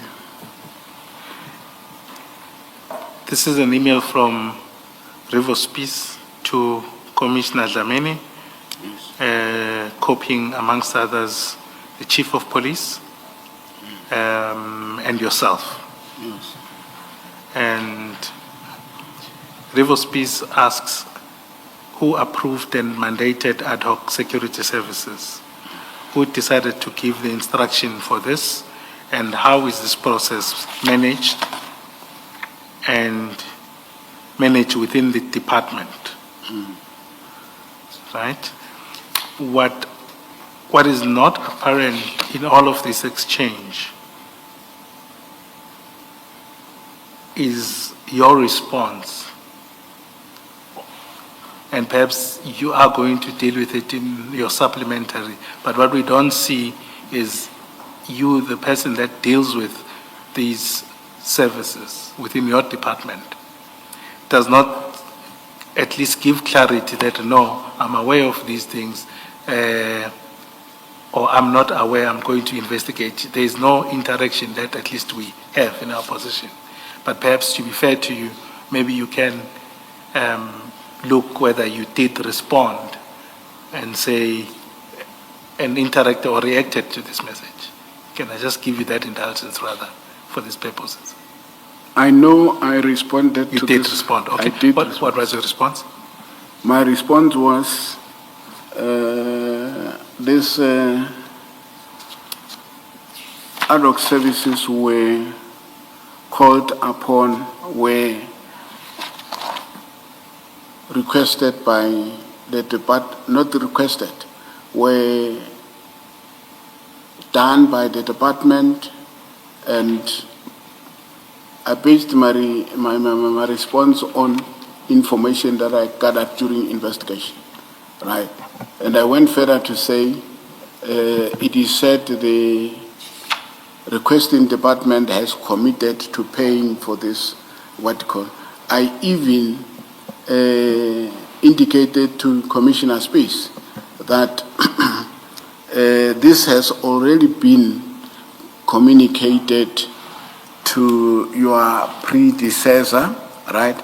I attached information that I communicated to his predecessor, being Commissioner Polais, on the email.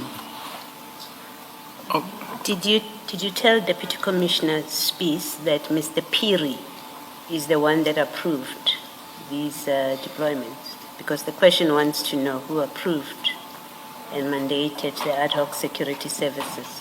You know at this point, in March, that Piri is responsible for this. Did you tell, in that response that we are going to see from you, do you tell Commissioner Spies that it is Piri that approved?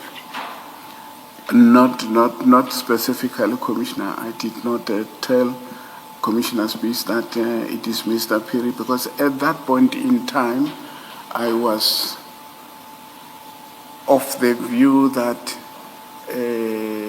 this were requested directly by the department from the service provider. But given the clarities that we went through today, right? Yes, I agree that whatever Mr. Piri was done, obviously on record indicates that it was my office that was allocating, but to be specific, I did not indicate that to Commissioner Space. Thank you. Thank you. Please note that I think we would need that to be provided, just so that you also have your version properly. And obviously, if you turn over at page 342, this is now an email from Chief of Police that is directed to Commissioner Spies. And what is clear there is that she's expressing shock. The email is dated 12 March 2025. It's all happening at around 4 p.m.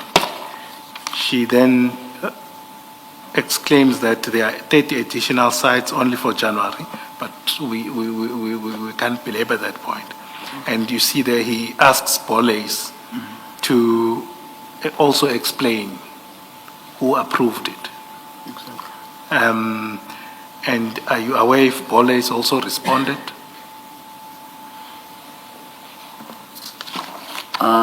I'm not aware, but I'm aware that Commissioner Polais wrote to us to respond and or give background as to how it came about that this were done, and we did that.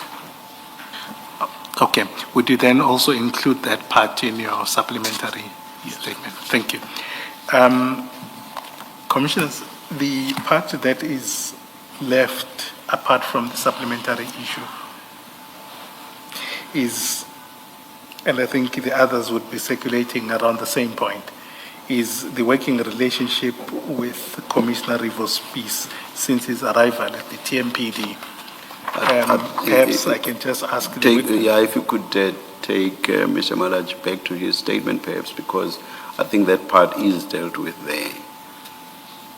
Apologies. I'm saying perhaps you may take Mr. Malatji back to his statement because I think that is dealt with. Yes, I'm taking him there. That's what you're saying. That's what you're saying. Yes, I'm saying Thank the you. other points in the Yes. statement because we are just working. Thank you. Please Thank go you. to file 1. What I was perhaps trying to, and I'm going to request Mr. Malatji that he tries and summarize it rather than read, page, sentence by sentence. Maybe to be fair to him, so that he does not say, I was not allowed to Read it. say what I needed to say. If he starts from paragraph 26, the heading, and reads towards all the way to the end, and then if anything arises from that, then it can be dealt with briefly. Okay, So that he that's fair doesn't enough. say, for example, you didn't allow me to say what I wanted to say in paragraph 28. No, that's fair enough. Thank you for the guidance. Please, would you do that from paragraph 26 of your statement? The heading here is generation and or creation of purchase orders for Kubis 85 solutions during February to June 2025 for ad hoc services. The reasons why Kubis solutions received a disproportionately large number of allocations for the provision of the ad hoc services. My response to the question, I did not generate purchase orders for Kubis solutions during February to June 2025 for ad hoc services. Purchase orders are created by the responsible finance officials at the MPD head office. I am unaware that Kubis Solutions received many allocations for provision of ad hoc services. However, I'm aware that Kubis Solutions has been one of the reliable service providers. On 27, Commissioner, I think we just needed to rephrase it. When I'm saying I'm unaware, right? I meant to say before 2024 December, I was not aware.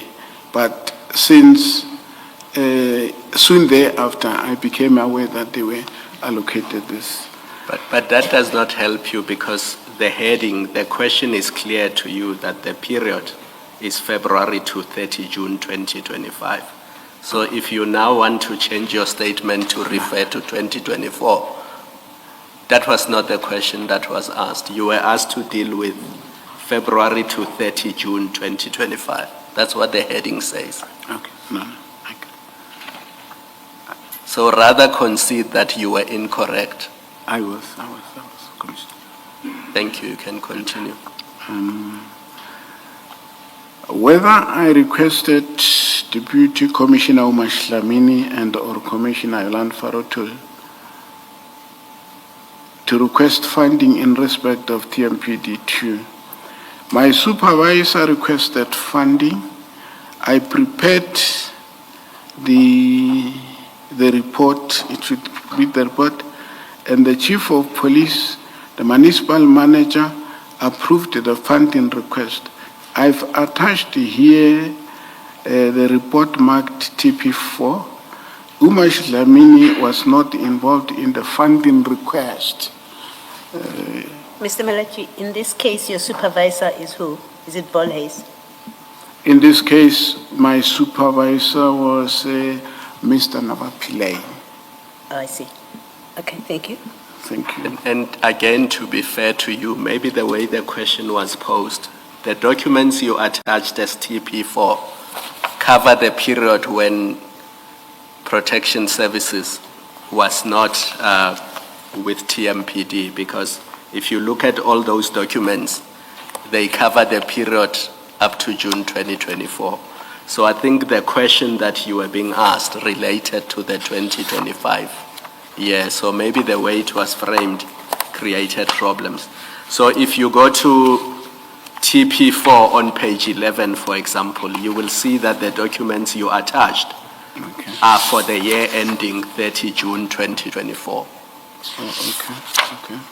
Whereas the question that should have been asked to you related to the 2025 year. So maybe when you supplement your statement, you can deal with that question, but focusing on the 2025 year.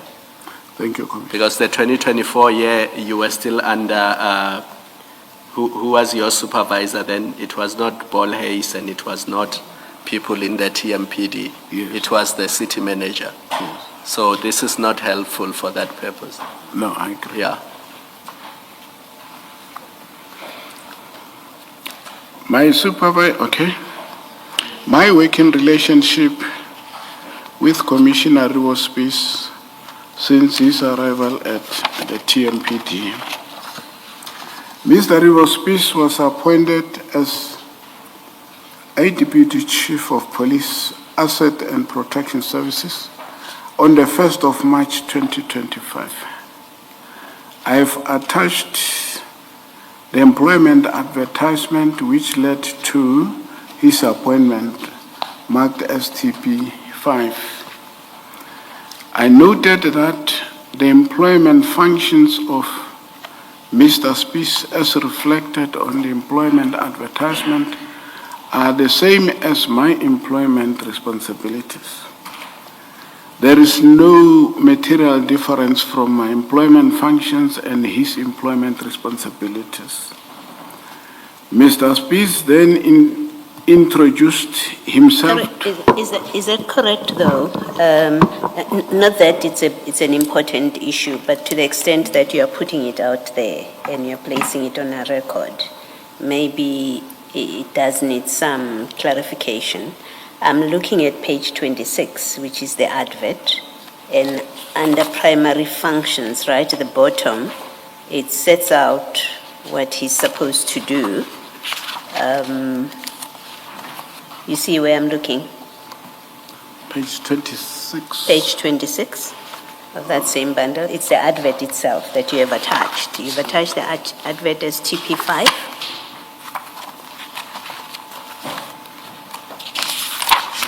The same file that has your statement. Okay. If you look at page 26, right at the bottom, you have primary functions, and so it sets out the functions of that position. And if you consider that with the earlier document, which is your functions and responsibilities at page 6,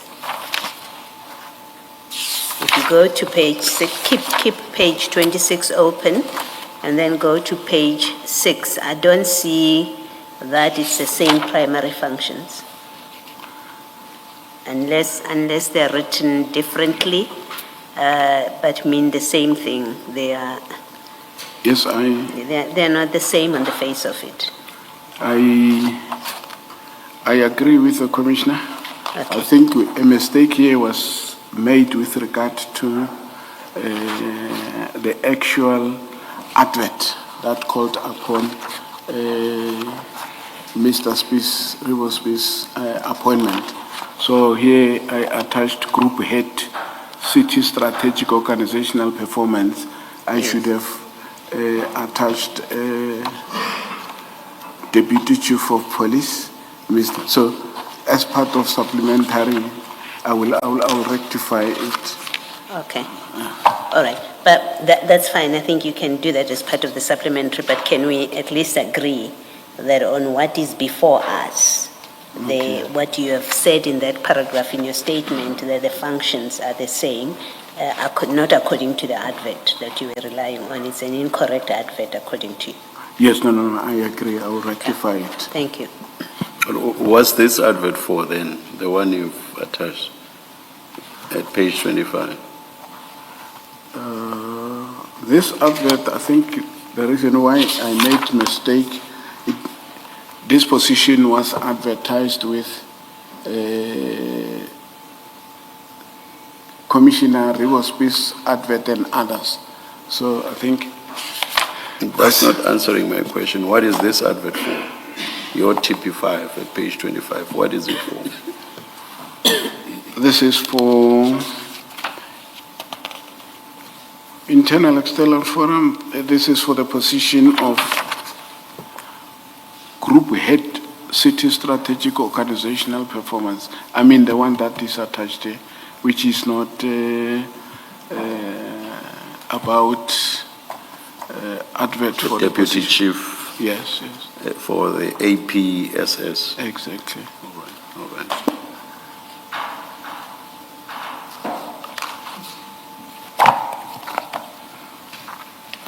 Please continue reading your statement. Okay. You on paragraph 31. Yes. Mr. Rivospis then introduced himself to me and my work team as my supervisor on the 5th of March 2025. It was after lecturing us about his experience, including arresting and dismissing corrupt police officials. He made a mention of his involvement in the closing of one of the police stations in Soweto back then, where police officers were alleged to be involved. So he gave me that. He was actually introducing himself as such, and he went further to inform us that he has got valuable experience in the policing field. He has been with law enforcement for almost 40 years. He served in various capacities, from Old Pretoria to Old Benoni traffic, until there were amalgamations. He became part of the new Ekurhuleni Metro Police Department. That he has been a deputy chief of police in Ekurhuleni. So he was giving us his background, and he was giving us his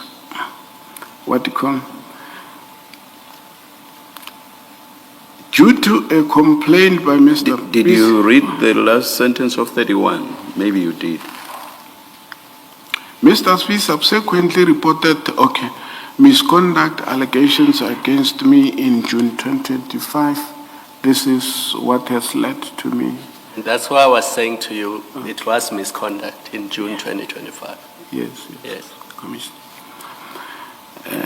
Due to a complaint by Mr. Spies regarding the alleged misconduct, I was then suspended in July 2025 pending outcome of the disciplinary hearing process instituted against myself.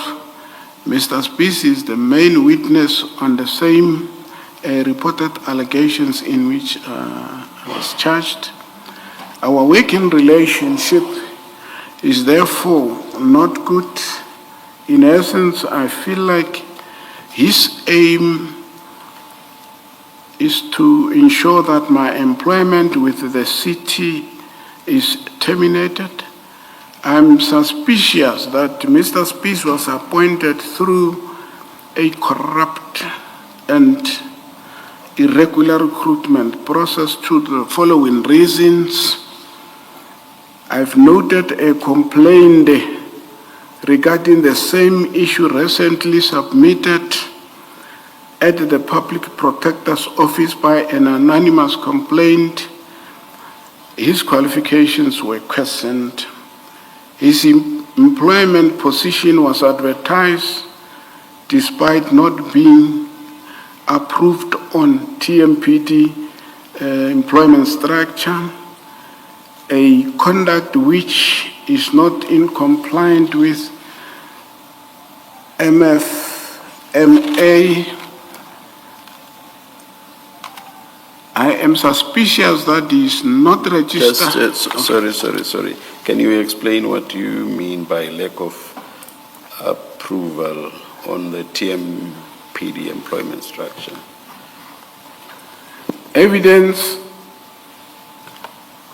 is there to the effect that Mr. Rivos-Peace was appointed on the 1st of March 2025 to the position of Deputy Chief, Asset Protection and Security Services.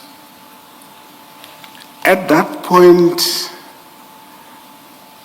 the structure, the TMPD structure, was not accommodating that position. Instead, the TMPD structure was having the position of divisional head, Asset Protection Services. What's the difference? The difference is divisional head, Asset Protection Services. It's almost a civilian position as opposed to police rank position. And I'm saying this because, Commissioner,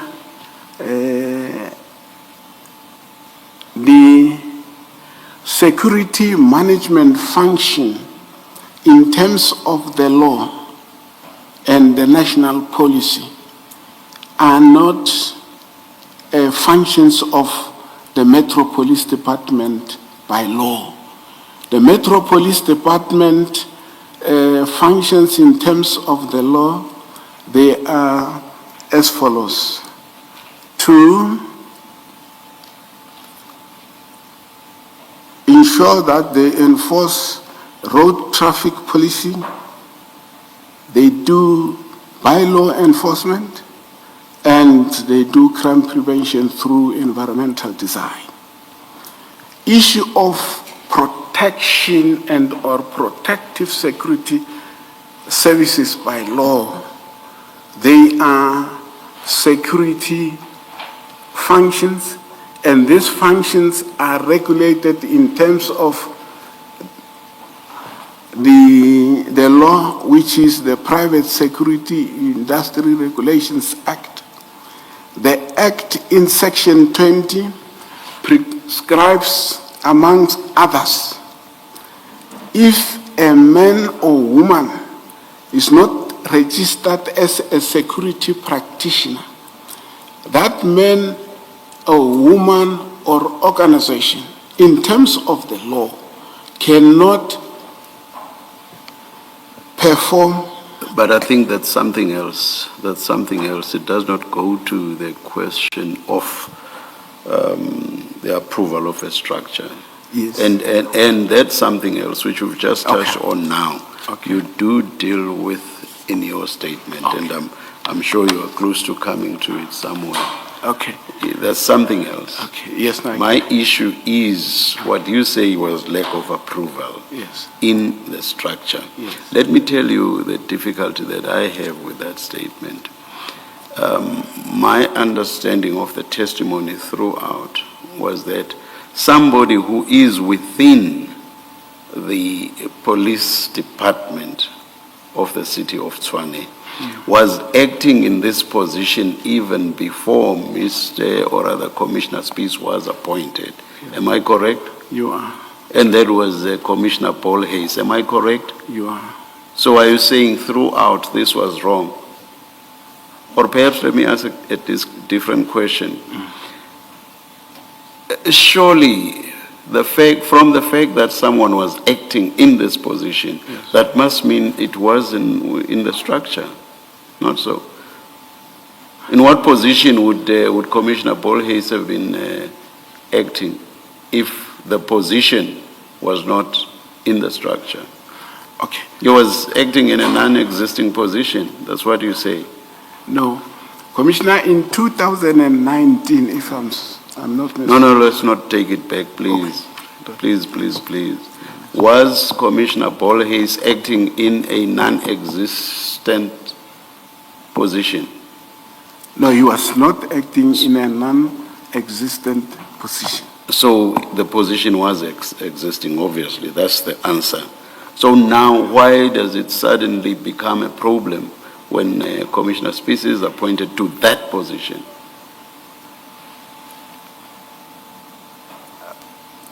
Commissioner Police acted in the position of the divisional head, right, asset protection services. This is the position that was filled some time back, but became vacant, and yes. Is that not the position Commissioner Species was appointed to? No, the position in terms of the structure that Commissioner Species was appointed, it says Deputy Chief of Police, right? Asset Protection and Security Services. That's still the APSS that you said Commissioner Paul Hayes was acting in, not so? It's so. You just said so. The issue of the structure, let me clarify, Commissioner, the issue of the structure with respect. The issue of the structure comes into the picture. When Commissioner Species was appointed on the 1st of March 2025, right?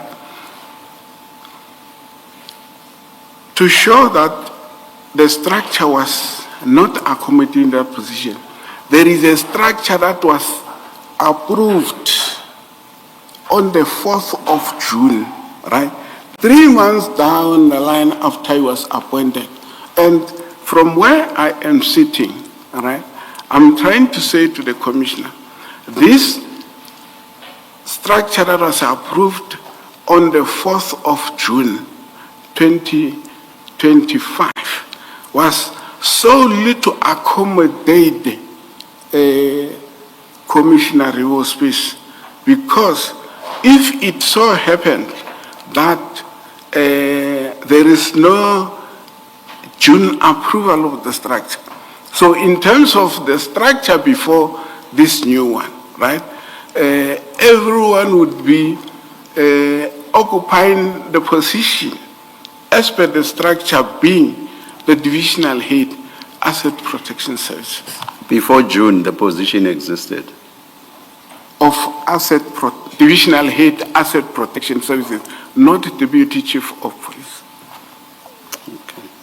So, Mr. Malatji, the person then that you are accusing of corruption cannot be, in this case of appointment of this structure issue, must be the chief of police then, and whoever else approved that structure. It can be Deputy Commissioner Species, because he doesn't create the structure. He's not the boss of the TMPD, and he's not the boss of the municipality. So the corruption that you're speaking of, if it is corruption at all, it has to be the chief of police. Is that what you're alleging? I am, Commissioner, you are correct to say it cannot be Commissioner Rivo Species if there is indeed corruption. It could be those who came up, right, with the new structure, right, which would include the chief of police and, yes, which would include the chief of police and whoever they were working on the issue of structures around it. No, somebody is responsible for approving the structure. Forget who comes up with it. Someone bears the power to approve the structure. And it's either the chief of police is the one that carries the final say on approving the structure, or it's the city manager, or it's the council. One of the three must be the person, must be the person or the body that approves the structure.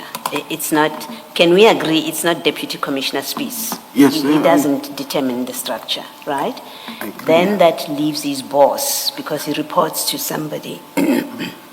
So it's either you're saying, and I think to the extent that you are making a very definite allegation of corruption. You're saying there was no structure, it was created to accommodate him. You should, I think you can't get away with saying, well, probably. You have to say who it is, do you say, is guilty of that corruption? And I'm giving you three that in my opinion is one of the three. You can add another one if you have somebody else in mind. But I'm saying to you, it's either the boss of the TMPD because it's her structure, and that's the person you are saying is corrupt, that they created this position.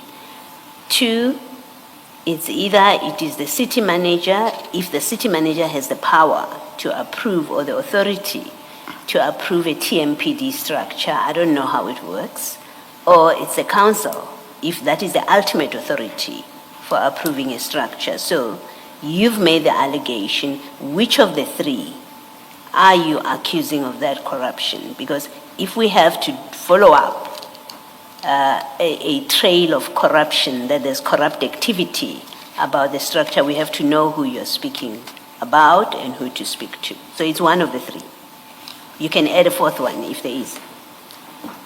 All right. Commissioner, I think the Commission can inquire on the basis of my statement to the accounting officer, being the city manager. From where I'm sitting, I think he bears the responsibility. So you are saying the city manager is guilty of the corruption because he's the one that bears the responsibility to approve a structure for TMPD. That's what you're saying. I am saying that, but in the same breath, I'm also including those who might have submitted the structure to him for approval.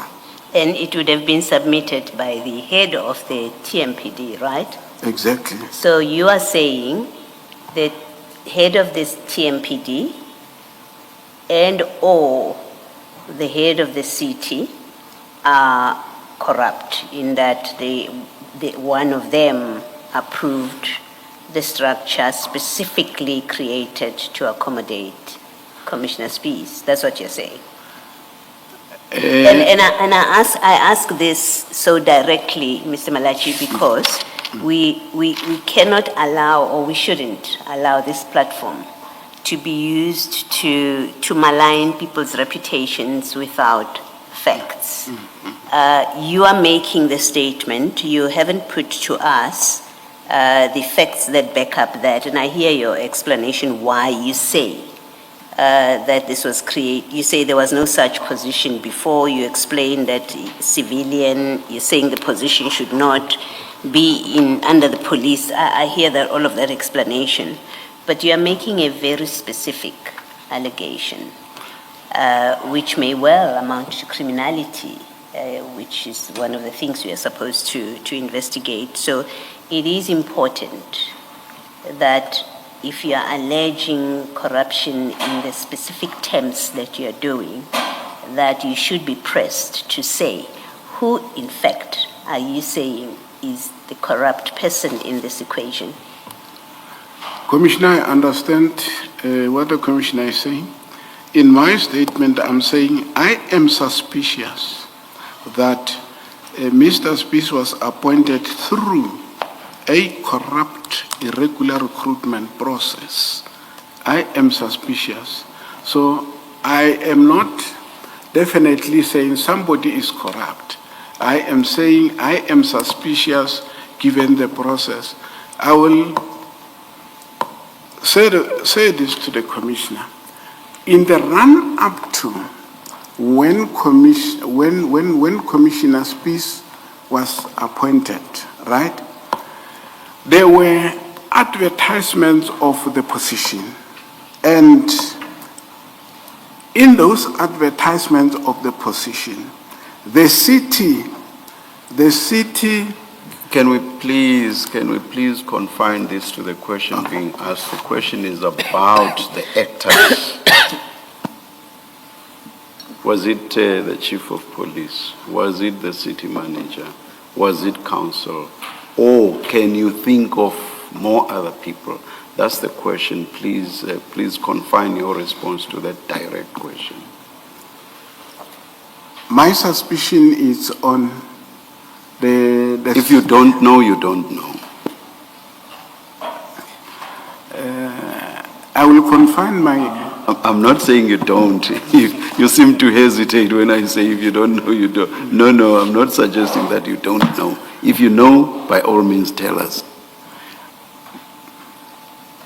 My suspicion is confined to allegations of corruption are confined to, in as far as this position and approval of what calls to both the city manager and the chief of police. Thank you. Let me take you back to the issue I engaged you on. You have said there was no problem with the position, therefore I assume no problem with the advert as well.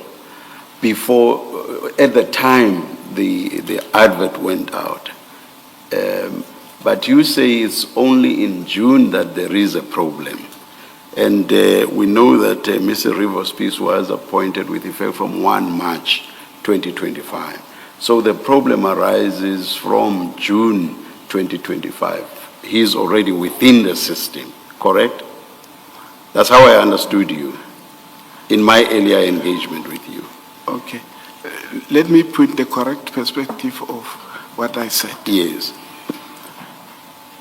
There was a problem right from the beginning when the position was advertised, right?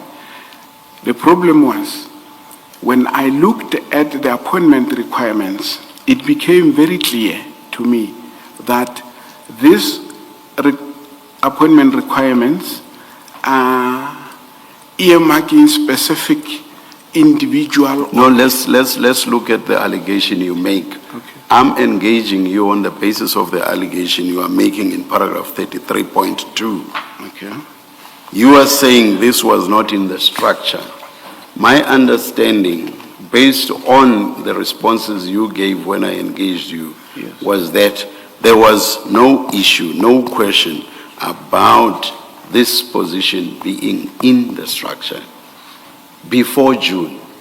So this is about the structure. It's not about how it was framed, whether it was framed to make sure that Commissioner Spies would be the person that gets appointed. That's not the issue. The issue is what is about what you say in 33.2. The fact that this was not accommodated in the structure. So what I'm saying is, with regard to that issue, I understood you to say that the problem with the structure arose from June 2025, but before that, there was no problem, insofar as the structure was concerned. Because the structure, Commissioner, was different.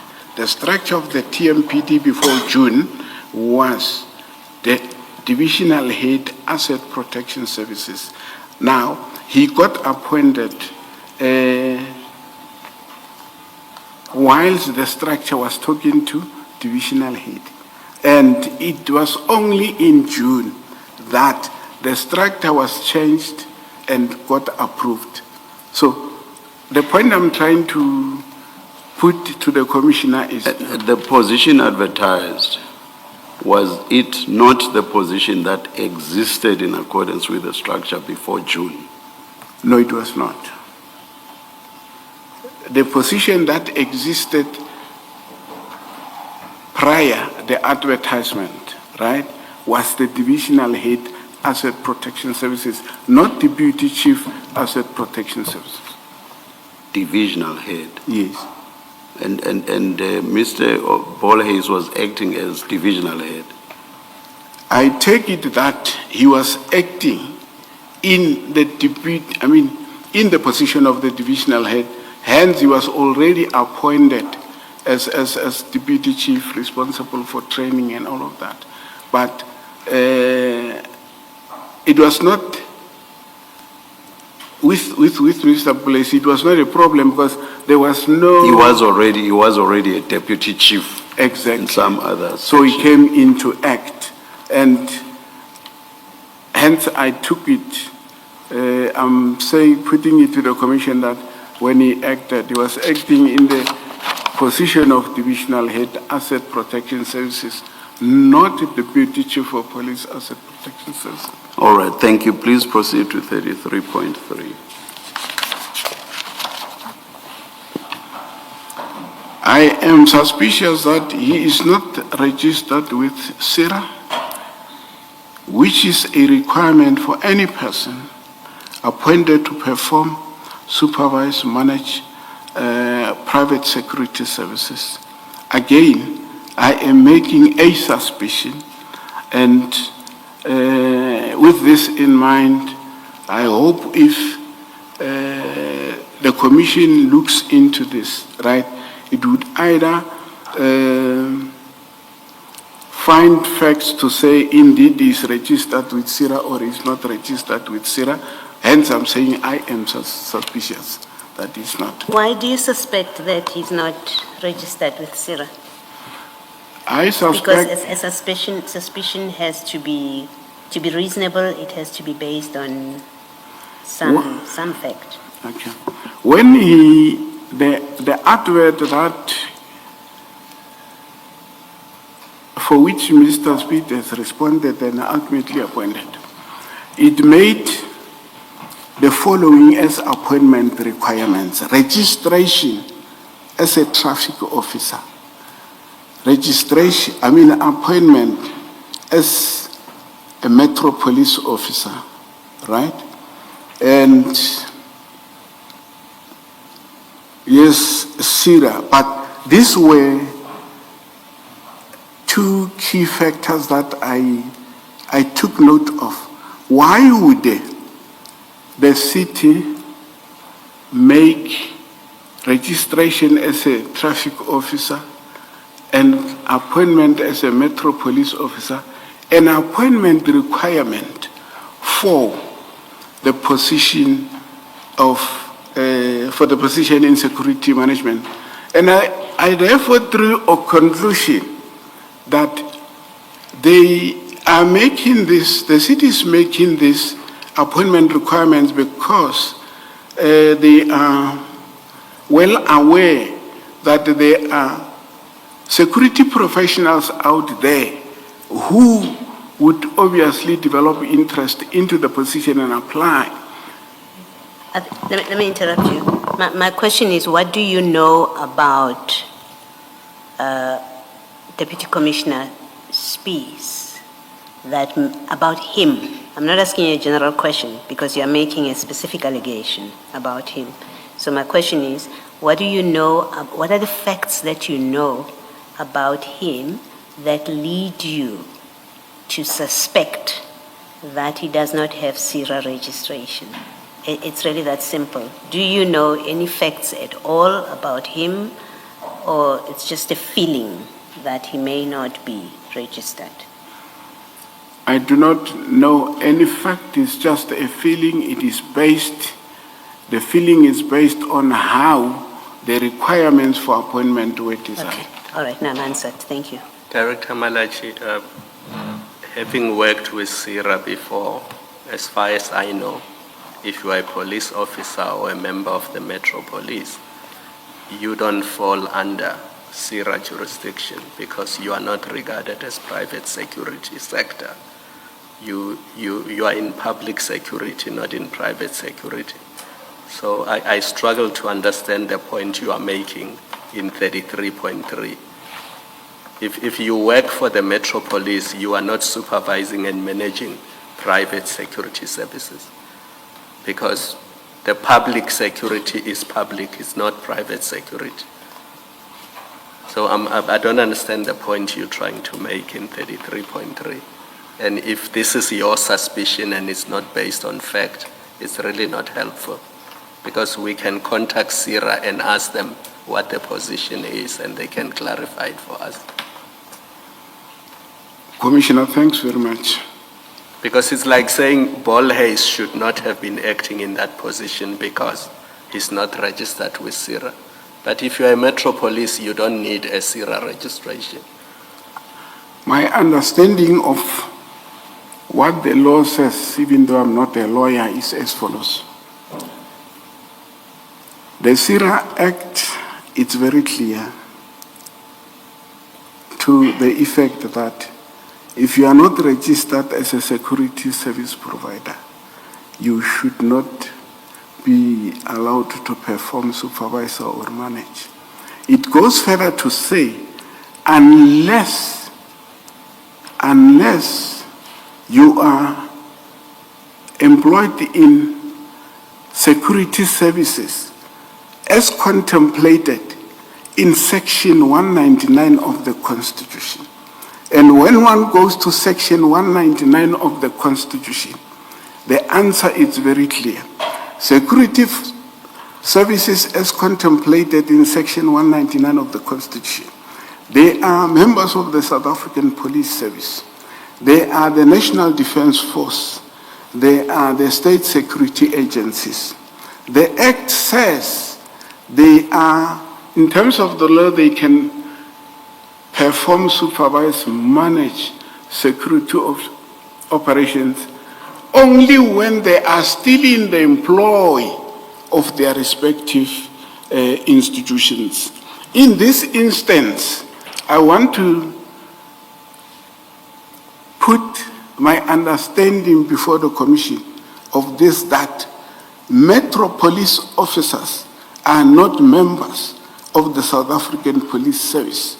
Right? Metro Police officers are not SANDF members as per Section 199, nor employees of the State Security Agency. Can we leave it here? We will make an inquiry with SIRA and get the answer from them. Thank you. Yeah.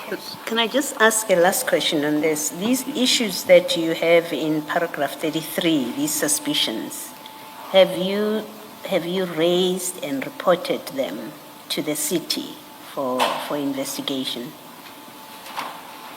The question about your suspicion about his qualifications, the question about the structure and the SIRA registration. Commissioner, I raised issue of the SIRA with the Office of the Chief of Police. Is that in writing? That was in writing long before Commissioner Spies could be appointed. But in that correspondence, I was asking a question: why would appointment requirements for a senior manager in security management environment? Yeah, my question is more specific to Commissioner Spies, because okay, you are making these allegations about him. Okay.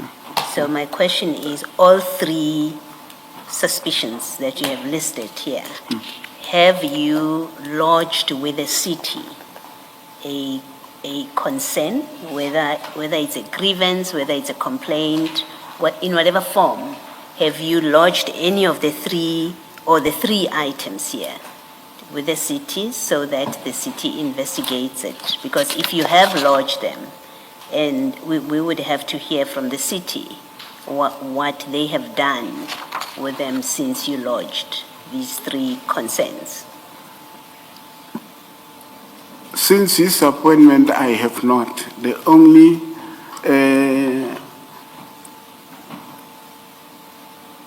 correspondence I made was prior to his appointment, and then this appointment gave rise to what I was complaining about. And until today, I sit back and say, okay, fine. even if I'm going to, sorry, Commissioner, even if I'm going to lodge a grievance or a complaint, right? As much as they did not deem it fit to respond to my correspondence in the past, right? From where I'm sitting, they wouldn't even entertain it now. So the short answer is you haven't lodged a grievance, a complaint, or a report about Commissioner Spies as it relates to the 3 suspicions that you have listed in the statement. Correct. In short. Okay, thank you.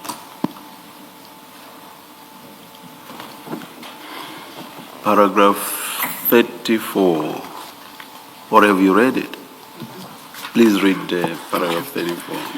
I've listened to the allegations raised by Commissioner Spies about me, which were presented to the court. I disagree and dispute this allegation, dispute these allegations in this regard.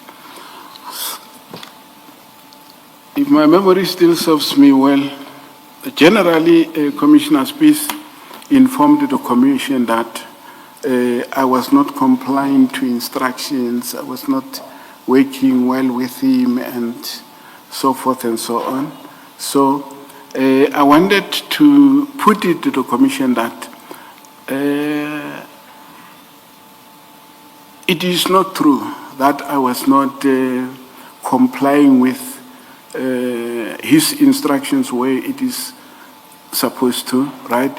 It might have happened that I missed 1 or 2, and the Commission should not take it that I missed that instruction because I did not work with him. I complied with many of his instructions, and yes, where I happened not to, it was not deliberate, because otherwise I would be guilty of not taking my work seriously. But it happens in life that sometimes somewhere there you happen not to do things. But generally, I have complied with instructions that were given to me by Commissioner Spies, despite the differences that I've alluded to. So I came to a point where I realized, okay, fine, there's no way I can be regard myself over and above the organization.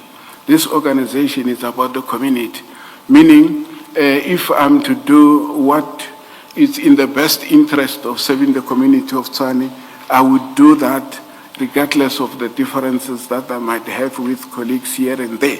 So my commitment is that. That is why, Commissioner, I'm sitting here, it's for 10 months, almost 10 months on suspension, getting a salary, and I'm very much guilty of getting paid, right, for so long without doing anything to benefit the city and or the community of Tswane. I'm sitting here receiving a salary for 10 months without doing anything. But with me, I need the commissioner to note this. It is not for the first time. In 2017 to 2019, right? Fortunately, back then, I was not suspended. They just took me out of the position, right? Gave it to someone else and continued to pay me a salary, right? Without me doing anything. And back then my heart was very sore, but I couldn't do a thing until I took the matter through grievance process, CCMA, and I was awarded. You were placed back in your position. Back into At what stage is the disciplinary process now?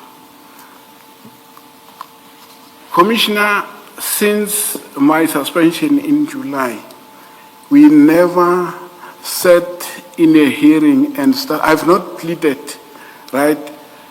Every now and then they would postpone, right? It was last time that we then applied for the dismissal of the charges because seemingly the employer is not. Has there been no decision on that thus far, on that application? There is no decision. We are going back on the 24th of this month. We will hear the decision then. All right. Anything else, Mr. Malatji? No, I don't have any comment. If this is to say we are coming to the end of my presence today, right, my comment would only be to thank the Commission for affording me an opportunity to come and share with the Commission these things that I have been going through all this. Thank you. Anything else, Mrs. Kakane? Yes, Chair. There's just 2 or 3. I know 2 or 3 issues and then I'm done. Apologies. Yes. Thank you. Yes, please go ahead, Thank you. Mrs. Kakane. Thank you. Just so that we are clear, you said earlier that you have been refused access to the workplace in order to prepare. Yes. Okay. When did you make such a request? If my memory still serves me well,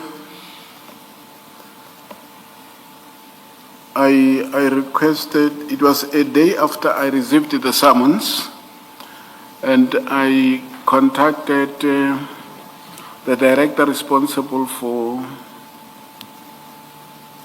disciplinary hearings as per the terms and conditions of my suspension. He came back to me to say EMM has decided that I should make them aware when I go into my office to work on this. They would arrange a colleague to go with me. Then that did not what you call well with me, and I called him so that we discuss this matter. And So when was this? immediately after, let me... No, just, Oh, it's okay. fine. It's the matter of last year, this year? No, this year, immediately after I received a subpoena to come and appear before the commission. Okay. Yes. So you did request and then they refused? I would say they refused because, yes, they refused. I engaged him, and then he came back to say, no, you must inform us, and then we'll make someone else to escort you, right? And I went back to him to say, why would I be escorted?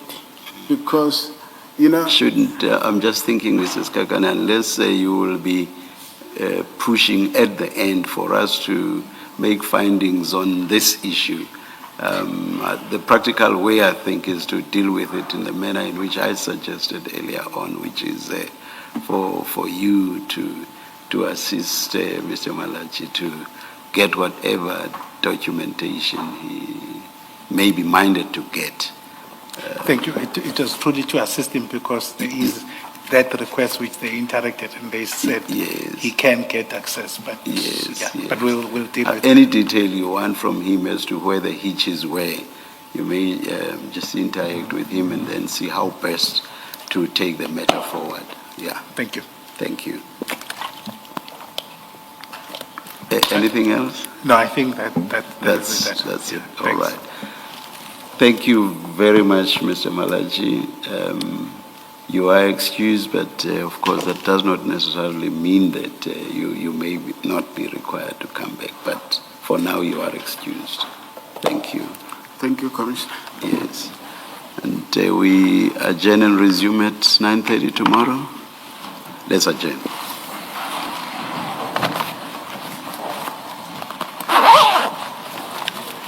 Yes,